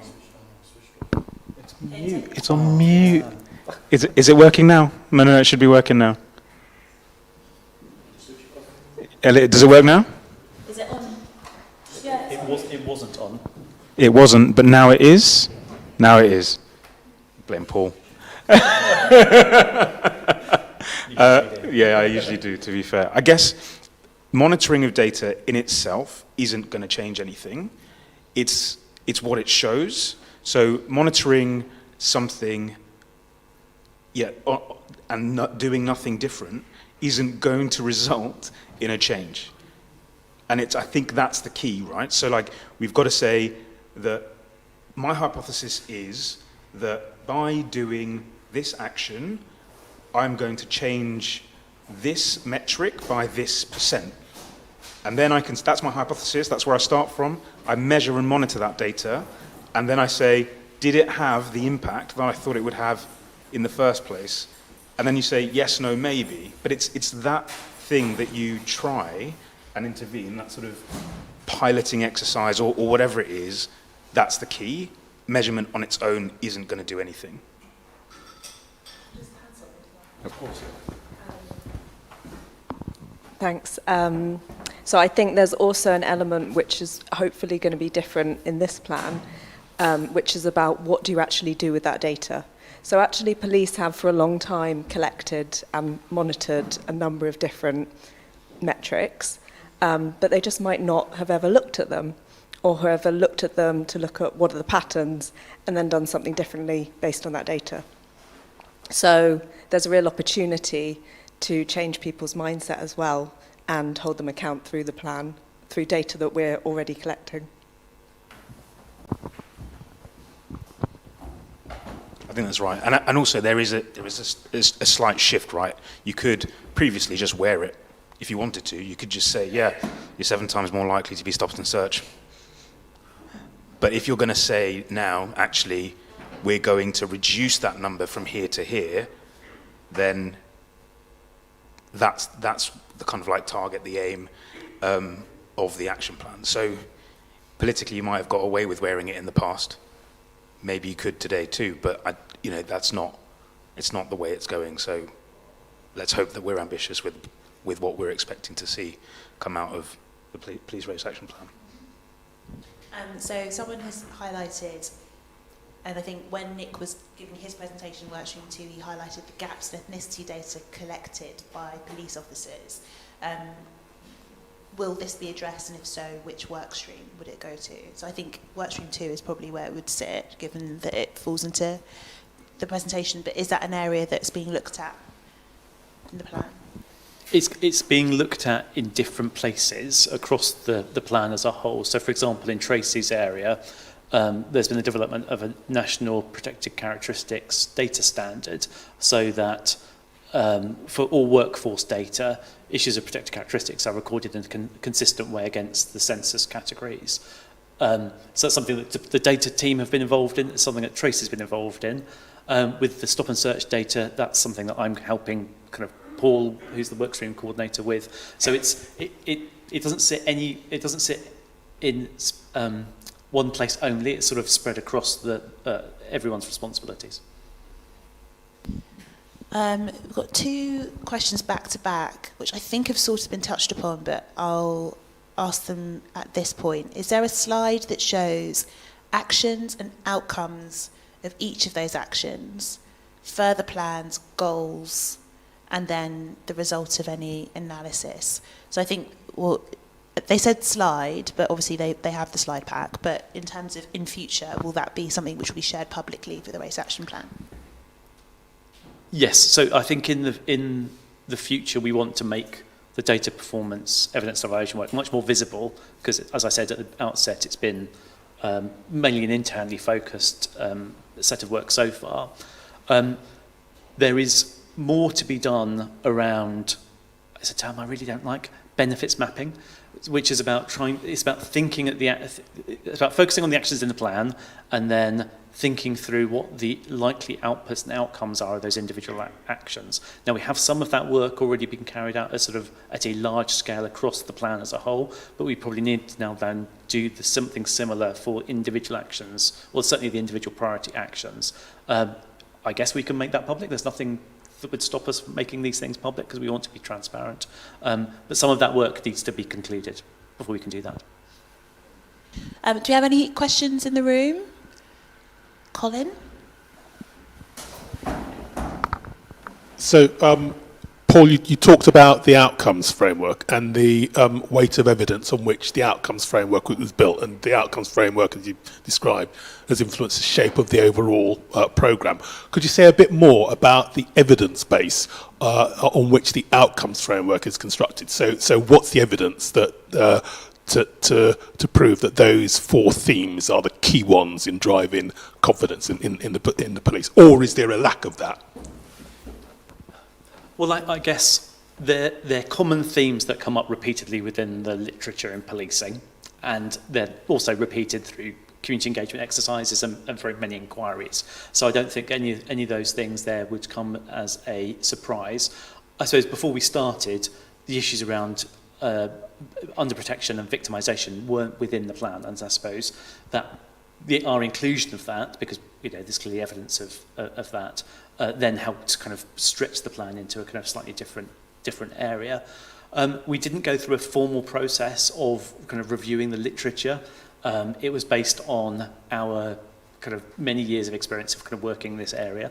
So there may well be gaps, absolutely, and we're kind of open to kind of either prioritising some of those areas or highlighting other outcomes that we hadn't yet considered, or indeed aren't really part of the established evidence base, because the evidence base has largely been created by white academics. There will be other issues that are outside there that may not have been touched upon that we feel are important to include. Any more questions? Great. We've got through everything. That was so efficient. Data so efficient. Oh, Charles. Always one. So it's not really much of a question other than to follow up from what you said earlier on around there not being any reason why you can't share the data. I just wondered if perhaps this is the right time for you to now have a dashboard of some sort for ISOB displaying such data so that it could easily be available for people to go and look at it and decide for themselves what you're doing. I guess, yeah. I guess it's not our data, so it's not ISOB data to share, but the transparency strategy, data transparency strategy. That will take some time to come to fruition, but in the interim, the performance and data team will be developing those performance dashboards, and there'll be a public-facing version of those dashboards. So it may not present everything that we should be able to present, and it may not present everything you want it to present, but it will be something that is more readily accessible than we have at the moment. Okay, great. Well, thank you very much, guys. Look, we've finished on time. No, so you can have... Everyone runs out of questions on data. Yeah, I know. For some reason. So we're going to move to... So...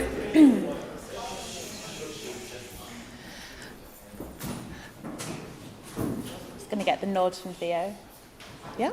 So hi everyone. So we're going to deal now with communications, which, as per Ram's intro for data and evidence, this is an enabling work stream. So it cuts across the 4 main work stream areas. And you would have seen in our report, hopefully, that we had recommendations within the other areas and the other work streams that go towards communications. So what I'm going to do quickly is round up our kind of thoughts, recommendations and observations, give you guys some insight into what you can expect from the ISOB over the course of the next year, and then we'll open it up to the audience for some Q&A after we hear from Claire. So Claire, who's sitting to the left of me, is the Stakeholder Engagement Manager. And then we also have, rather than Ali, we actually have Hayley Equi here, who is the MPCC Comms Lead, who will be feeding in with the Q&A and answering questions there around what the priorities are for the Race Action Plan and for communications there. Sorry if I'm a bit breathless, not used to standing up and to just make it. Need to make a bit more room. Right, okay, so next slide please, Via. Okay, so communications recommendations. So when you look through the report, our recommendations fall mainly into these 4 areas, which is we would really like to see a clear comms strategy. We haven't had one for quite some time. It's being worked on and we're told it's coming imminently, but it has caused some difficulty in terms of both the work that we do and the work internally with the Race Action Programme. For us, a much more public-facing and transparent system of work would make it easier for us as a board to explain what we do, but also to know when we can talk about things openly, how we can maintain that accountability aspect of things, media engagement, stakeholder engagement, and so on. Because as has come up over the course of today, there's no real stick in policing because of the structure of it. Within the programme itself as well, there's no specific stick in that area. The real kind of key is to get public engagement, to get proper media discussion, to get prioritisation around a programme like this. So communication strategy is something that we would really like to see being put together and then delivered and followed in an open way that we can then engage with from that perspective. We've asked for a website to be created for the Race Action Plan. So there's a centralised area of information for what's happening, so it makes it easier for the workstream coordinators that you've heard from today to showcase their work, to share it with local forces, for local forces to tap into resources and to share what they're doing. And even more importantly, for the public to understand exactly what's happening without having to have that filtered through local delivery. There's that central bank of information that they can see. We've asked for there to be some sort of annual summit on race, which is developed alongside police forces, but is led by communities and specialist anti-racism organisations, so that we can get more people in the room, discussing matters, airing things out, coming up with solutions, learning from one another. And it also keeps it at the top of the agenda for the police. If they know that they have to stand up and give presentations and answer questions from people anonymously asking questions on Slido or people in the room and so on, it focuses the mind. So just having that regularly, we feel would embed it within the structure in policing and maintain the energy to push this forward. And we've said we want to see more regular updates to the public regarding the Race Action Plan activity and outcomes, by which we mean not just specific updates about the Race Action Plan, but actually, we want to see, when the police are speaking about policing in general, them directing attention to specific activity and specific outcomes in the Race Action Plan, so that will reflect the fact that it's not just the small central team that you've heard from today who are taking delivery ownership of this very principled programme, but that it really is filtering across to wider policing. It becomes part of the common lexicon within policing. So those are our 4 main communication recommendations that we've had. Then we had some observations around the Race Action Plan. So the reason that we came up with those recommendations are we've seen relatively limited communication, which is going out to the public. So milestones, deadlines, updates, they're not really shared with the public at regular intervals. And that also means that we've not seen as many visible faces who the public can associate with the Race Action Plan. So one of the questions which came through on Slido earlier today, which I say for now, was someone asking, why is it that you're hearing today from the Workstream coordinators and you're not hearing from the Workstream leads? That, I admit, was quite a deliberate decision by myself. The reason for that being because in policing, you often hear from leaders who are frankly removed from the delivery of programmes. We wanted you to have an opportunity to hear about the detail of what's happening. We wanted the people who are actually delivering and living and breathing this work to be able to showcase their work, to show their knowledge, to show their passion and their understanding of the Race Action Plan. And that's why we asked the coordinators to come forward and to give those presentations today. And I think that's a positive. I know that sometimes in policing there are criticisms about who is in the room. Why aren't you speaking to a chief officer?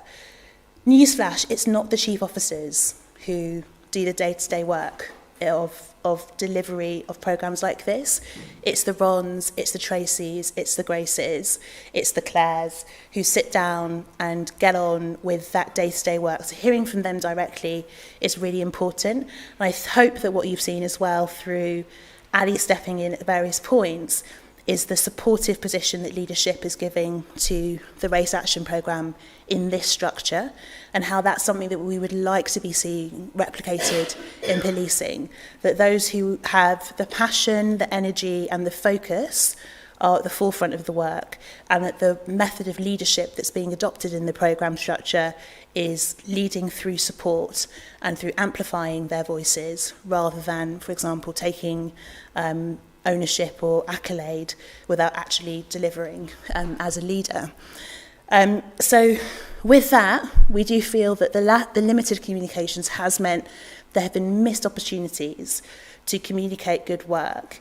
And as people have said, what isn't measured, what doesn't get measured doesn't get done, but also what doesn't get posted wasn't done either. So if it's not written down, if it's not mentioned, it kind of falls into the ether and people forget about it. So it's really important that we seize opportunities when things have happened, when there are positive pieces of work which have been delivered by the Race Action Plan, that those are showcased. And also we feel there are some missed opportunities which have occurred around communicating some learnings.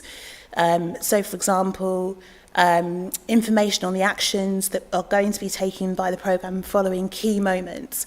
So for example, when the public survey ran last summer, there was some comms that went out, but it was mostly just kind of on the Race Action Plan website and sort of held there. There wasn't that big push to communicate that wider and to really dig into the detail of where that survey went and what the priorities were going to be. And some of that is not from the comms end, some of that is reflective of how cumbersome the programme is itself. So X, Y and Z needs to be done before the communications goes out. By the time X, Y and Z is done from a communications perspective, that information is 3 or 4 months out of date, and therefore it's no longer relevant to push that drive behind it. So again, kind of streamlining the processes we feel will assess with the comms piece as well.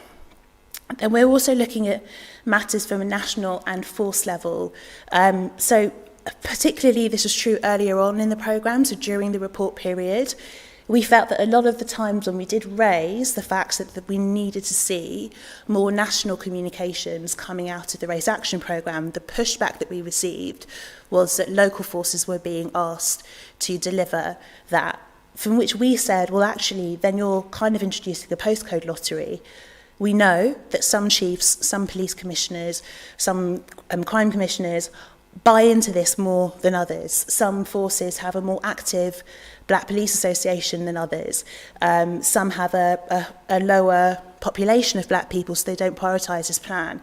If you leave it for local implementation, you're leaving this plan vulnerable to the fact that it can be deprioritised at that local level. And we want to see more ownership of the national piece around communications.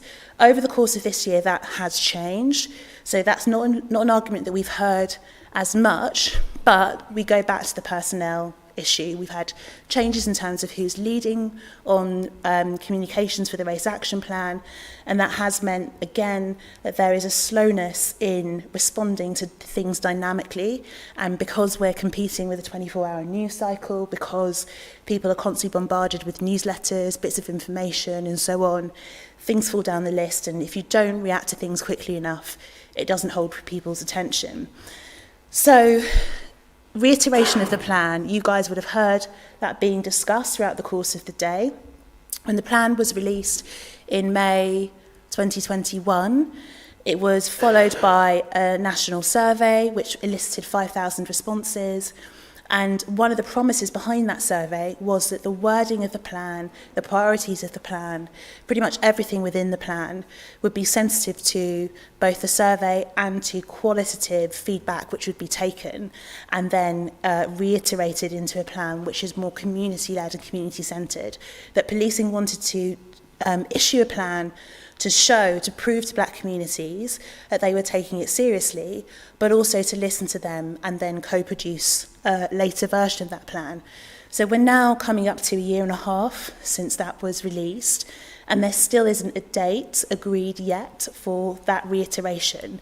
And I think it's fair to say that when Ali and Gavin came into their leadership positions, there was surprise at kind of the progress and where things were at that stage. So there has been that push for reiteration to be prioritised, and our point is it's taken so long now, it's no longer about rushing to get a reiterated plan out in the public, but whatever comes out needs to be the right document. It needs to reflect that input from communities. It needs to reflect proper communication and engagement around it so that people can revitalise their faith in the Race Action Programme. So what can you expect to see from us over the next year? So we will continue to share our insights on our social channels. We will work to create more regional and national accountability meetings with community members and organisations. We do have a budget for that, but we were feeling sort of a little bit reticent around doing that. We didn't have a lot of admin support we do now. But also, it was difficult for us as a board to push that if the race action plan wasn't also simultaneously following through in those areas. But as you guys have heard from Grace, from Ron, and we'll hear from Claire in particular, those three areas, protection, community engagement, and the community engagement from Claire's perspective, all tie into supporting this sort of work here. So it won't be necessarily us having to push it as a board. It'll actually be something that the race action plan pushes and that we can hopefully monitor. We'd like to have a newsletter that features updates on our activity and insights from the programme. That will be made much easier if there is more publicly available information about the race action plan in the first place. We'd like to do more events. So, for example, it won't have escaped your attention that, as fantastic as it is to have everybody here in person and online, there are very few young people who are present at today's event. So we want to have scope to be able to do more targeted events, speak to a wider range of people, meet people where they are.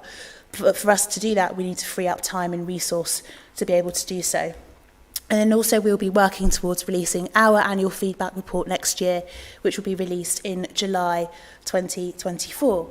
So that's enough from me. I'm going to hand over now to Claire, who's going to take us through her very funky presentation, I must say, on stakeholder engagement and what her vision is and how she'll be working towards that. And then we'll move towards Q&A. Thank you. Funky indeed.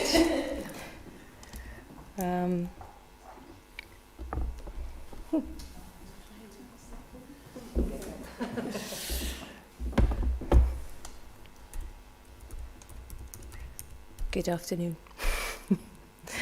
Good afternoon. I'm Clara Perrin Day. I use the name Claire Perrin, and I am the Stakeholder Engagement Manager for the Police Race Action Plan. We're nearly there. I've been sitting there biting my tongue all day, trying to not steal my own thunder with a lot of the questions you asked, so hopefully we'll get into that in a minute. First of all, I just want to say thank you to everybody that's here. Thank you for staying. I see I've got the red eye slot here. Thank you to everybody who's still online or who may be joining in later on. And also thank you to ISOB. Thank you to Abby and the team for hosting what I think is a really important and successful event. So I'm going to talk to you for about 15 minutes, and I hope in some way, after all the discussions of today, that I'm going to be able to assure you in some way. In fact, dare I dream, I'm hoping I'm going to enthuse you when I tell you about some of the work that we've done and the work that we've got planned. So, for me, stakeholder engagement, as a stakeholder engagement manager, stakeholder engagement is a very fancy way of describing what I consider facilitating collective action. And I think that's what this plan needs. It needs collective action. I'm going to give you a little bit of background on me before I start. And I do want to point this out first. I started in May, so in actual fact, today will mark 6 months. So I've been on the plan 6 months. A fact I hope you remember when we get to the ISOB annual report slide, right? I joined from South Wales Police and Crime Commissioner team. So I'm very comfortable with scrutiny. I respect scrutiny and accountability, and I very much value it too.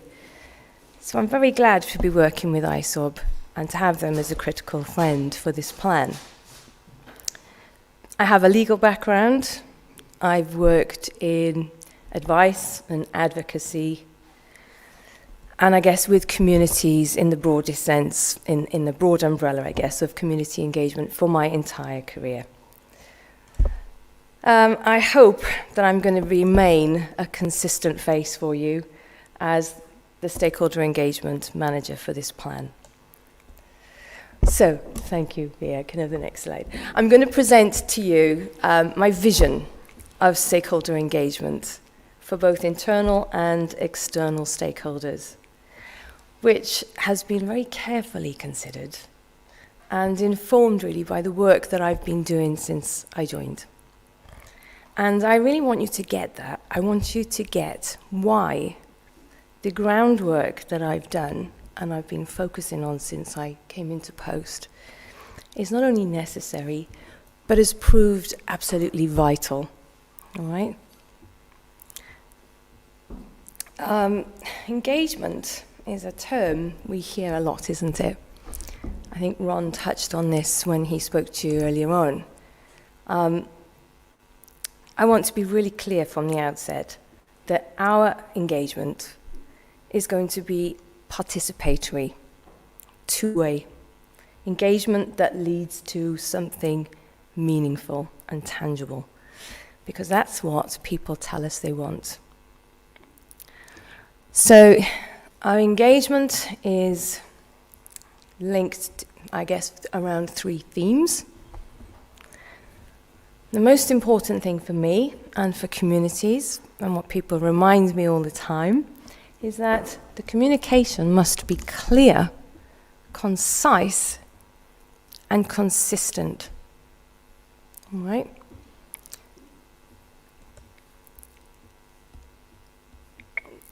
I want to focus on the 3 recommendations, the 3 of the 7 recommendations from ISOB. So I think these are related to my work in particular. That is increasing external engagement, developing a really clear communication strategy, and also improving the informational flow between us. All right? So let's look at those in a bit of detail. So increasing the engagement with our external stakeholders remains a strategic priority. And we will deliver against this. We will. I've devised and I've designed some really exciting and, dare I say, innovative and targeted engagement that we're going to be rolling out shortly. But we know, and this is what I wanted to tell you, we know that we have to have the support of our internal workforce in order to drive the communication and for it to land on its feet. Right? We need to just refresh and enliven it all and to remind people of the purpose of this plan. And if I was to ask you, can you remember the impetus for this plan in 2020? How alive is it in your mind? Perhaps some more than others. So educating our internal workforce will inspire people to do the work that's needed. And also we want our external stakeholders right across the country to not only feel informed, but to know how to contribute in a participatory way. So the educate theme recognizes that clear, concise, consistent communication for the police race action plan will be picked up by forces and regularly cascaded through what we have designed as myriad channels. We've secured the support from the National Black Police Association and Black Police Associations in each force, as well as the Women of Colour in Policing staff network too. And we're also going to identify and leverage the use of what we've described as internal influencers. Right? These are people in force who've already offered their support and told us that they want to work collaboratively and to take that collective action to making sure that the momentum is maintained. We will inspire our workforce to succeed by offering the right support and practical assistance. And I think that's really important. Our role nationally is to provide sometimes practical assistance, whether that's toolkits or guidance or physically going to forces and sharing and showcasing good practice between the forces and, of course, coupled with our monthly planned engagements through the communication streams. The drive is all about moving, right? So we want to drive the delivery of this plan so that we can all deliver against it, as well as keep the spirit of what the Police Race Action Plan intends to do. We know that when we succeed, there are going to be numerous benefits, right? Positive outcomes, but fundamentally, sorry, Colin, but policing is policing by consent. And it, for me, contains a prerequisite, right? That policing has already earned and secured the trust of the and commitment from the communities. So, the drive thing's about doing, it's about moving, and we're going to support the drive of communications of national examples of fairness, respect, and impartiality of the police. Like you, I know it's time for action. I know. And I know you want to see real, meaningful, tangible outcomes and change. Let me show you where we are right now. Can I have the next slide, please, Gayle? Now, apologies, I know this slide is a little bit textually overweight, right? But let's start with the red box. So I've been listening to our colleagues up and down the country, black officers and staff, tell me repeatedly that they haven't had sufficient information or any opportunity to get involved with this plan. So consistent communication is about clear, concise, prioritized actions for the workforce, because we know that they need one version of the truth. When we get there, black officers and staff and all the staff networks will be engaged and will be able to contribute to ensuring that the plan delivers. I will be seeking out internal influencers, like I said, people who are committed to ensuring that the plan achieves its objectives in all the force areas. Now, I've spent 4 or 5 months mapping out our national stakeholders, and I've made quite a bold statement there, but organisations, community groups, charities, individuals, people who provide advocacy and support to black children, to black young people, to black adults, right across the spectrum of purposeful and different focuses. So whether these stakeholders have a primary lens of criminal justice, mental health, LGBTQ+, faith, whatever, the intersectional approach that I've used has provided us with a really rich tapestry of black people all across the country who want to be involved, and they want to be consulted, or they might just want to be informed. We want all forces to be able to be that confident and to evidence the fact that they know who their communities are and where they coalesce. So we're going to be asking forces to do exactly that, and we want to ask them to be able to identify the key influences in their area. I forget who said it, it's been mentioned a few times already today, but this plan will succeed once we get it in the right hands, at the right time, with the right information. We need to make sure that we are speaking to the right people, the people who want to come and work with us and influence this plan. So we're going to be asking them to locate those people, identify them, and find them where they are, where they're coalesced, so that cooperative engagement is about being led by black people. And we want to keep doing this until it becomes part of core policing, something that Ron mentioned earlier. Business as usual.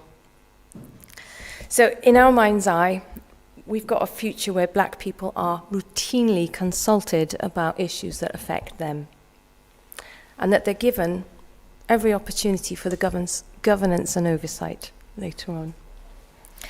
So people told me that they found it really difficult to get information, they didn't know where to look or who to contact, they didn't know where to submit questions. So we immediately responded, and we've set up We Are Listening.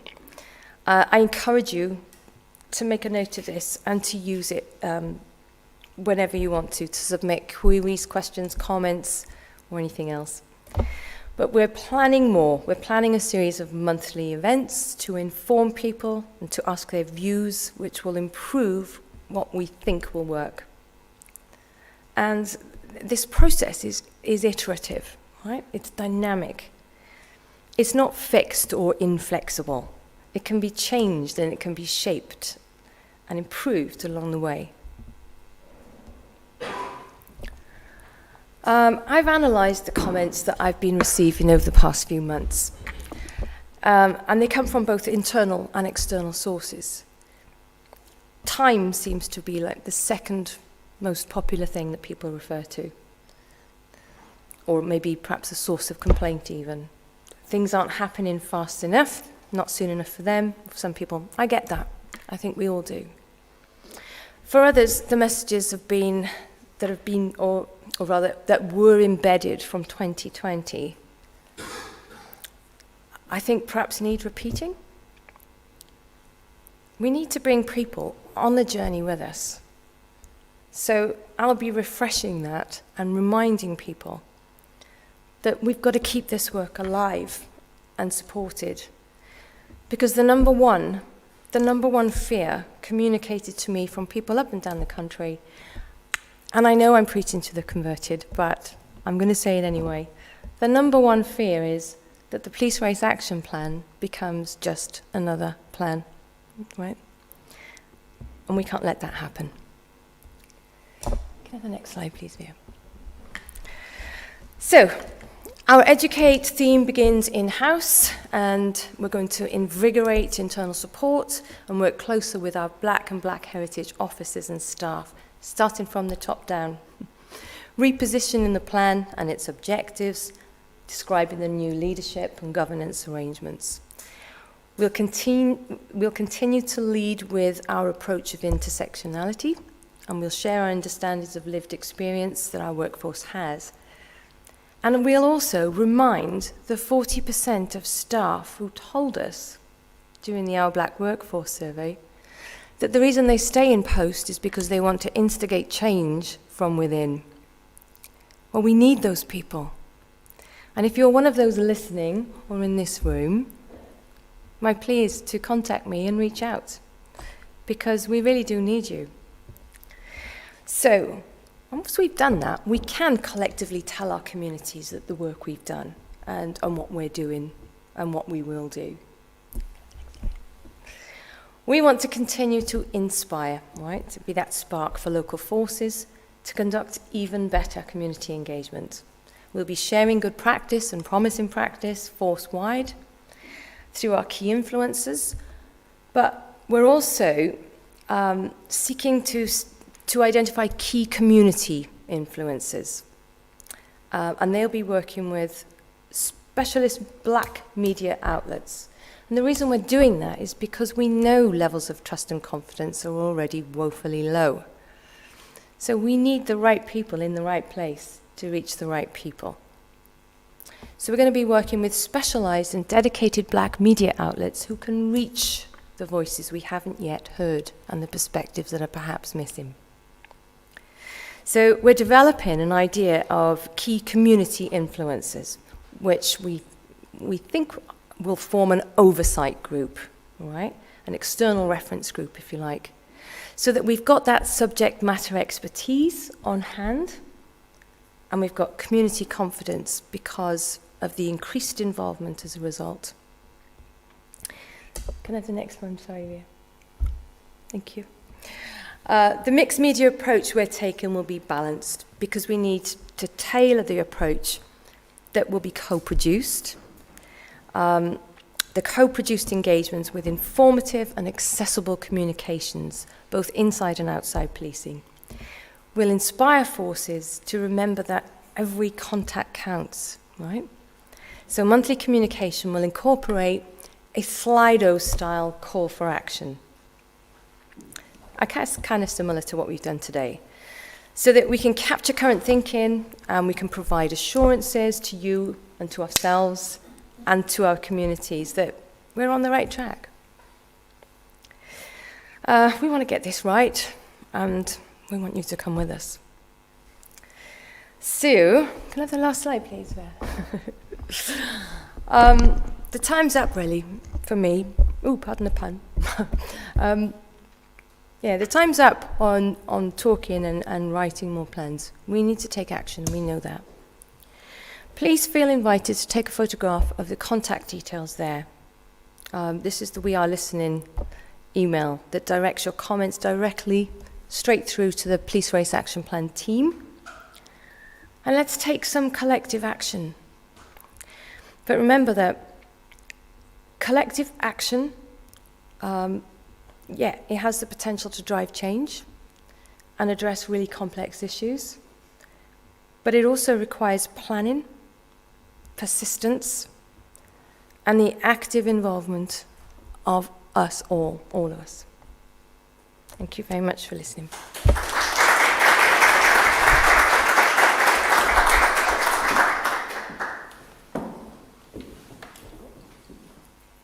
Thank you very much, Claire. So we've got one question which I think would be good to start off with, which is just asking, can we explain what the difference is between the the communication strategy and Workstream 3, which is the community engagement workstream?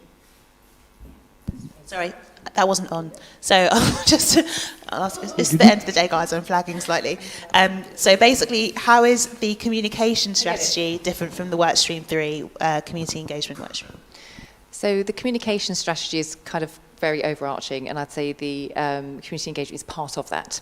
So there's kind of three strands, if you like, effectively to communications. There's the internal communications, which we need to do with our workforces, internally to reinvigorate the programme, to inspire, to update and to support them. There's also the external, which is more the public-facing communications, which, you know, at a national level, I completely agree with what Abby said earlier. We need to be communicating nationally as a plan about progress and about what we're doing, and I think that's really important. And then there's the, I guess, if you like, the engagement that Claire is doing with our key stakeholders to support that plan, and for us to listen to them so we can further develop that as well. So one's informing, and I would say that, and engaging, and the others are more informing and supporting and telling, if you like, what we're doing. And therefore that means that we are held to account for the Police Race Action Plan. I think we'll go to Ron as well. We've got one over there. Hello, is this working? So, Workstream 3, the community engagement pillar, is focused more around forces practice. So you have the strategic view, which is the overview you get from Hayley and Claire around the comms, stakeholder for the wider programme. My work is looking into what we're currently doing now. So what does that look like? And the capacity, the reason I sort of link it to neighbourhood policing, because when you look at the policing framework, that's our best opportunity with capacity to engage with communities. And it's just about us having those better interactions. So we're not just doing the policing and enforcing the law, but actually we recognise that we also need to build relationships, especially in those communities where very often there's a high crime areas, and without relationships, we're not going to be able to tackle those tricky, organised criminals by using that one approach, which is very much of fighting crime. Actually, we need to go more rounded than that and build some relationships to get to the trickier problems. Yeah, I mean, I would also say, just in terms of, so Workstream 3, community engagement, is about how policing engages with communities in general, and particularly black communities, whereas Claire's role, stakeholder engagement, and Hayley's role is about how the MPCC communicate the race action plan to internal and external communities. So there are different roles because they have different responsibilities. So hopefully that answers that question. Can I just add something on there as well, Abby? The stakeholder engagement, anybody that's interested in this plan becomes a stakeholder.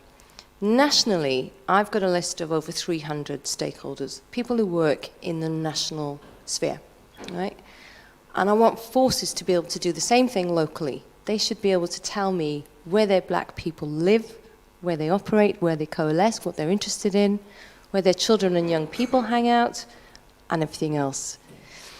Even where forces have really small numbers of ethnic minority residents or black people, they are still there. You need to find them. Doesn't matter how small that community is. We need to engage with the right people. I've said it a few times. And in order to do that, it's incumbent on me to make sure that I've got a really good grasp nationally of who our key stakeholders are. And I feel very confident that I do. And anybody that's online listening, you're already on my radar, right? And if I haven't spoken to you yet, I'm coming for you, right? No, if I haven't spoken to you yet, please reach out, come speak to me, right? And my stakeholder map is not a static document. It is not an Excel spreadsheet. Praise the Lord, all right? It is a dynamic, live document that will never be complete because it'll always change. So if there's anybody out there that wants to be involved, or you know of anyone else that wants to be involved, let me know. That's engaging with stakeholders. What Ron's doing is making sure that those stakeholders are engaged with in their communities. Thank you. Okay, so we've got another question online, which is for you, Claire. It's asking about the internal influences that you're engaging with, and asking whether there's a risk to that if you're relying on people who are interested volunteers. And then another part of the question is someone being made accountable for progress or lack thereof in terms of communications and so on that has occurred so far in the race action plan? Shall I do the first, you do the second? I'm not quite sure where the risk element... Can anybody help me with that? Where would the risk element come into play with key influences inside? They're volunteers. So like you've got to rely on them to give up their time. They've got a day job. So you rely on someone coming up and doing, out of the goodness of their heart, on top of what they've got to do already. Yeah. Sorry. They're volunteers. They're volunteers in the sense that they're volunteering their time, and I get that, but so are our staff networks, right? And all I've heard up until now is, how can I get involved? What else can I do? We've got plenty of work that can be done, and I think it should be shared with black people in force who want to work in this area and want to contribute in some way. Give them time to do it. Yeah? Give them time. Carve out time. I think we discussed that earlier, didn't we? I think it was Paul. Was it you? Sorry, Doctor. I think it was you that was looking at a framework for making sure that staff can have the sufficient time off to focus on that. So I think that's already in hand. But I think the point is, it's not looking at the risk. This is not exploitation. This is about meeting staff where they want to influence and join in to help on this plan. And then how do you hold volunteers to account when there isn't action? So if a volunteer has said they'll commit this much time to that activity, how do you come down and say, what the hell's going on? Why haven't you done it? These are internal influences. These are people who are they're not going to be tasked like officers. They're not going to be tasked with actions to perform that I'm going to hold them account to. These people are going to influence others. We need to keep this plan alive and prescient in people's minds. So key influencers will play a really big part in that. And to date, most of those are already involved in the staff network. And I have to say, a lot of them are involved in the Women of Colour and Policing network, which is perhaps the newest network. And they're very, very keen to be involved, where I think the MVPA has taken more of a central role historically. Proof of winning results, I guess. Watch this space, ma'am. Jim. Thank you very much for letting me have the mic again. I was just thinking back to what you were all saying, and you talked about engagement and having conversations with young people. What plans have you got to have conversations with the volunteer police cadets who, the last time that I was looking at the demographic makeup, there was lots of non-white children involved in the volunteer police cadets, or they will have social networks where they will have friends who are, you know, from a non-white background, and of course this stuff is happening to them. They will be, there's nothing that when a police cadet is not engaged in the work, you know, doing cadet stuff, that outside of that, that indicates to somebody else or a police officer that they are within the police cadet. So they equally, you know, the stop and search ratio for them hasn't changed just because they're in the police cadets. And you want to be, and I completely agree, you shouldn't be having any conversations about anything without involving young voices, because they know a lot of stuff and they have a lot of opinions around things. So what are your plans to speak to the volunteer police cadets? Okay, so I think I'm really happy that you've picked up on the fact that we're going to be prioritising children and young people. We know that children and young people are at the most acute end of some of the police powers, for example. So yes, we're actually focusing children and young people as a priority for our external engagement, and we've got a range of really cool, innovative designs to reach them. Police cadets, I get your point. Haven't actually devised an engagement specifically for the cadets. I know that they've been involved in some of the work streams already. Funny enough, I had a meeting yesterday where I watched some videos that were produced by the police cadets, and they were excellent.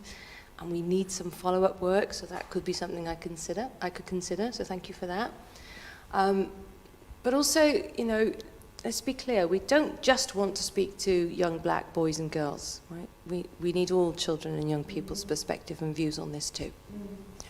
Thank you, Jim. Yeah. Is that a follow-up question? Yeah, just yeah.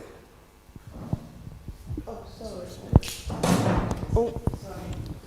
The little battle here, who's going to have the mic longest, I think. Yeah, so just going on to that's the risks thing, and I think this is also for external. I think from my experience, we have, and I'm probably part of the problem, is that the same voices keep getting pulled up, especially if they are volunteering, and also, again, it's not just young people, but I think more generally, I think, you know, even in Somerset, we've probably got 4 people are the go-to people for everything to do with criminal justice, and we've tried to do legacy and succession planning, and people just aren't interested because, number one, it's free usually. Even when it's not free, they still think it's free, and they you know. But also, I think, and I've heard it today, so I'm very excited by it from what Ron and you've said. I think we've got to make sure that we inspire them to get involved, because there is a lethargy around report writing. Another report's come out. We're going to do this again, and you know, I was saying earlier outside, we had a meeting in Avon and Somerset about race matters.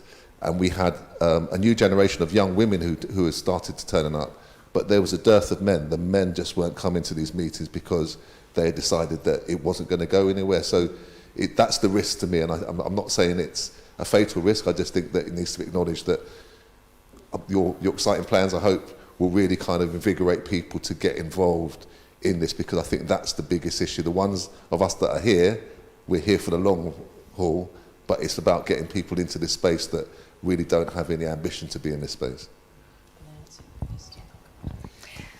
You made me stand up, Des. I mean, I can't agree with you more. We have to get the right people around the table. I've used a few terms throughout my presentation. I've used collective action, and I've used right people, right time, right place. Right? Historically, what have we done? We've said, who usually speaks to us? Who's already got their hand in the air? Let's drag those back in and speak to them again, right? We know that takes place right across the country. But there are so many people that want to get involved, and there are a number of barriers that are preventing them from doing so. I think Ron touched on this earlier. If I asked you who's got a bit of free time in the middle of the day on a Tuesday, who's got a printer at home, who can write up this, who's got a mobile telephone to mobilize everybody else, what is the demographic that springs to mind? You know, this is why we're attracting the same people over and over again, because if you repeat the same process over and over again, you're going to get the same results. So we need to change that. And we have to look at remuneration, but remuneration doesn't necessarily mean being paid. It also means being recognized. There are a variety of ways that we can change this, but I really agree with the sentiment. We have to look at the way that we're engaging with our community. So if we're going to call them to action, we've got to give them something to do and a reason to do it. But thank you. So last couple of questions. We'll go to you afterwards. So just on Slido, I'll take two in one go. So it says here the presentations focus a lot on what the programme is going to do, but is there an opportunity to hear more about the detail of what has been done so far, what's been achieved so far in terms of stakeholder engagement?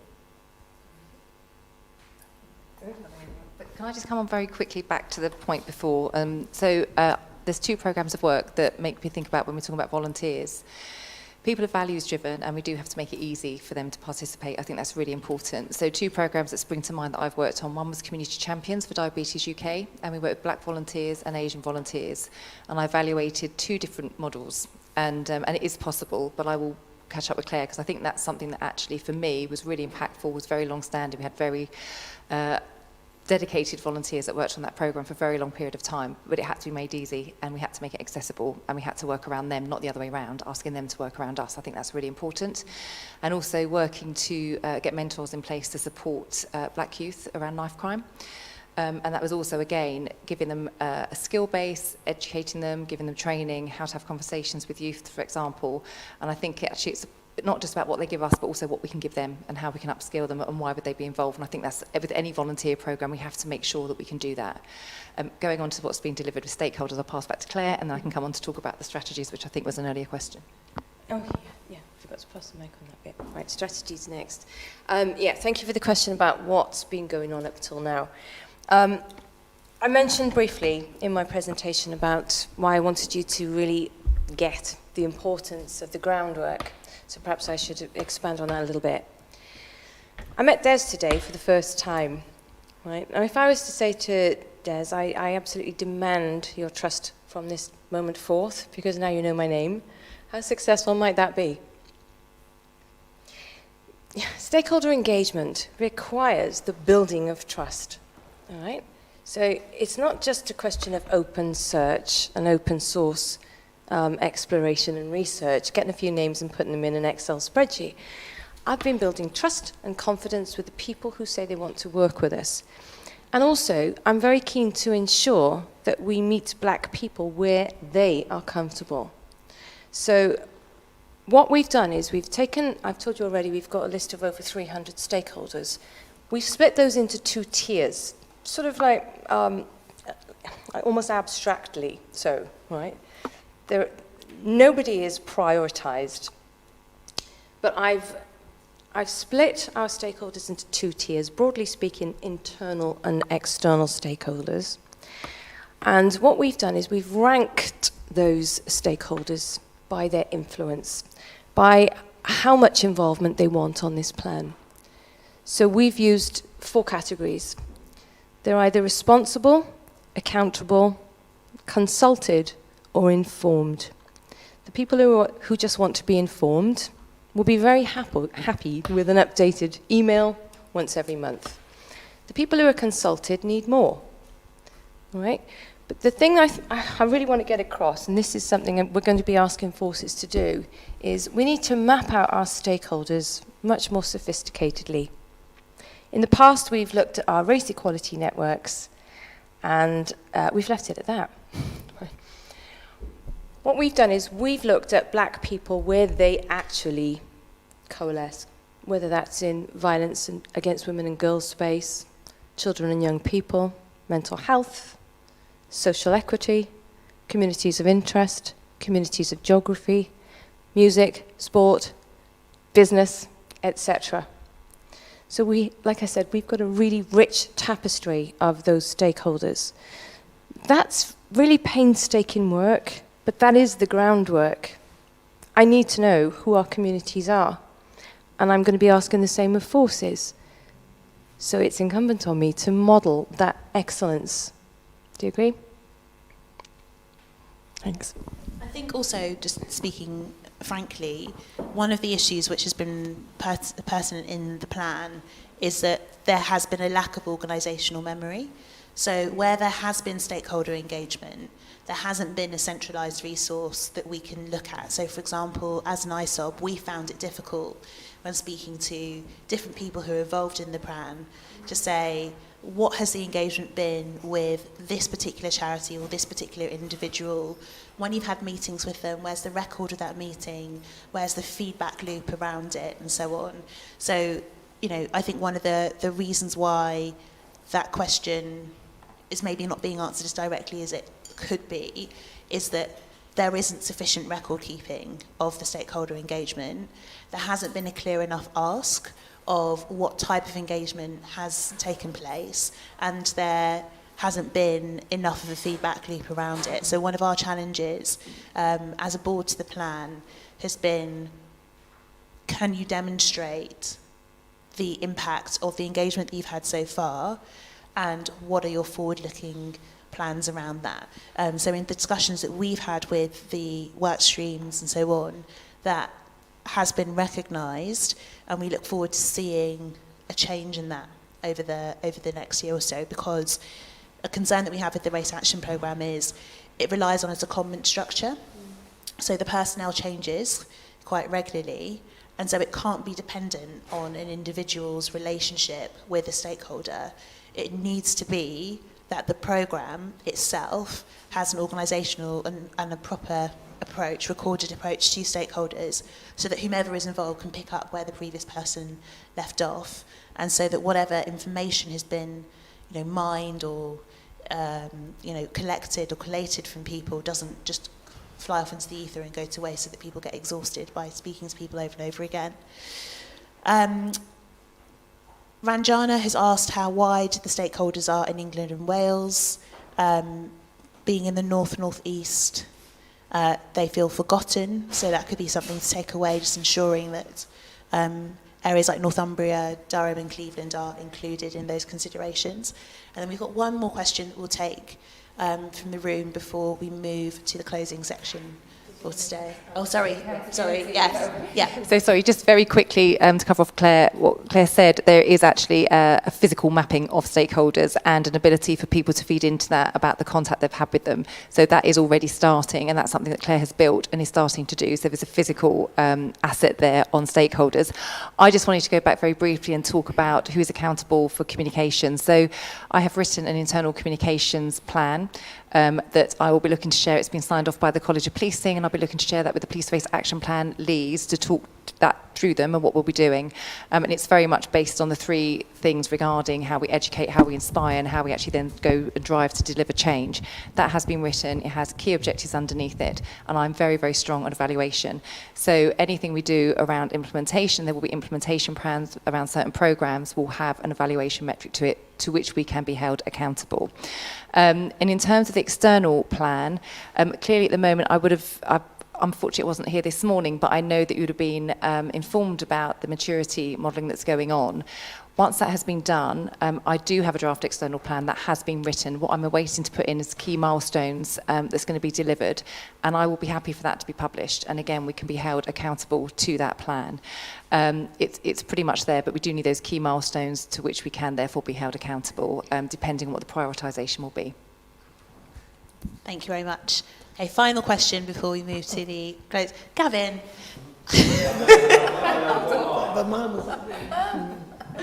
Are you asking a question or are you answering a question? I've got a question for the group that goes on here. Okay, hold on. Right. So I'm going to go to this lady first, and then we'll go to you, Gavin. Thank you. Oh, you see my comment first? Yeah. Oh, right, okay. Now I want to say that I'm Saundra Glynn, I'm from Luton, so maybe that might be the furthest north you've reached this time. That's because I'm looking for the news and I'm engaged in the news.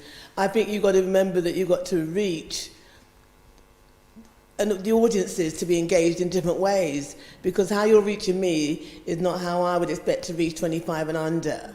You need young police interested or equality interested influencers in the community who will put it on the TikToks and the Snapchats for you and create community conversations in their groups. Did you say the TikToks and Yes, the Snapchats? I don't use those. I'm not on TikTok, I'm not on Snap. As I said, I'm 64. So you're going to be going to those portals to reach them differently. Make it more funky and more modern. You've got to get, I would expect you to be talking about having reached them already. Because I was impressed that our Police and Crime Commissioner went to the sixth form college this week to talk about knife crime to those students there and get their input into how they can start reducing it in Bedfordshire. Yes, he's been busy with the elections and stuff, don't mention that.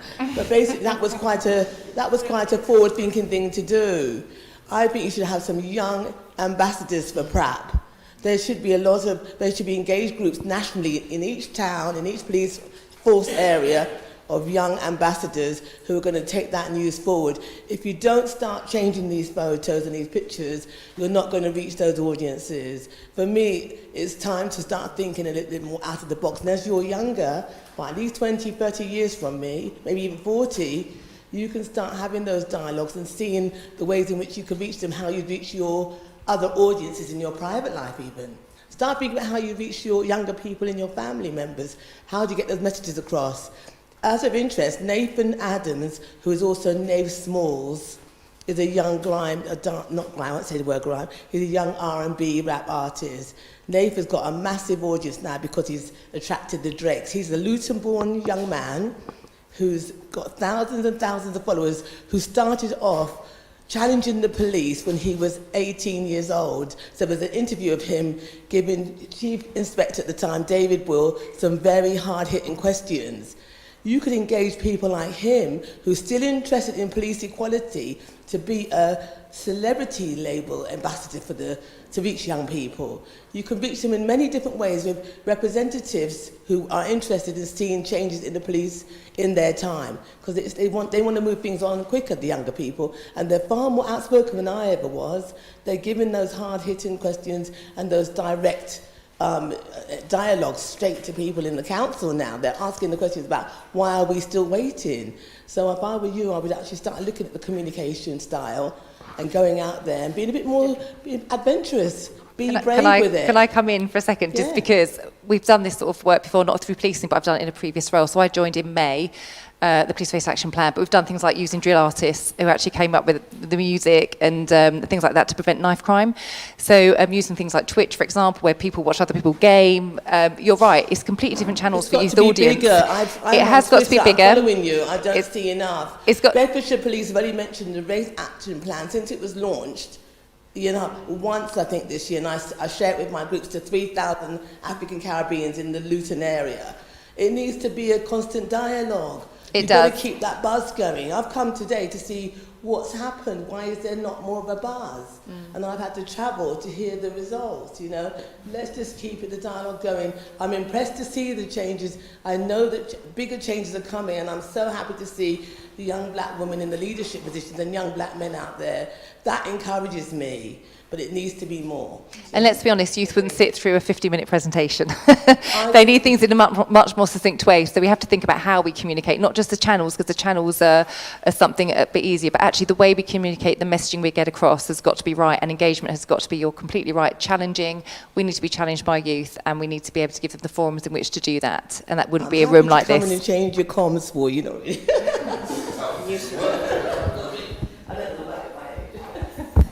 So, thank you very much to Claire and to Hayley. Gavin, you've got a question, but you're also joining us for closing remarks. Do you want to come up anyway while we do that? We'll do a swap and go straight over to the next session. So thank you very much, ladies.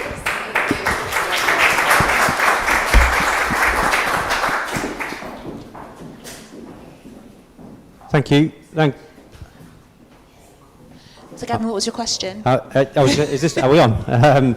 Well, I had a couple of questions really, and I think that's a really good test for success. Is there a buzz about this program? So I like that one.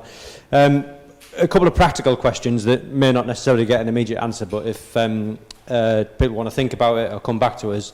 So at the 25th celebrations of the National Black Police Association in Cardiff a few weeks ago, David Olusoga talked about the importance of history. and I'm thinking about under the educate strand that Claire talked about. And of course, we've been doing some work with College of Police and others on history, but a question, how important and how much emphasis do you think we should put on that as a programme? Because, for example, David talked about, should we commission some additional work in that? So there's a sort of, a clear record of black history within policing and the relationships and so on. So leave that one out there to think about. And then the other one is that there are, on communications, there are a couple of associated plans that I'm involved in. One with the Royal Foundation, which was set up by the Prince of Wales, that's across all emergency services, not just in policing. And a key thing that we're trying to do is to change the sort of story about public service and the relationship between emergency services and the communities that they serve. We're trying to put together a little bit of an expert group and commission on that, and I would really like some black expertise in that group. So if colleagues have got suggestions about communications experts that would want to be involved in that conversation, that would be great. And that also links to some work that we're doing on the police covenant, which is again a government, particularly Home Office, commitment about the relationship with policing. So an offer for greater involvement. So thanks, Abby. They were the comms points. Cool, great. So I should have introduced Gavin. So for anyone who doesn't know who he is, Gavin is the chair of the National Police Chiefs Council, who I referenced earlier today, who at that conference, the National Black Police Association conference, accepted that the police are institutionally racist and that the race action plan does need to make sure that it has that as a priority in terms of its area of focus. Now, throughout the day, some of the questions which have come through have been asking why it was that we were hearing from the Workstream coordinators rather than from the senior officers in policing. Well, here we have two senior officers who are sitting to my right. So I thought we'd come to you both for your kind of reflections and closing remarks. A bit unfair for Gavin because this morning he had to deal with the repercussions of Swella Braverman's remarks around the independence of operational policing. So you have an excuse, so I forgive you for not being here earlier today. But as you draw your closing remarks, just two prompts that have come through on Slido. One is really to both of you, but directed specifically at Gavin. What are you doing to make sure that the race action plan is given the priority that it needs? And a prompt for you, Ali, is in the reiterated plan, do you envisage that there will be fewer actions as you prioritise those that have the biggest impact? So I'll hand over to you guys now for your closing reflections, and then we can all go home. Thanks, Abby. So on what I'm doing in terms of giving this the prominence, so in my role as chair of National Police Chiefs Council, which is a sort of coordinating membership group across all forces across the four nations, there's some governance things. So in practical terms, we have a standing agenda item in all Chiefs Council discussions about the race action plan. There is no other topic in policing that gets a standing item at every one of our meetings. So there's always an opportunity for colleagues to engage in it. Alongside that sort of the formal bit, behind the scenes, a bit like we were saying about some of the champions, there is a growing group of chief constables that are seeking to create more momentum around the plan. I won't pretend that every chief constable brings the same level of energy and enthusiasm to the plan, but there's certainly a growing momentum amongst colleagues, and you will have seen that some of those colleagues have spoken out more publicly in recent months about their position on institutional racism, institutional discrimination, and the support there for the plan. In the medium to longer term, and this is one of the personal ways that I will judge success on it, is it's whether we manage to get the actions that arise from the plan into the everyday, day-to-day practice of policing across all aspects of policing. So it's when it features in the minds of colleagues in the street encounters that they're having, in the witness statements that they're taking, in the operational decisions that they're making. When we get to that level, I'll be able to sort of breathe a little sigh of relief at some point and know that we're starting to have a difference. A practical thing on that about engagement. I was chatting to colleagues down in Brighton who had been doing ride-alongs for black teenagers on their work experience. The ride along in a way was the sort of the hook to get them in, because it's interesting to do a police ride along. The thing that they were really interested in was the dialogue between the young person and the officers in the car, the information that gleaned and the relationship that it built. So I hope that's a sort of just a very practical example of the sort of thing that I want to see more of. Ali. Thank you, and that's quite a good segue actually into a mention about the benchmarking again. So I think the benchmarking is going to be really, really important. We need to understand what forces are doing well, what gaps they have, and how we can help them to embed good practice going forward, because ultimately the race action plan is not going to be around forever. And the team is here really to progress actions that are going to make a difference to communities, but also to help forces to embed those actions so that they do become business as usual and core policing. Because the narrative around this for me is that this is all about doing policing well. Yes, it is around equality, diversity and inclusion, but ultimately this is about doing policing well, and it's about core policing. So we need to embed it as good practice. And that then leads into the question, which I think was around whether or not going forward with the reiteration, there will probably be less actions. I think there probably will, because I think we need to focus on what we can do well and what's going to make a difference to communities. And that's not going to be by, I think someone, was it Grace who mentioned something about butter? We don't want to be spreading ourselves thinly all over the place and doing a lot of things badly. We want to do a few things well. That's what we want to do. We want to make a difference. And if we don't narrow down our focus, we will not make as much difference as we want to. So closing remarks from me are to thank ISOB for this event. It's been an opportunity to be frank and open and take questions from members of the public. An opportunity also for the Workstream coordinators who've been working so hard to make a difference, and to talk about the work that they've been doing, being open about the challenges that they face, and an opportunity for networking as well. And it is a really good opportunity for us to see how it works, so we'll take away the learning for our communication strategy. So thank you.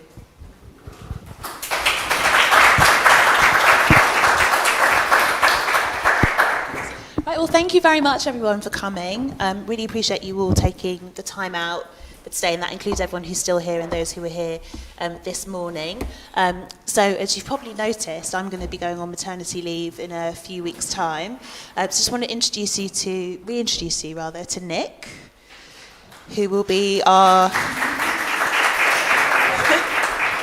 So Nick's going to be the interim chair while I'm doing baby things, and until the end of March, and I'll be leaving the board in his capable hands along with my fantastic board members Ram, Racheal, Colin and Katrina, who was unable to join us today. I also just want to specifically say massive thank you to Paul Quinton, who stepped in at the last minute and, as you have seen, to cover quite a few areas of work which actually aren't his primary focus within the race action plan, and I think you've very capably answered quite a few questions today in a very frank and open manner, but also to reiterate my thanks to the Workstream coordinators, who I know haven't really done this sort of thing before, but I think you've all done fantastically.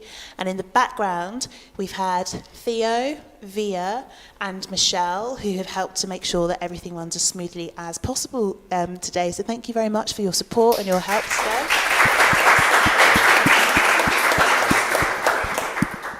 And that's it. So cheers, guys. Bye.